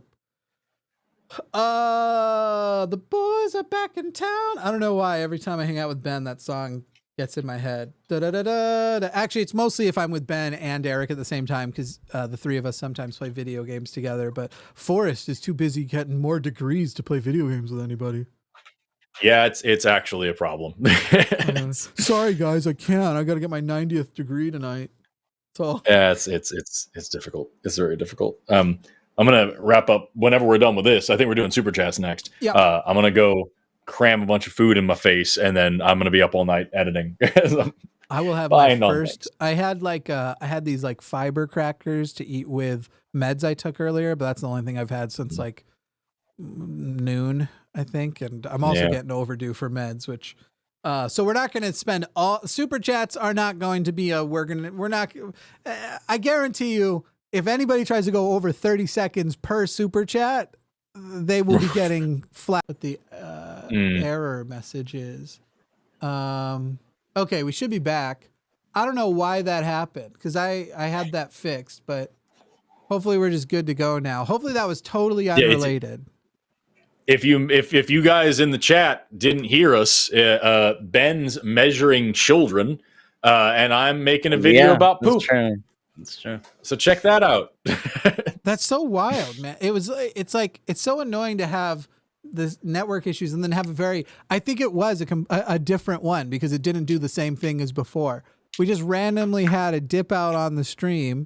That's not related to the other network issues we had earlier, because now I'm looking at the error logs and it's even a different error. I don't know what just happened. Anyway, we're back at least, so we can do these things. Starting with, hey, send in your super chats now. We'll read ones of $5 or more, and we'll have fun. Entian Yunsen says, thoughts on transhumanism? Dara's looking different today. Did he get derped by leprechauns? Go feck yourself, American Dara. My shin bone is more titanium than bone on my right leg, so I'm all for it. I have no attachment to this body. If I can maintain my consciousness but otherwise move into either a better, much improved body or become more robot than man, I'm fucking in. Mm-hmm.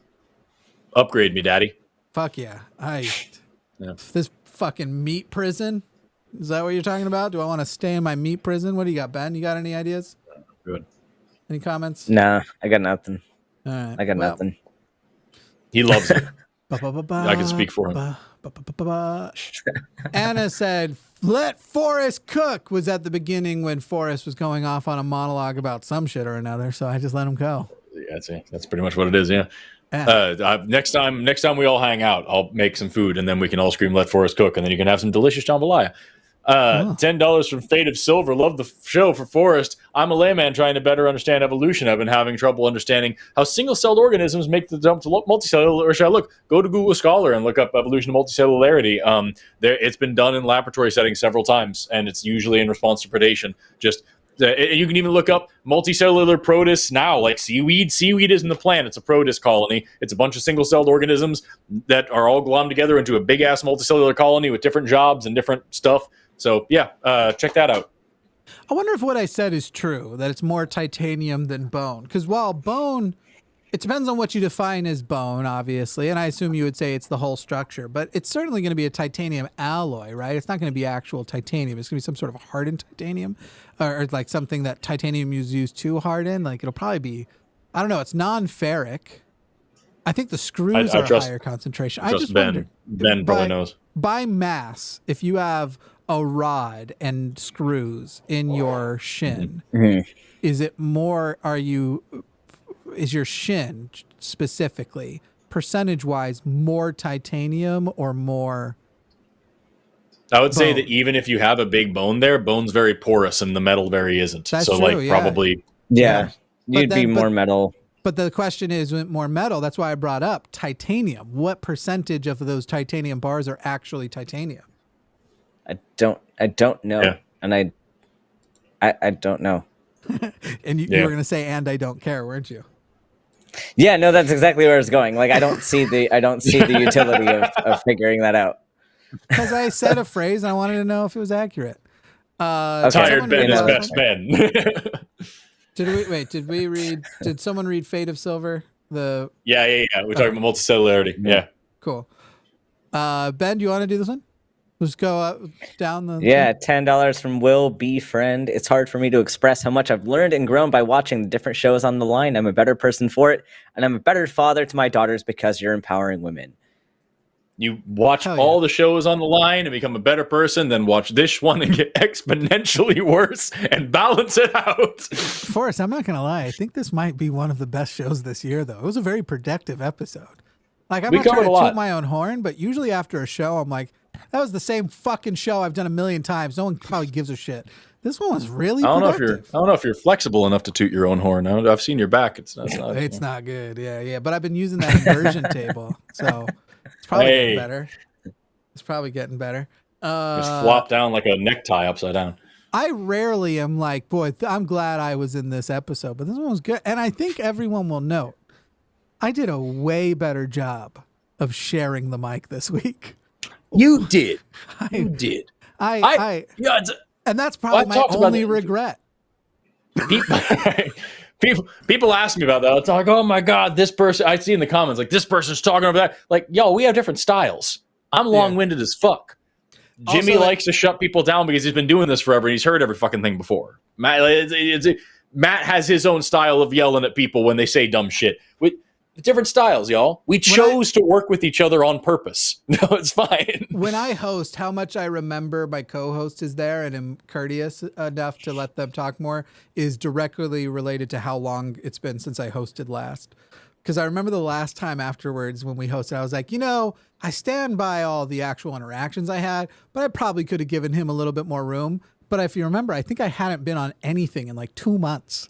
So I was just like, I'm Jimmy Snow. I've missed being here. So Forrest is here, hopefully as a laugh track, but we'll see. You can be there have been shows where you and I have been on together where it's been your show and I was there to be like, yeah. Hell yeah. Yeah. And you know what? We probably build the show that way. It probably was a show where I was the host and you were that's like, yeah. I feel that. But this show, I felt it was the two of us filling in, though on the thumbnail it is me and Matt spotting you in the. That's exactly what the last Skeptalk I was on, where I had Jesse Jerdak as my co-host. That was that show. It was me doing the things, and Jesse was like, also, here's one thoughtful comment. I will now be silent for another 30 minutes while Forrest rambles for a long time. I felt bad. Dude, it was great. I'm going to have Jesse Jerdak back as well. I love Jesse. He's he's such a good dude. Yeah. Such a genuinely nice guy. I'm having him back probably May. I don't know who's hosting with me in April, but in May, I'm going to try to get Jesse Jerdak back as my co-host. So be sure to watch that episode. What's funny about it too is I've had people who have been like, so I'm not going to say who the creator is, but I know Ben and I both know him. I don't know if you do, but pretty big creator we've worked with in the past who he just doesn't do good on live shows. And it's not a mean thing. It's literally just like, it's not his style. And so he shuts down a lot. And it's really funny because like when we talked about it and he was worried going into the show, I was like, honestly, man, I kind of like, I can work with anybody. I can work with the person who wants to talk a lot, though we'll probably be a little competitive for time, but also the person who talks almost not at all, as long as you'll nod or like laugh if I make a joke or like, like that's enough for me also.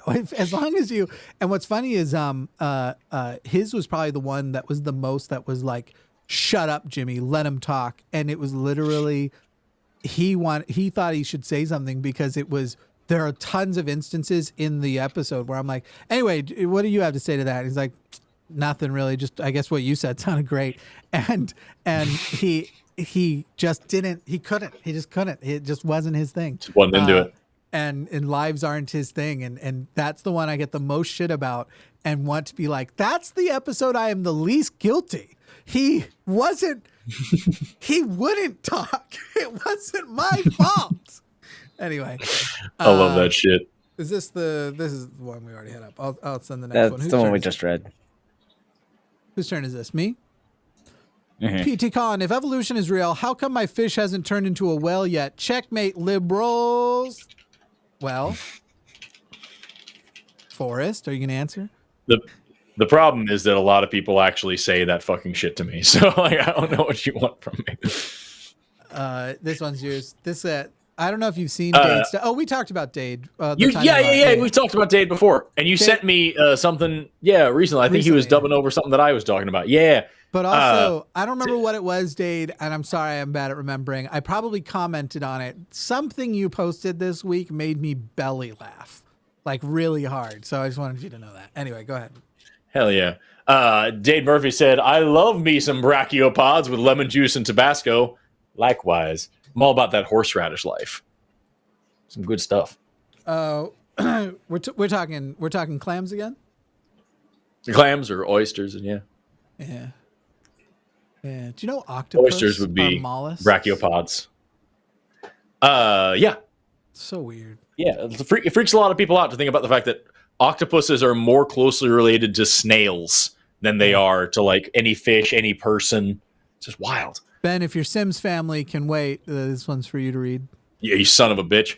I like how big your eyes look in these glasses. It's insane how large the glasses are. Yeah. Yeah, my contacts were making my eyes dry because it's late.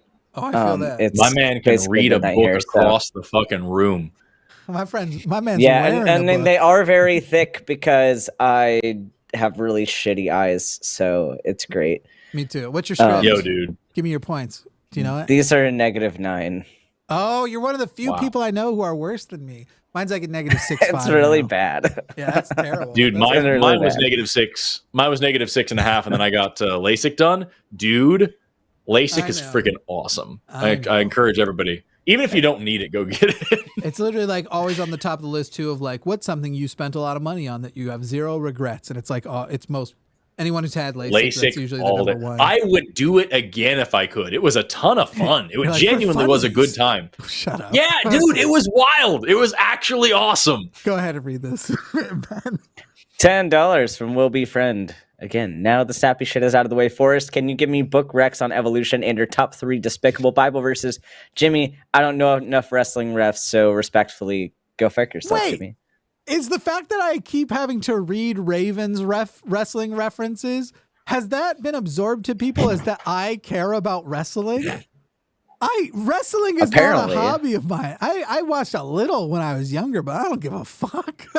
It's kind of funny. The names of the moves are funny, but Raven 300 or Raven 200 has successfully convinced all of you that that's a hobby of mine. As Forrest gets back with his book recommendations. Forrest, I'll be right there. And then I'll have to go relatively soon because it is late. For me. I'll read another one while Forrest gets his books. Rather than book recommendations, here's 3 papers that I've read recently that I enjoyed.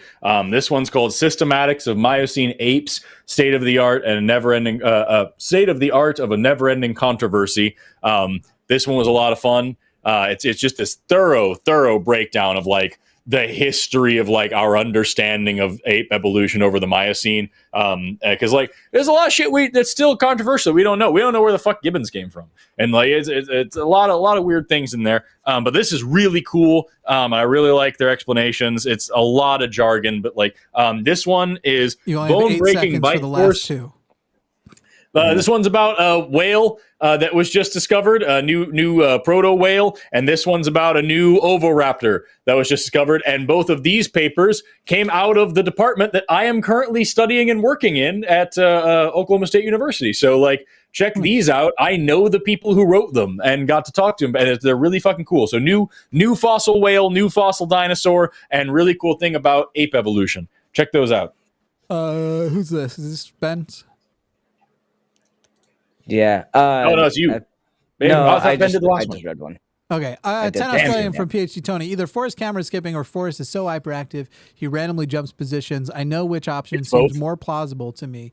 Well, if you were the person who was trying to sell the meditation bullshit earlier, the charlatan from earlier, you might think that it's changing into different quantum states by vibrating.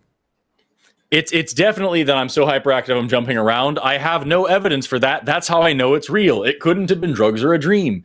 $20 from negative silence. Oh my glob. $20 from Silent Tetrapod. Is it possible for a species to have so much genetic diversity that ends up being a detriment to the species as a whole? I don't think that's a thing, because if you had that much genetic diversity within a population, you would just have a new species. And so, like, you'd have sympatric speciation. And so, like, I don't think that that's really, it's a good question. I'll think about it some more, but off the top of my head, I don't think that's a thing. Ben, you falling asleep? Yeah, that's probably been my last one, and then I'm... All right, no worries. You waited this whole time. Just spent a very little bit of time on this. Forrest, if you pull one of those books, will it open up a secret passageway? I wish. Not yet. But wait until I move into a new place. I'm still living in goddamn Tulsa, Oklahoma. When I like buy a new like place somewhere and I can like modify that house because it'll be a bigger house, definitely gonna have some secret corridors and shit in there. You think I'm not gonna have a bat cave? Who the fuck do you think I am? All the woodworking skills I've been developing over the last few years, that is like the ultimate plan, is to eventually just fuck up a house. Just fucking just get real crazy. I picked a bathtub the other day. Ben, shall we say goodbye? Yeah, but it's okay because I'll be back really soon next week for TACIS. So everybody it's be there. It's so hard to say goodbye to I wasn't even scheduled to be here tonight. I just showed up. So it's fucking just crashing the party and then peacing out right when you need it most. You know, I'm just glad to see that you're, you know, I'm just glad to see you. Glad to check no, it's good. If y'all can always invite me to other shows. Like, that's up to y'all. So I'm around places. So yeah, Forrest won't because he hates me. But I'll see y'all. I know. That's all he would talk about before we went live. Yep. We'll do some serious chilling sometime, my dude. Yeah. Let me know if you're ever in Tulsa. I literally work and study at a medical school right now, so you can come do some chilling and teach some people some things. If you want to come go ham on like a cadaver lab with me and teach the young peoples about neat stuff. I could, like a family. If I could, it would be probably pretty easy for me to arrange a way to travel out there if I could justify it with it being a teaching experience. So we'll talk. All right, cool. I'll get you in touch with some people. All right. See you, Ben. Bye, friends. Later. The order changed. Okay, here we go. I'm on top now. Phrasing. Empress Lizard says, some good news. Alabama District 10 House bill flipped blue yesterday following Alabama Supreme Court's unconstitutional ruling on IVF last month. I really, really hope, like, I hate to put it on them because it's like, of course, I wish that it was better and I could say, like, hold men responsible, but I really fucking hope women save us this election.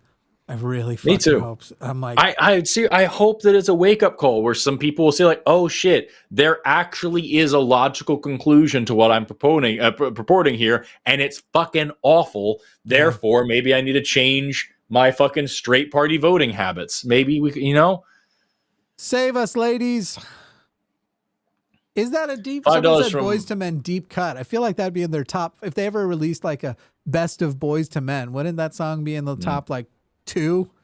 I don't know anything about anything. $5 from Matthew Gordon. Hey guys, I just want to say that I've been a big fan of Forrest for a long time. Thank you so much. I'm glad I've gotten involved in this community. Thank you all. Thank you for being here. Oh my god, I'm getting hungry. Yeah, I'm fucking excited. I just heard when I stepped out of the room for a second, my wife was showing me like a million things she's ordering for food, and I just heard it arrive. Well, we got a lot of $10 from Greg Markowski. Thanks for the show. Thank you for watching the show. I appreciate you. Thank you for the memories, even though they weren't so great. He $10 from Jake Nelson. I was doing them all. I don't have to do them all. I don't know. I forgot we were switching back and forth, and I just kind of kept going with it. This conversation is worth $10. Thank you, Jimmy, Forrest, and Richard. So glad I caught this one. Thank you for watching. Yeah. And for playing guitar to that small primate. $4.49 of some currency. I'm not positive. Amit Rupees. Tawari. Well, okay, good. Rupees. I'm pretty sure that's what that is, right? It usually uses a different symbol, though. I almost wonder if it's if there's like another currency there. Anyway, I feel like in the past, I'm getting less confident as I go. I feel like, but they did say, fellow atheists from India here, keep up the good work, guys. So, like from context, it makes sense. But yep, no, I just checked that. That is the symbol. Cool. I wonder what the basis of that symbol is. Like, where it's pretty cool. $5 from Dade Murphy. Hail Roland. Thank you very much. Hindi? Wouldn't it just be Hindi? The symbol? Yeah. Well, it might be, but like the S with the two lines in it for us is like some amalgamation of like different symbols for like different things. That was like, I forgot what the origins of. So I wonder if that has a similar business. You know what I mean? Word. $5 from Monkey at a Typewriter. Richard, I'm not going to make the same shallow arguments those Christians make. Proceeds to make the same shallow arguments those Christians make. I've already forgotten which person was which, to tell you the truth, but word. $10 from Jake Nelson. Jimmy, Forrest, and Richard, the mutual respect in this conversation is solid gold. That's cool. Thank you very much. According to noindia.india.gov.in, the symbol of the rupee, the sign is an allegory of Indian ethos. It's an amalgam of a Devanagari Ra and the Roman capital R with two parallel horizontal stripes running at the top representing the national flag and also the equals sign. The rupee sign was adopted in 2010. And so, yeah, it's just a cool amalgamation of different symbols from different cultures all together. And it's a thing. What a cool situation. And it has some symbology for their ethos as well. I'm going to learn more about that later. Sounds fake. $10 from Storm Chaser Noah. Good evening, guys. Hi, Forrest. Is it reasonable that our technological advancements affect our evolutionary changes? I feel like we all sort of feel look up niche construction theory. That's the whole business of it. And that's something over the past, especially 2.5 to 3 million years. We made stone tools, got access to resources, evolved in accordance to the new resources that we had access to, which gave us the ability to get bigger brains and make better tools. We got better resources, so we evolved bigger brains. We made better tools, so we evolved more resources, blah, blah, blah, blah, blah, blah, blah. So, yes, very yes. Quit it. Quit having an itchy I've got that finger. dyshydrotic eczema. I got to put steroid cream on it. Oh, that's awful. Dade Murphy says, shout out to the Homo sapiens. And I'm going to add on top of that, shout out to the Homo sapiens. And those are my people. Also, thank you for that. Don't capitalize the species name. If you write it, you capitalize genus, but not species. You don't, it doesn't matter. I'm not criticizing. I'm just letting you know if you ever want to write it in the scientific way. If you have it in text, italicize it. If you can't italicize it, underline it. Like if you're handwriting it, always underline. $10 from Bones Elfkin. Insert Forest coin. What is the benefit of mammals having different eye colors? Lots of them are. Oh man, there's more to it than I know off the top of my head. For humans, it's largely like sexual selection and shit that led to it. I'm pretty sure. But more often than not, just dark. Or like some sort of like a similar correlation though between darker and lighter skins. And what the benefit of that is, and darker and lighter eye colors having like a very similar benefit. Isn't it just I'm heat pretty and sun? sure. Like sun exposure and heat, and that if you're in a place with closer to the equator, darker eyes are better. If you're further from the equator. I remember reading something about this years ago, and I'm like, I don't remember. I'll look something up while you read the next thing. Okay, with the fart noises now. Well, that's what my farts sound like. How dare you? Anyway. Interspecific eye color variability in birds and mammals. Skeptoidius says, I'd like to sub Jimmy's net, but I know he's on a tight schedule, so I might as well take my packet and QoS myself with it. Yeah, I love all of you people, but I'm not subnetting through a stranger either. $5 from PhD Tony, a bonus super chat for Jimmy doing the impossible, working the words quiet and forest into the same sentence. Actually, I do recognize, though, as I say the subnet to the stranger, it's not like I know all the people who run my VPNs either, and that's not far off. Jake Nelson says, every co-host on the line should run for public office when they become legally eligible. I would literally rather die. I'm not joking. I do not want to. I do not think people believe me when I say the public figure part of being a public figure, I hate. And as soon as I don't feel like I am a necessary public-facing cog in the machine at the line, you will never see me again. Maybe not never, but it'll be much rarer. I just found this paper from 2023, Evolutionary Insights into Felidae Iris Color Through Ancestral State Reconstruction. So looking up, why are there different eye colors in cats and like what's the evolutionary? But the first line of the summary here at the beginning, there have been almost no studies with an evolutionary perspective on iris color outside of humans and domesticated animals. I'm really only interested in humans because we have a different, like our skin scheme is different than other animals, right? Yeah, well, our skin coloration is adaptive to like where our ancestors lived based on UV saturation and like vitamin D richness and like local foods and things like that. And so like eye color was kind of just a thing that came along with that. Eye color is polygenic. There's a lot of shit that goes into it. And so like a weird mutation came along, probably a lot of sexual selection involved. There are some populations where there really isn't a lot of diversity of eye color. Really, eye color comes down into pigmentation. And so like there's going to be, like I said, different genes that are going to get it in there in different quantities and different amounts produced, different amounts deposited, blah, blah, blah, blah, blah. So like, yeah, you get a lot of variation in human populations. It largely comes down to like tribal movements and sexual selections. But out there in like eye under every brown eye that you can just burn away with a laser, the melatonin, and then people literally have that procedure done. There's a blue or a green eye under every brown eye. That's not true at all. They burn away the melanin, not the melatonin. Did I say melatonin? I do that a lot. You did. You said not I just wanted to be an asshole. So in fairness, right. I didn't know that though. That's cool. Yeah. I probably even a few minutes ago was like, make sure I say melanin if it comes up. Don't say melatonin. Yeah. And then there's a lot of cool stuff about like eye evolution that like a tapetum lucidum, like the reflecting thing in the back is really cool. I know. I don't know. I'll look at it. I don't like that I don't have an answer to that, but I really don't. That's really cool though. That's a really cool question. I'll check it out later on. Let's see. Coy Jory says cookies. Go fuck yourself, Jimmy. Thank you so much. Hey. Monkey at typewriter. So many delicious, succulent points made by a couple of well-prepared hosts. I feel like my hunger for reason has sated. Thanks, guys, and go fuck yourself, Jimmy. We are both extremely hungry. How dare you? I'm starving. I'm fucking like, and everything's closed. That's nearby. I haven't eaten since before this show. It's been a longer time for me. Yeah, my metabolism is like 3 times yours. That's true. Clearly, that's true. Critical 5 pounds. Yeah, go ahead. You can do it. I'm gonna keep 5 pounds. I don't know 5 pounds of what, but 5 pounds of something from Critical Corey. Forrest, you're an inspiration, an incredible role model. I can't wait to disappoint you. Thank you for your years of hard work. Keep doing what you're doing. I love you. Thank you very much. It really means a lot to me. I promise I'm not as cool as you think. You know what's funny is I'm so hungry that my blood sugar is a healthy level right now. Dear God. It's 90. What? That's new. All right. Dr. Ben says, Forrest, you're not as much of a doc, but I can teach you a free OMT class. LOL.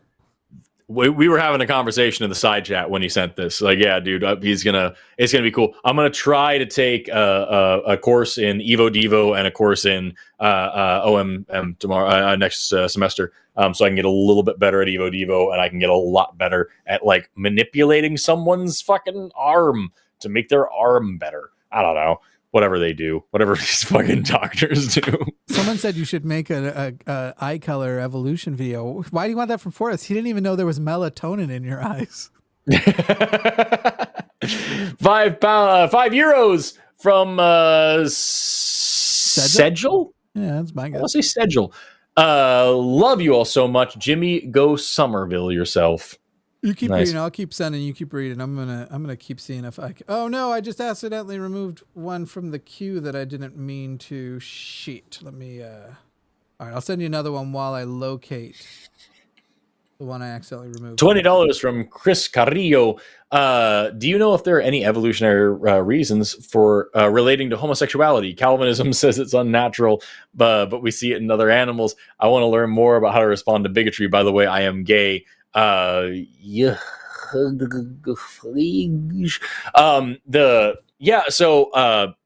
a lot of hypotheses. One thing that we see is that it's not just in some other animals, it's in like every other goddamn it's animal. all we of feel them, like yeah. over 1,500 different species that we've identified homosexual behavior in, and like across the board: gay whales, gay sharks, gay lions, gay giraffes, gay penguins, gay insects, gay fish. Did you see that recent one with? Yeah. Supposedly it was I don't know. It was like the whale was already dead. Any mating? Well, no, it was sick. And so the question is, they don't know if it was whether or not it was because it was sick or not.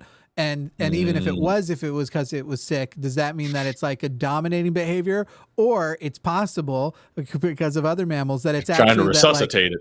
Or a comforting behavior that sometimes in some mammals they're like, oh, you're sick? Here, I'll just fuck you a little bit. That feel better? Yeah. They don't know which one it is. But it also was the first time. Was it a sperm whale that it was? I think it was. No, I not don't sperm remember. whales. It might have been it was one of the big whales. And it's the first time that any mating had ever been seen of that species of whale. And so they still have not documented them actually fucking, even though they've documented them giving birth to calves and stuff. It's crazy shit. Yeah. Man. So the reason is to believe that they do fuck, but like we're not sure. It was either if it was a sperm whale or a humpback whale, that's very extra funny. Humpback sounds right. Yeah, but Humpback Mountain. The whole thing is that we've seen it all over the place, and also it's ubiquitous across the animal kingdom. And there's a few hypotheses as to why. There's the gay uncle hypothesis about like taking care of kids and like not being sexually competitive. There's a bunch of other ones that are just like interesting. What I think is more interesting is applying the fact that we humans differentiate between homosexuality and heterosexuality, and then it may just be the case that sex is just fun and lots of things just have it, and like we're the only ones that put weird rules on it, and like homosexuality may be a natural thing for any, or at least bisexuality may just be a thing that happens. Yeah. But a lot of other animals. But then again, we do see exclusively homosexual individuals in like pretty much, and so like it's worth noting. It's just like the kind of like the one of the trends that we're talking about now is like maybe the labeling it is kind of strange, but like clearly if there are individuals that are exclusively homosexual, that actually now you need to talk about why, because but that's part's even almost harder, certainly, because that's also only what you're talking about, I believe, only exists in species which also have sexual exclusivity. And so it's like one of those things where this is already a species that tends to either have only one or very few partners in life, or only one until the partner dies. And so like, it's not, in other words, it still literally could be a bisexual penguin, for example, but the fact that there's exclusivity to one sexual partner means you'd never know that. And so, but there's explanations about homosexuality and how that's why it could be the fact that if you are a male with more sexual options, and so you're more likely to have homosexual sex, but that may lead to you being overall healthier, because a healthy sex life can have beneficial cardiac benefits and all sorts of stuff, but you're also likely to reproduce because you're having other sexual partners. Then it's like obvious kind of why that could be selected for. But it's the interesting ones like you were just bringing up, where there's that exclusivity pairing in there. That's like, oh, now I got to really think. And that's where the gay uncle theory comes into play. Especially when you consider the fact that like there's almost certainly a genetic component, and so like it's wild that this has gone on, and it's not like there's one gene. There's probably like a nature versus nurture epigenetic situation going on, but like there's the rate of incidence amongst like identical twins and shit like that. Like you know what I mean? Yeah, it's cool stuff. Long story short, we're not entirely sure. And then, we don't know. but even we that know stuff, that I find it's something that's natural. The conversations about that I even still find so interesting because like there are so many people who are having those conversations from a hypothetical level that are just like common people. So they've removed most of the nuance. And it's like when they say genetic component, they're not necessarily saying genetic component of like, for sure you're gay, like that there's a gay gene, literally just potentially a combination of components that make it more likely that, especially in a certain type of society, that that's going to be the direction you go, that like your nature is even going to influence your nurture and stuff. And that's why you also have twins. You have twins that do both. You have both examples of and then if you split people up and all that sort of shit. And so I don't know, the whole thing is super interesting and it doesn't make it any less a genetic thing. The fact of the matter is even if there wasn't a single genetic component, even if you could prove it was a choice, it should still be my choice. So get the fuck off my dick unless I ask you to be there. Right, yeah. I feel like you've studied this from the perspective of a biologist, and I've studied this from a perspective of people taking biology classes, also trying to really think about fucking dudes. And I'm like, so I'm like, I have to figure out what to say to these people about my dude fuckins. About my dude fuckins. Jason Jones says, $5 from Jason Jones. Yeah, go ahead. There you go. No, fine. That's fine. Hey, Forrest, how's Third Winter going for you? Serious question. How many times have you played with the intestines and pretended to be Mel Brooks? What? Did Mel Brooks play with some intestines? I don't know what you're saying. It's got to be something from a movie, I assume. Well, yeah, it's a Mel Brooks thing. I don't know. I've never, but I have played with some intestines. Not like in a disrespectful way, but like I've had a lot of fun in my job. Next. I don't even want any explanation. Don't question it. Yeah. €6 from Lord Joris. Have you made him fart? It's like part of the job. Yeah, I've squeezed some stuff out. Yeah. Can we get biology related book recommendations? Fuck, dude.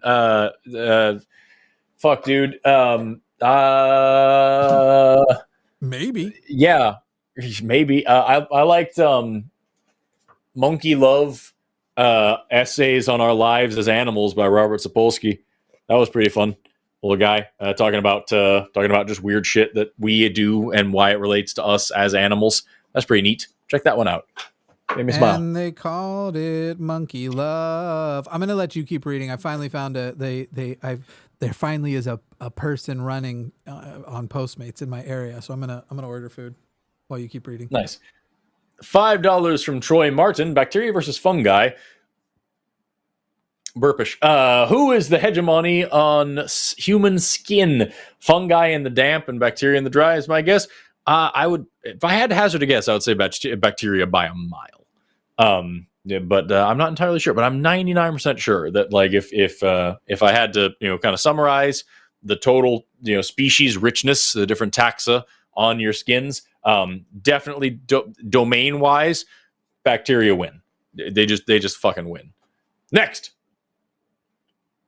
If I'm wrong, let me know in the comments because I would love to know. But I'm pretty sure that's correct. $5 from the Fez wearer. I wonder if he wears a Fez. For Forrest, how did we end up with a sack of acid inside of us? Stomachs go back way, way, way, way, way before we do. And like you look at like an individual cell when they have like lysosomes, the little pockets that they make inside of a single cell to put something together and pump whatever chemical, acid, enzyme it's going to take to break it down and to digest this thing and then to break apart that lysosome and split those little pieces all throughout the cell to be recycled.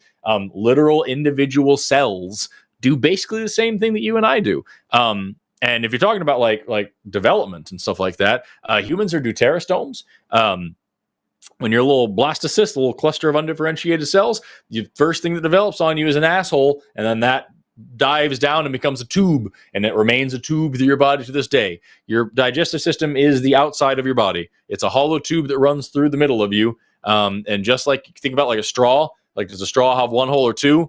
Is your asshole in your mouth one hole or two? Because really they're just both ends of the same tube. So like you could argue it's the same hole. It's the same tube. There's a lot of holes along the way to make that claim. If anything, does it matter? Like, wouldn't like the sphincter at the bottom of your esophagus be the end of the If I pinch the middle of a straw, does it stop being a straw?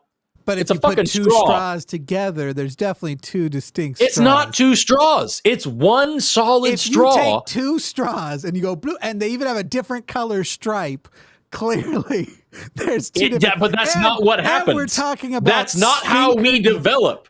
We develop as one straw, and then sphincters develop along the straw. If anything, we are one I straw. don't even think the mouth is the start of the. Even if you want to make this argument, because the mouth isn't a sphincter. This is just sort of like extra space that sort of exists along the way. If you're going to make the argument about the continuous thing, the hole at the top of the straw that begins with the asshole is that one right in your esophagus. Your mouth doesn't have anything to do with it. It's just a fucking yap box. I never shut up. Yeah, I mean, strictly speaking, your mouth is the start of digestion because you in your spit you have enzymes like amylase that break down things. There's a lot to be said there. I already answered this question in the chat. $5 and we'll get typewriter. And if all the animal life got Thanos and would, that's what I was talking about. Whenever you were angry at me for having a discussion in the side chat, I was answering this question because I didn't know we were doing super chats at the end.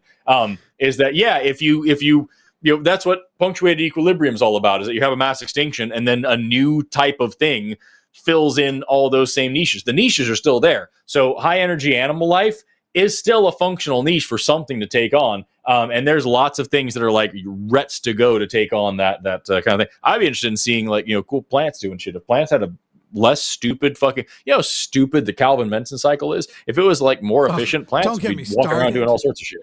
Oh my God. I'd rather call it the Calvin and Hobbes cycle. That's how silly it is. That's how silly it is. Nice. From Travis Barber, my wife is 34 weeks pregnant and begrudgingly watching the stream with me. Shout out to my beautiful wife. Hello. I love you, Forrest. I love you too. You amazing specimen. Jimmy, go fuck yourself, you beautiful bastard. Just a lot of love. Just a lot of nice things in there from Travis Barber. From 3 hours ago. I bet she's not watching anymore, and I bet you aren't either. Yeah, she's given birth by now. $4.99 from QA Colin 1 for Jimmy to read. Brick with 3 C's. Brickety brick, brick-a-brack, Moby brick, track, get rich, brick, point, and bricks. I assume that's what you wanted. I don't know what it was. It seems reasonable to get more and more excited about it. Do I need a beat? Brick. Nobody else can hear it. Okay. Nobody else can hear it. Fuck me, I guess. Moving on. I will not. I'm too far away, and I'm married. Okay, I say. Is that really the only reason? Jake Nelson says this is the Rosetta Stoned in this is Rosetta Stoned in motion. Tool fans? I'm afraid not. I don't listen to enough Tool to understand the reference. Yeah, I'm sure I jammed to a Tool song, but I've never pulled it up on purpose. I'll listen to The Pot anytime, but I feel like that's the one song that everybody knows, whether or not you're a Tool fan, because it's just fucking good. You know what I mean? I own a lot of wood tools, and in that way, I am a Tool fan. Nice. Yeah. $10 from SJL. One of my earliest memories is about when my family, including me, had a boat before my father was born. What? Obviously a dream, but decades later, it still feels like a real memory. I understand. I thought I was misunderstanding. Okay, cool. Yeah, no, totally. That's the thing, dude. Fucking dreams happen, and it can feel very real. And goddamn, you can't say, yes, it's more likely I'm lying, but also it's most likely that I'm not. That doesn't make any fucking sense. God. The fucking conversations about I'm not calling you a liar drove me so crazy. I'm just wild. It is about probabilities here. Do you ever watch American Dad? I have before. I don't watch it, but I know what it is. There's a part where Jeff says, because you said the thing about before my father was born and you're confused. There's Jeff's telling a story. He's like, things have always been hard at home. My mom left before I was born. What? How that works? I loved the Game Grumps fucking he's trying to beat the plant monster and he's just rambling on about it's like at the age of 6 I was born without a face and he's just talking about it and just nods. I love that shit. $10 from Will Be Friend. I'm personally of the opinion that there's near 100% certainty of alien to us life existing. While also 100% certainty that they've never been anywhere near us. Thought, #chewed gums rule. Agreed on all counts. The universe is way too big to say aliens don't exist, and there's no reason to believe that they've been here because we have no evidence for that. So, yeah, they're definitely out there. they've almost certainly never been here, and chewed gum does rule. So all the things are correct. This is the most correct thing that anyone sent recently. Good job. Yep. Gold star to Will Be Friend. $5 from Charlie Carrot for Forrest's amazing explanation in response to Ty. I'm glad that Ty clarified that he wasn't criticizing what I was saying. He was just asking for explanation, because I was ready to be real fucking pissed at Ty. See, I'd have been excited to have somebody who actually called in wanting to fight that shit, but whatever. Oh Lord, we would have been. We'd still be here. What would happen? Literally, like this keeps happening to creators. Somebody would agree to that debate and then immediately like get off the debate and start reporting the stream for anti-Semitism or some bullshit like that, trying to pretend that it's the same thing. That's what I'm saying, dude, is that like fucking I live in the United States. We have a president, we have a vice president, we have 100 senators, we have hundreds of representatives, we have 50 governors, we have uncountable fucking state senators, state representatives, mayors, city council people, local elected officials. We have thousands of politicians in this country, and I can't think of like one of them, a single one that I 100% agree with. And that's like not unique to me. That's like qualification to be an American, is to say the government fucking sucks and I don't like any of these politicians. And yet so many Americans today are pretending to not understand the difference between criticizing a government and criticizing a population, or criticizing a religion, or criticizing an ethnic group. And it's like, dude, no. And for people are doing that in the other direction too. If somebody wants to argue with me on it, I'm literally like, how many books have you read on the history of the conflict? Period. Like even before the October 7th happened, because so many of them are just like, well, I know what the news tells me and what fucking propaganda encourages me to share. And it's literally like, fucking get the fuck out of here. It's funny because you and I did a stream together, and I posted it, and I actually put a card at the beginning that was like, by the way, this happened 3 weeks before October 7th. And somebody had called about that. And granted, it was more me than you on this one. So I'm really I remember that. I remember this one. But I literally like so much of what I said, just exactly this. It's the sort of stuff that people would say was like controversial 3 weeks prior to October 7th, was like controversial. And where I'm saying like, yeah, this is bad. They're doing this. This is bad. They're doing this. This is bad. And people are like, I don't know if they're doing that. And then October 7th happened, and they're like, and the response happened, and they're like, it's literally, you could just copy and paste it over. Now it's like, now it sounds like a very basic bitch thing to say. The stuff I was saying, like, yeah, everybody knows that. What are you talking about? What pisses me off so much is the same tactics of manufacturing consent that we saw post 9/11 are now being used today, and they're failing miserably. And everyone like on that side of the issue is like, why does it not work? It's that anybody who doesn't like me is a terrorist, and anybody who thinks I'm doing anything wrong is supporting terrorism. And like, why is it not working anymore? Because it fucking sucked in 2001, and we learned from it, and we have fucking the internet now where we can watch on our phones where people who are living there on the ground are saying, look, this is what's happening in front of me, and you don't have to go through the bullshit anymore. Okay, but Forrest, do you condemn Hamas? Okay, but do you condemn Hamas? But do you condemn Hamas? Do you condemn Hamas? It's as if you had to say that 9/11 was bad before you were allowed to talk shit about how fucked up the war on terror was. Yeah. Hey, I don't think it was super cool for us to invade several countries and kill thousands of innocent people and raid a bunch of towns in order to establish better oil contracts. But 9/11 was bad, right? Before you can say that, was 9/11 bad? You know what I'm hearing? I'm hearing a lot of never do that. I'm hearing a lot of not condemning Hamas. SGD $5. That's really what it is. Maximiliano Villa says, fuck yeah, Forrest, this should be clipped and replayed everywhere forever. Well, I don't know about everywhere forever. Hopefully we get out of the conflict and it can be an unpleasant memory. Kevin Moses says, I just add, they hate us because we're Jews today is just as stupid and counterproductive as they hate us for our freedom was after 9/11. Well, the fact of the matter is like, you have so many Jews who are literally like, I'm not on board with this. Stop fucking doing that shit in my name. The fuck's wrong with you? Yes, for real. And like, that's, dude, the people who don't understand that Judaism and Zionism are different things. It's really fucking frustrating. And again, it's just, sorry, go ahead. Someone's going to clip just this side of the screen, just me screaming, do you condemn Hamas at you? Do you? They should play that. everywhere. 50 forever. whole dollars. Wow. 50 entire dollars from Coy Dury. Thank you so much. Praise Glob Forest. Thank you for all those $50. I will enjoy every one of those $50. Except I won't actually. Jimmy only gives me scraps. He barely pays me anything. He throws fucking just like pennies at me in my hole. It's so funny because then you're gonna start something, and literally like boycott Jimmy Snow. I would challenge anyone to come up with a fairer way I pay people here than what I've come up with. Hashtag fucking boycott the line, except for all the shows I'm on, and then also just Venmo me. It's what it is. The only thing that isn't socialist about this, the way we run it, is truly I have the power to override any decision. Like I definitely have creative control. But other than that, like people are gonna be all. I would contend that it would be difficult to come up with a more socialist pay scale than what I've come up with. I'm just saying.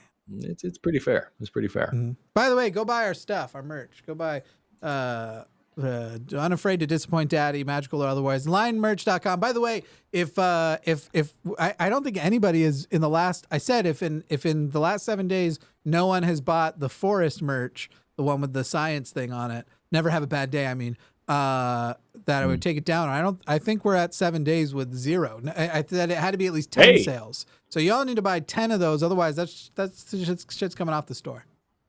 Yeah, get it out of there. Go buy 10. Go to valkailabs.com instead and buy some of my merch directly. Go see, he's complaining about here where if you buy our stuff, everybody who works here will get a piece of it, or just go buy Valkai Labs and only he will. That's more fair to me because I get paid the money. So sweet. I think I make less off of my merch than I do off of you paying me for the everyone merch. I think because my merch is all print to order, so I get like a. Well, ours is a print to order too, but I think we probably sell more between all of the stuff, and so like your payout per month that is specifically from merch is probably that might be what it is. Competitive with what you're. I mean, unless you're selling tons over there, I don't know. I make like $7 per shirt that I sell, and I say at the shirts. I believe the shirts on my merch store are like $25, and I make about 7 of that, and that's just because the rest of it is shipping and everything, so that I don't have to handle inventory. You definitely make less than $7 a shirt, but I think we sell more shirts. Maybe I don't know. Hey, we make up for it in quantity. Yeah. It is. Yeah. If you're selling a ton of shirts, though, go buy several shirts, both from the line and from Valkai Labs, and we'll run the test someday. We'll all learn. Scott Honel just buy a bunch of shirts. Forrest knocked this out of the park, and the next time someone says religion doesn't cause harm, an atheist should stay quiet, should be directed to this over and over again. Well, those people aren't going to be compelled by it, but I appreciate the sentiment. The people who are defending genocide will not find Forrest very compelling. That would be weird if they did. Forrest sitting there like, you know who I can really speak to? The genociders. That's wild. The one who's yes. They're listening. Yeah, dude. My God, you know it's crazy. I've been calling my fucking reps every goddamn day. I have three people that I've been calling is James Langford, Mark Wayne Mullen, and Kevin Hearn. James Langford has sent me 2 emails in response thanking me for calling in about something that I didn't call in about. Kevin Hearn has sent me 1 email just saying thank you for calling. I value your opinion.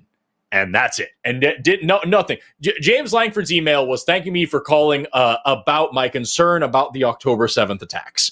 Not what I was asking for. And then was just like a paragraph of boilerplate. I believe in Israel's right to defend itself. Thank you for standing with me in freedom. And it's like, fuck off. You know what I mean? The Kevin Hearns was You're just not even talking to him anymore. You're talking to AI. You're not even talking to an assistant anymore.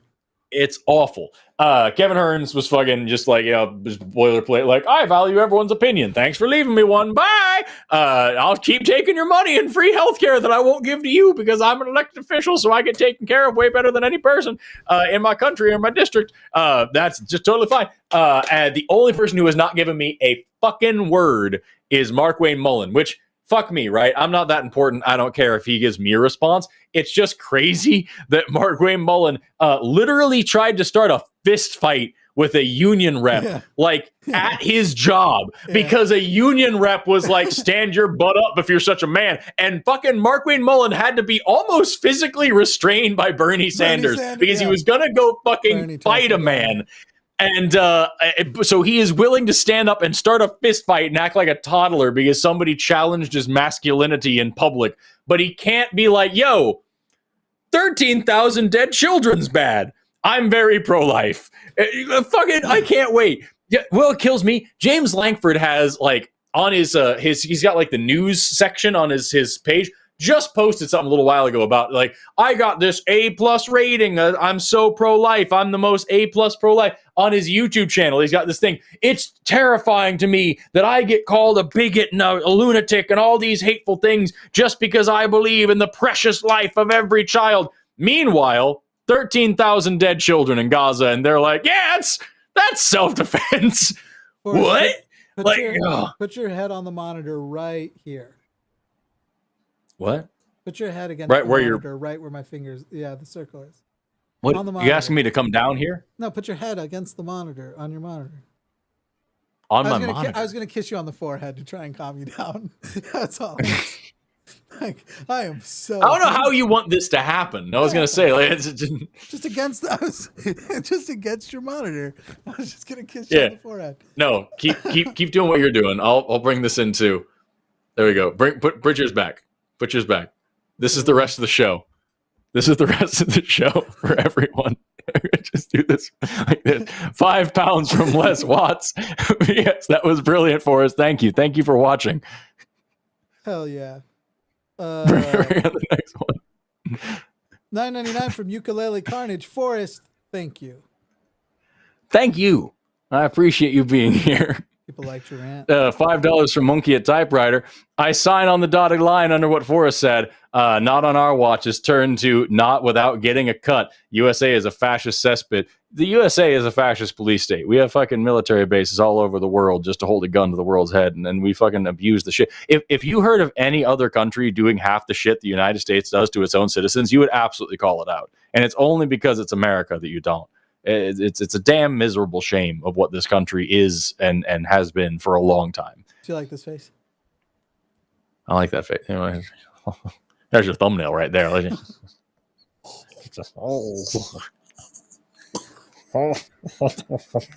I hate this.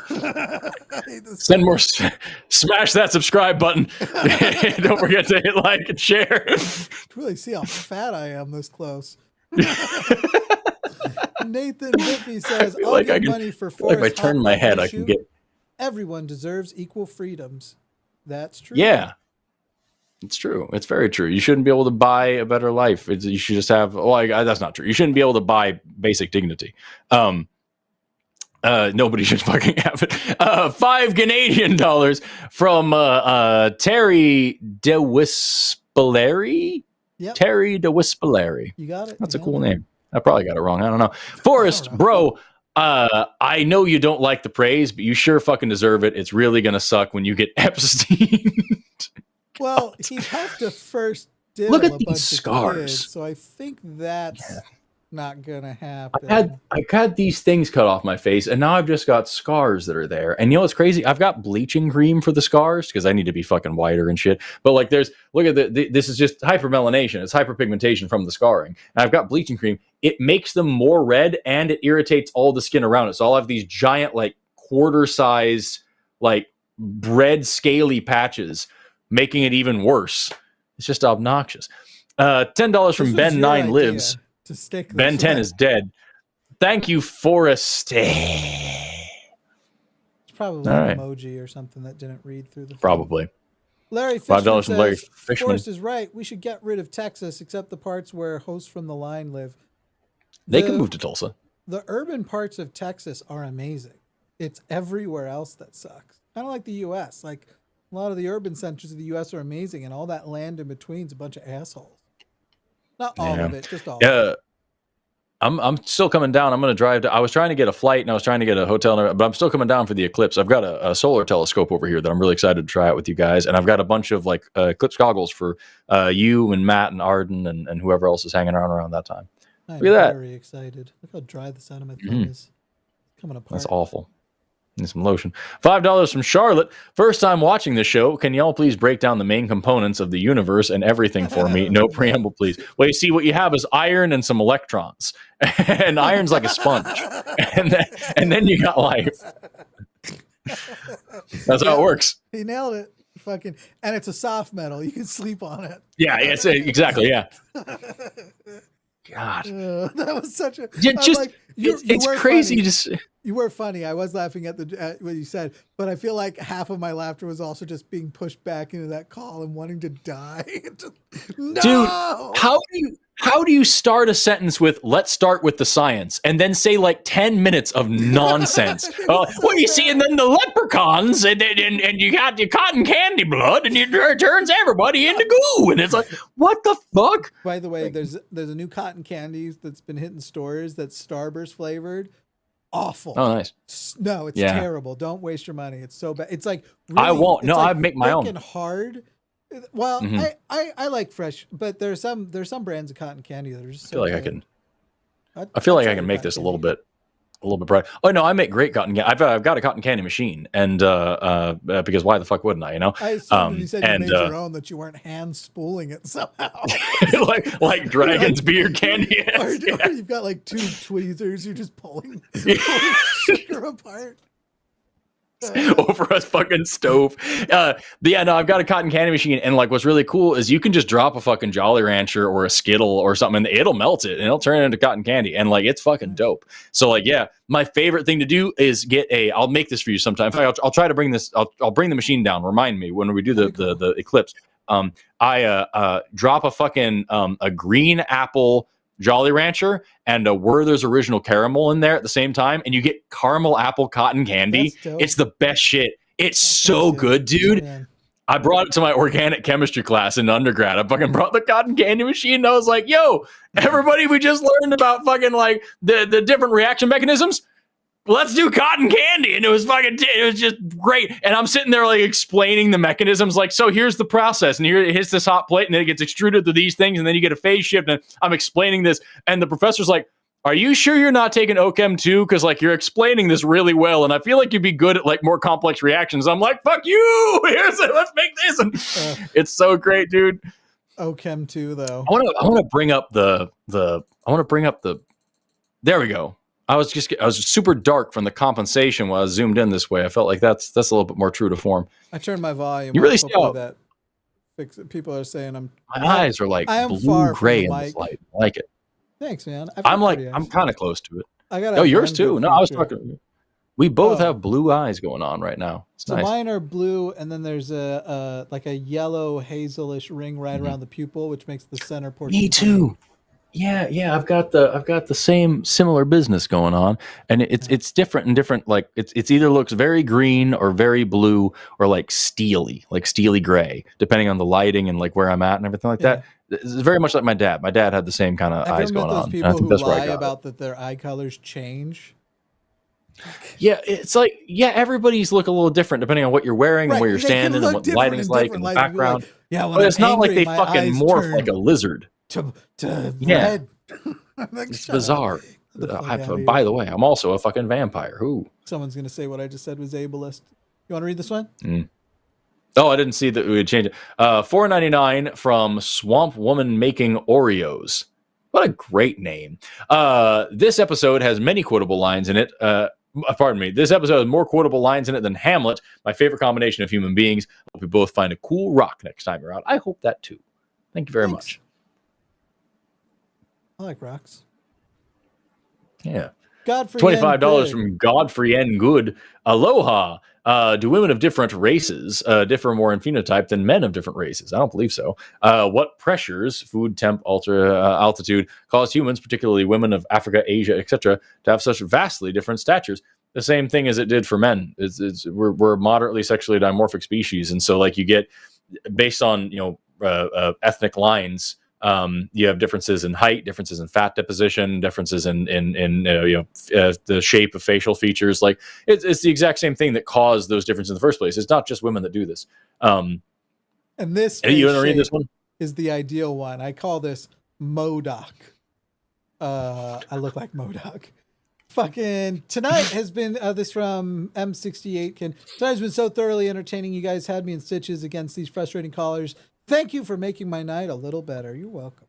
Thank you for being here for us. You made our knife better as well by giving us $50. I am going to go ahead and say now, anybody who's gotten a chat in so far, you're fine. But here forward, if you want it to be read on the air, it's going to be at least $10. We've been doing 5 up. If you've already gotten yours a $5 in, you're fine. But additional ones to be read on air, we're going to up it to 10 because I can't do this. I feel like while we're this close, I'm also just going to like look at fucking. Oh, I thought you were trying to make your hair my hair. Yes. Put your head. Wait. Let me. I gotta turn it. Oh my god, I gotta turn that way. Yeah.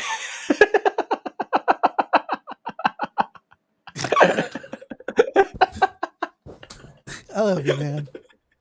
That's so great. I gotta fix my camera. I forgot what I was doing. No, don't leave it exactly where it is. Well, no, it's not on my. I need to raise it. You can't see my face. It's just my mic right now. $5 from real person. Bonus Ben. Hell yeah, it was. No, leave it there. Leave it there with your mouth. Wait. Okay, hang on. I gotta move this, and then I'll move it a little to the. I don't I'll know. move I'm pretty there. self-conscious about my. I shouldn't admit this online because people start saying stuff. I'm pretty self-conscious about my mouth. Switches. I can do it like put this. me on the bottom. I'll be your mouth. Wait, here we go. Oh, you're trying to do a face. Okay, hang on. Yeah. So you need me to zoom out a little too.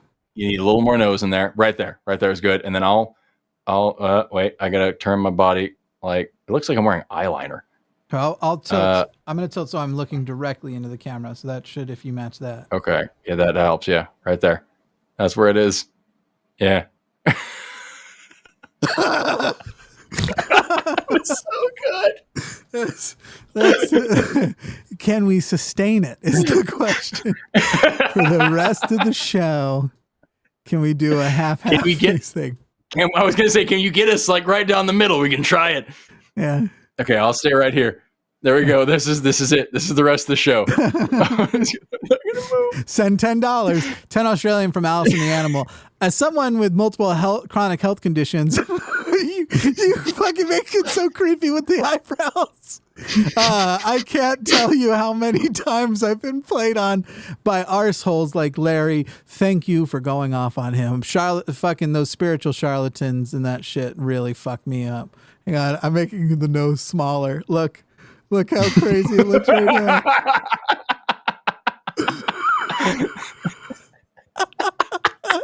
This is my favorite day.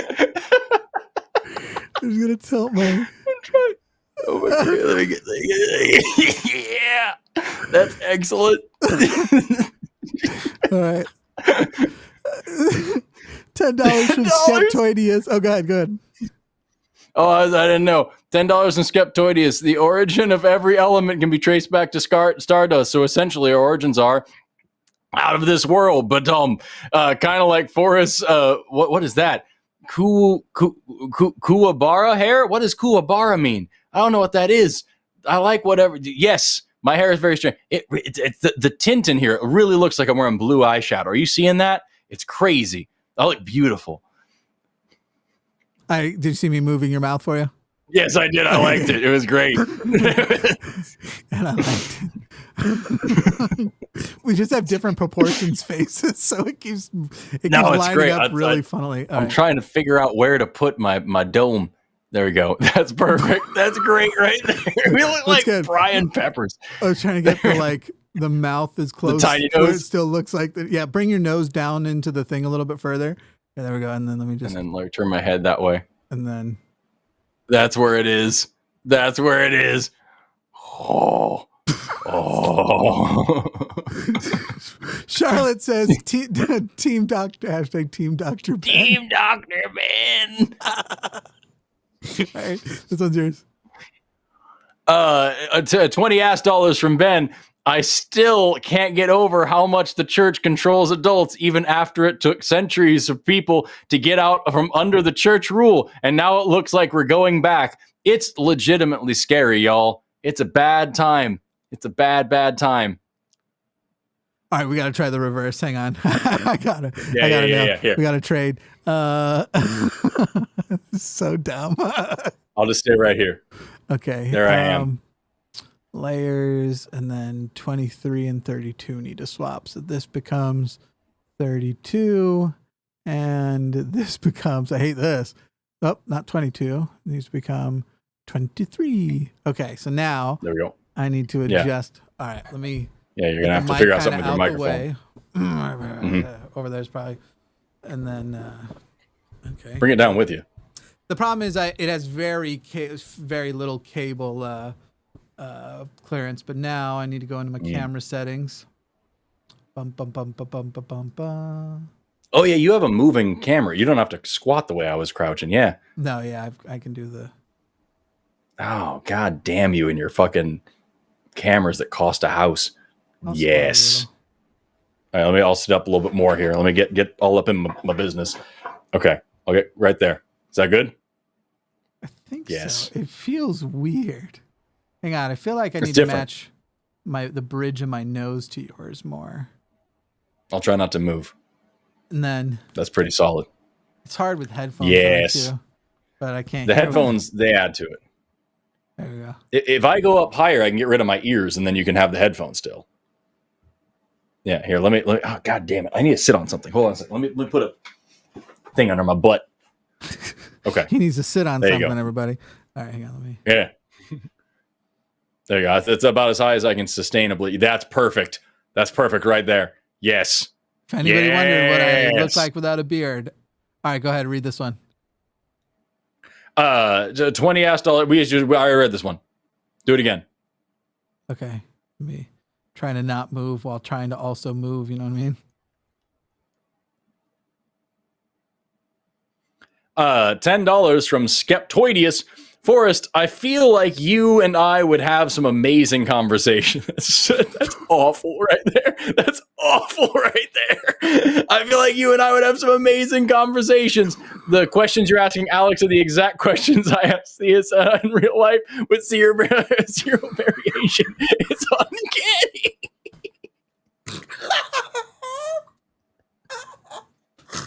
It was so good. It was so good.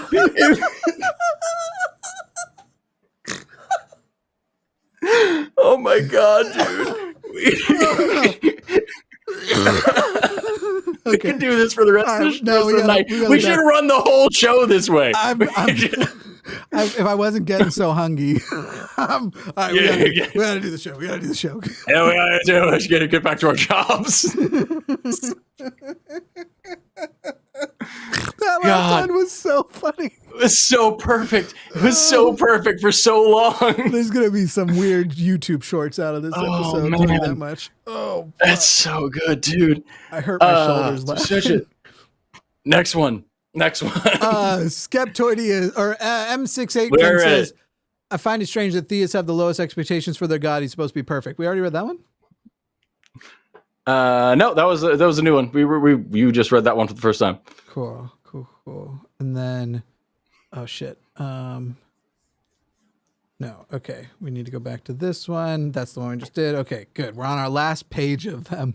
Oh shit. Thank goodness. I'm getting hungry. Virtual hug, fellas. Great episode. Thank you so much, Steve. I appreciate it. Yeah, thanks, Steve. Steve looks like somebody I know, but I can't place somebody that I used to know. This guy, Eric from Skeptics and Scoundrels, says next time we should all play Ultimate Chicken Horse. Hell yes. It's an awesome little platformer. Oh, okay. So it's not like it's not like basketball horse where you have somebody on your shoulders. No, you play as different farm animals, and it's just you get from point A to point B and get to the exit, and then every round you get different things to put in the level to make it more difficult, and you get more points if you're the only one who can survive the level. And so like you have to make it harder for everybody else, but still possible for you. That sounds fun. $100 goddamn dollars. Thank you so from much. One ND only Smithy, helping support the mission. Keep up the great. No, helping support the mission. Keep up the great work. Hope this helps. It certainly will. Thank you sincerely. That's a very generous donation. Thank you very much. It really means a lot to us. Hell yeah. Whoops, I did the wrong thing. If you'll read this one too, also. Sure. $5 from Charlotte. Forrest, thank you for being so clear about Gaza and everything else during that call. It was a very good thing to say and a very good thing for people to hear. Yeah, I post on Threads. Everybody get on Threads. Everybody cools on Threads. Go follow us on Threads. I posted something about like, I'm flabbergasted by what things are capable of being controversial. And I said it. I remember, back in 2020, the first time I was like shocked that somebody could take umbrage with the phrase Black Lives Matter. I'm like, how can you fucking find a problem in there? And then, past few years, finding like so many people have to explain doctors know more about medicine than some fucking guy on Facebook. I'm sorry. It just is the fact. The amount of times I've heard like the same bullshit homophobic arguments I heard in high school against gay marriage now being used against trans people today. And I'm like, how the fuck is this still a conversation? And now today, in the year of our Lord 2024, apparently genocide is bad is a fucking huge hot political take. And I'm like, how is this where we are? So yeah, thank you very much for listening. And sucks that we have to have this conversation, but thanks, Charlotte. Genocide's bad. Genocide is bad, Charlotte. Don't you forget it. Dogma Unleashed, Charlotte. Great marathon session. Love Matt, but you guys have great feng shui. You're allowed to love all of us. You don't have to. The line is an organization of people who love each other. You don't have to pick one. It's okay. Yeah. It's the alignment of our wangs. They have such great energy flowing, and this is wonderful. It just brings the room together. You got it. Yeah. I don't know why this is so hard for people to get. $5 from Dead Sight SX says, thank you all. Thank you for all the shows. Thank you for the amazing host. Now it's time to work my miserable overnight shift. I hope that it was a little bit less miserable if you got to keep the earphones in or something. Yep. $10 from Elizabeth Chris for all the laughter. Well, thank you so much. Liz I'm glad we could make you smile Chris. today. Thank you, Liz. Hope you made your life. We hope you made your day just a little bit less shitty today. That's what we're here for. This one's funny. I don't Emery know King who's doing says, what. I saw when this one came in. Emery King says, by the time you get to the super chat, it will be incredibly irrelevant. But I absolutely love mollusks, all of them. Octopuses, snail, cuttlefish. I love sea creatures, just not as food. I won't eat it. I can't get past. Matt and Arden went out for Matt's birthday, and she sent me pictures of the sushi and talked about how great it was. And I was like, I will take your word for it. Yeah. I live off sushi, dude. Eat sushi every day. I can't. That's so good. I don't like the way it tastes, and there's like a psychological barrier too. I can't. I don't tolerate it. I'm sushi intolerant. No from Ryan Ku. Is the Chinese room analogy for explaining LLMs a decent analogy for evolution? I don't know what that is. Large language models. I would have to.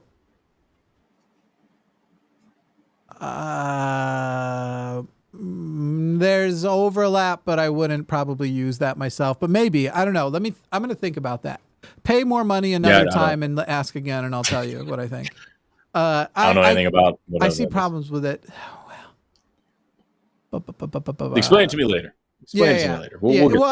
It's just about the progress of the development of LLMs and stuff. But is that like a cottonwood borer beetle on your screen there over your left shoulder? Is that what that is? Nah, that's a zebra's ass. Oh, nice. All right. Yeah, it's just a zebra's ass. That's the default artwork on that. It's one of those TVs that are good for having a display behind you because it just looks like a photo when it's still. Let me show you. I'll just show you. Oh yeah, look at that. There's a whole that I used to know. It's a whole equid over there, hanging out. Do you know what sounds pumas make? Terrifying ones. No. It blew my mind this week. I thought so too. I thought mountain lion. I thought a puma would also sound like whatever that sound is. Yeah, it sounds like a woman having her fingernails pulled out. Yeah. Here's a very accurate puma. They meow. Do you know what cheetahs sound like? Yeah, it's like a weird chopping sound, isn't it? They chirp like a bird. Yeah. They chirp like a bird. Yeah. It's fucking nuts. Yeah, it's weird. I'll send you the videos I found. It's something that's been living on my mind rent free lately. Anyway. They're bizarre. 99 from poor Claire. Y'all just need to get out of your broke hater mindsets and vibrate at the frequency of money, dude. Buy Larry's marketing course for a shit ton of dollars and attract anything you want. JK, the show is so good. There are so many fucking people who actually talk like that. It's scary. Did Jesse what's send actually you the scarier picture? is the amount of people. Did Jesse send you the picture he took of us? the screenshot of the two of Yes, us. he did. No, he didn't. He didn't send me the picture. He just texted we have Cotton Candy Maker. He's talking about the same thing. Brian Peppers in all caps. He knows what I'm talking about. Oh my God. He texted me in all caps. I'm on painkillers. We probably like really fucked with his head tonight. Like, what is this? Oh, I'm so glad he's feeling better. I heard he was sick and I was really worried about him all day. That makes me so happy that he's able to text. Oh, that's great. Yeah, feel better, buddy. Emery King says, you two are the two ends of the spectrum in terms of how you react to compliments. So this is purely an experiment for science. You both are great hosts. I will say I've only witnessed it once, but Forrest does not like to be patronized with compliments.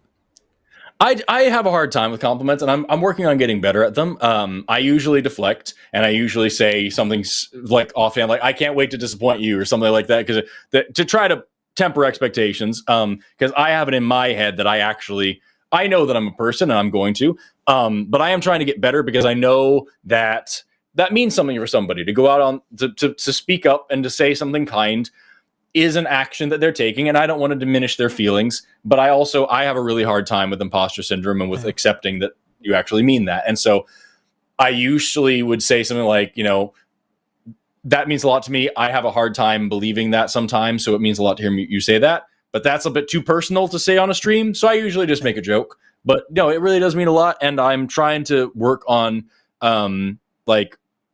processing that feeling and reciprocating like a good feeling from it. And that's tough for me. My therapist said that, I think it was my therapist, maybe it wasn't. Somebody who was telling me, it was like, when you reject a compliment, it's like somebody tried to give you a present and you were like, I don't want that fucking present. Yeah. And it's literally like, you should show appreciation for the present because it means something to them to give you the present. And I was like, I hear you, because I feel I don't get enough presents. So I'm going to start accepting compliments in the hopes that it increases the number of presents I receive.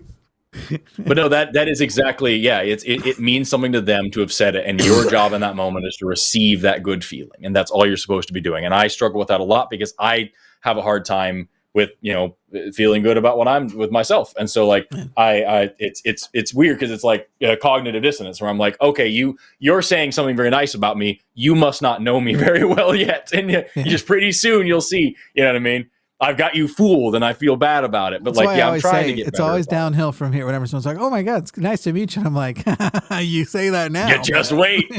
Well, and it's funny because I say the same thing to criticism as well. If someone's going to call up and call me like, oh, you're a liar and you're not a good scientist and you don't know it and you're all this bullshit, like, okay, well then you don't know me very well. Otherwise you'd find something more interesting to insult me on. Because I promise there's a lot of better criticisms you could give me if you knew me. So like for you to call in and just say I'm an asshole, you don't know me. Otherwise you'd say something a lot more pointed. Yeah. This is nothing worse than I say to myself every day. It is funny though how if you like, well, at least for me, if I just like leak out that I have some insecurity about something, people will immediately start saying that thing. It's literally, they're like, oh, I heard that this insult will work. So now because I mentioned that I have insecurity about my mouth, I'm sure people are going to be like, Jimmy with his fucked up mouth, but you don't actually know specifically what I'm bothered by. I'm insecure about my forehead. It's been this same size. I'm not losing hair. Like it's been this size like my whole fucking life. I just think that it's quite large. And it kind of goes back a far way. And I feel like I got a big old protruding fucking Neanderthal forehead. And I'm insecure about that. Thank you. You're welcome. I like that.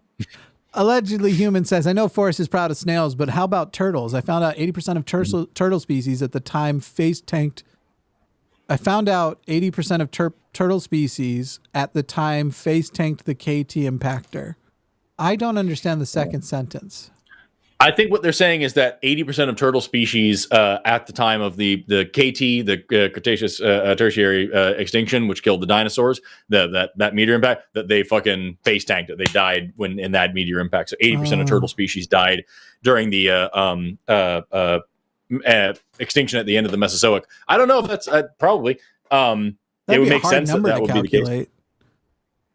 Not so much. It depends on. So there's like when you're calculating species richness within a thing, there's like the through line, which is like I found a fossil here, and I found a fossil a million years later here of the same species. Therefore, I know they were around the whole time, regardless of if I find fossils in the middle. So, like, if you find fossils in the middle, that's called like standing diversity, where you like know this is the diversity of the ecosystem at any given time. Whereas, like well, I forgot what the exact verbiage is. Like the straight through or something like that. Total diversity is like, I know that's so like when you look at like this is where the fossils stop for these species, you can then calculate like the relative abundance of terts and then calculate 80% species loss after this time period. You know what I mean? I hear you, but what I didn't hear was you I'm condemn not Hamas. a paleontologist. Very good. Yeah, right. But do you condemn Hamas? Go ahead. But do you though? God.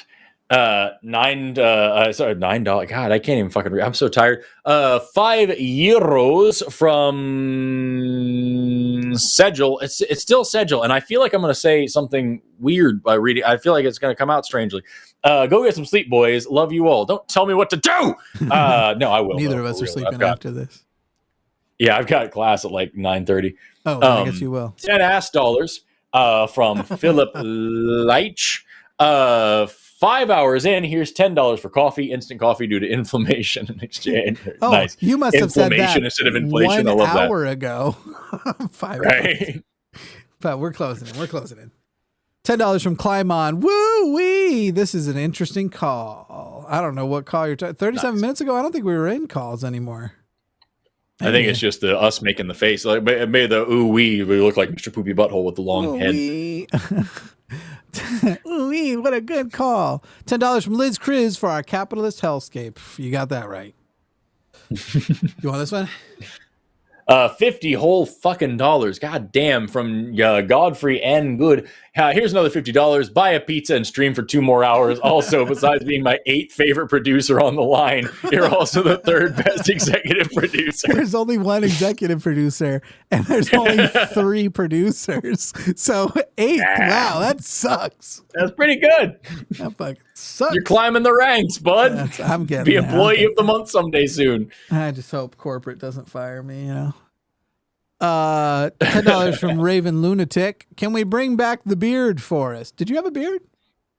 Yeah, when I was on with Jesse, I had some scruff that I just didn't shave. I was gone for like a week doing a thing, and I got really fucking sick, and I didn't want to shave, and then I just had some scruff. And some people fucking hated it, and some people really liked it. And I don't have like a thick enough, full enough beard to allow it to be the case. So, well, you had it tonight. Yeah. We kind of look like Justin Timberlake together. I don't know if you could see it, but it kind of looks like Justin Timberlake. I love it. It's so good, dude. Yeah, this one's all you. $9 from Jay Solis. Guys, fix your sleep schedules. I'm pretty sure y'all are CSD. Maybe not Jimmy. No, Jimmy's Mountain Time. Anyway, love what y'all do. Jimmy, get rock bottomed through a table. I'm not go fuck yourself, Jimmy. I just made it up. Oh, I used to be when I lived in Denver for sure. Directly south from me. Yeah, like in line. Yeah, you don't even have to fucking take an exit. Yeah, no, I used to be though when I was in Denver. I was Mountain. Nice. Yeah. $10. Jimmy's autoimmune face mixed with what the fuck? I've never been called autoimmune faced, but fair enough. Jesus. You're not wrong. Fucking that's harsh. That's harsh, bud, that's bro. a really fucking harsh. That's a fucked up insult. You get insulted, but it's really you get an insult, but it's really creative, and it's like goddamn. But also like kind of accurate, where it's like I never thought you could see my autoimmune disease in my face, but I don't know. Fucking hell. Anyway, mixed with Forrest Twink Tone is a new level of fapping I didn't know I wanted. Oh man. Twink Tone. It's like fucking you look easy to draw. Like damn, like what is that? If I have to think about that. You know, you can't tell necessarily on air, but Forrest is actually, I've met him in person, and I'm not making a joke. He is too tall and his arms are too meaty for him to be a twink. He just doesn't have the twink. You and Arden had like a conversation in front of me over like what kind of thing I am, whether I'm a hairless otter or like a just a skinny bear without something. I don't know what the fuck you're talking. You kind of are. I don't know what it is. But not a twink. He's got an intimidating presence. Oh, thank you. That's the first time anyone's ever called me that. Ben says, well, you're too happy. So nobody, as soon as you start opening your mouth, people are like, oh, this guy's a buttercup. But but before then, you could pull off. Like if you looked mad, I'd be like, ooh. Twink over buttercup. God damn. That wasn't mean. Buttercup's so sweet. Every now and then I get sweet. I like to be a little buttercup. I don't know what Buttercup sounds more sexual than twink. Buttercup sounds like you're dipping something in me, and I don't like that. I don't appreciate exactly. Well, at least you're closer to on the same page. Yeah, you got it. All right. Ben wants to know if we would be Snow Kai or Formy. I like Snow Kai. I like Snow Kai. That sounds cool as fuck. Yeah, I like Snow Kai. Formy's kind of, let's see, Snow Kai, Snorist. We'd be Snorist. I like Snorist. I don't like any part of it. Sounds like a Pokemon. Forgem, Formy, no. Formy Snow Kai? You don't think Formy Snow Kai would work? Oh, yeah, whatever. That works for me. Whatever. It's either that or it's Gymist. Just stop masturbating to this stuff, guys. The fuck is wrong with you? Please stop masturbating to us. Please. I'm begging you. But I'm not begging you that way. Man. You know what I mean? I got an email asking to see pictures of my feet in socks, and they were offering to pay. And I'm like, first of all, why the socks? And second of all, how much? That's you know what I'm exactly saying? Like, correct. I'm not perfect. I'm not gonna do it, but I want to know how much you'd pay. Yeah, you have to put the offer in the email, because if we send back how much, it sounds like we're open to it. Then you think that we're going to do it. You have to tell me I would pay this much for this many toes, and then I just at least have some value. That I'm still not going to do it, but like I want that confidence boost. Look, there's a price. If the line doesn't take off, I'll need to There's always a price. It's just different at different phases in life. I don't know what the number is, but I'll know it when I see it. Dogma Unleashed says... You know what, though? Go ahead. Fair enough. No, I was going to say, Dogma Unleashed says, the reason I said I love Matt is because it's name of this fucking show. No, I was just teasing you anyway. It's all good. But Dogman, thank you for the $20 to clarify that. I almost feel guilty, except for that we have expenses. We got bills we got to pay. And this year has been fucking expensive. And the feet ain't paying them. The feet are not paying these bills. I feel like you want to get your peepers on these grippers, you better fucking like throw something meaty our way. Jeepers creepers. Where'd you get them peepers? Allegedly Human, who I realized I let in, even though I said the limit now is $10, says face tanking is when you shrug off direct damage. So is the opposite. 80% I read it backwards. Yeah. Good for them. Good for turtles. Yeah, turtles are cool as fuck too. Face tanking. I would have guessed what you guessed. And last one from Dylan Fuller about compliments. I know I've had the convo with you, Jimmy, about them, but I'd like to reiterate to both of you, I'm happy to know you. You're good people. Also, Forrest either otter / twunk. All right, yeah. What the fuck is twunk? You're an otter. What the fuck is twunk? Don't worry about it. What's a twunk? You never need to know. I want to know what the gay lingos are. I want to be included in the LGBTQ. I want to be included in the LGBTQs to know the words. I want to know the LGBTQ words. I want to know. What's a fucking twunk? You can't just call me things. Tell people we where to skipped find you. Poor Claire. Poor Claire said we skipped her. I'm sorry. Let me see. I'm not in control. Jimmy's an asshole. Did it on purpose because you didn't pay enough money. Damn. I swear we did not skip this one. Hang on. I remember putting it up. Did no one read it? I remember it going on the screen. Let's see. We did read this one. Get out of your broke hater mindsets and vibrate. We did read this. Yeah. She's not vibrating at the frequency of listening. Is what's happening. Maybe there's another. Okay, here it is.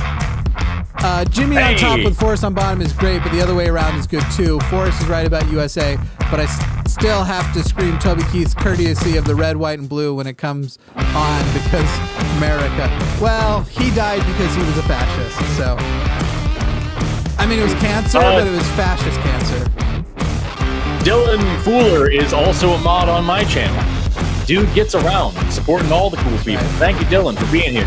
Thank you to the rest of the mods for being mods, and thank you to our call screeners, and thank you to the callers, even the bad ones, for support making the show happen. And thank you to the people watching. Thank you to you for watching this show. It's The Line with Jimmy and Forrest, the show where you. That's it. Do you want to tell people where you are? What? You can promote yourself if you like. Hey, check out my channel. Go to my channel. You look me up on them YouTube. I'm putting out a massive charity thing that Jesse Jerdak and I just did. We played a game with Tales of the Valiant for like 30 solid fucking hours, and I'm editing that. So it'll be in June. It's called Roll for Initiative. Please watch that, and please donate to Doctors Without Borders through that thing, because if you donate through that thing, we'll be able to track the donations. And then we can get more sponsors and we can do it again. So if you like role-playing games, it's heavy. We had a lot of fun, but like it's emotional and fucking deep. So like check it out. It's gonna fucking really just knock your socks off. Unless you don't wear socks, and then you'll fucking be an amputee or something. I don't know. It'll take your foot. It'll take your whole fucking foot. Watch the show. It'll eat your foot. Watch the show. It'll eat your foot. That's the message. That's a guarantee. Good night, everybody. That's a guarantee. I don't actually believe in God, but I thank him that this is over. Goodbye.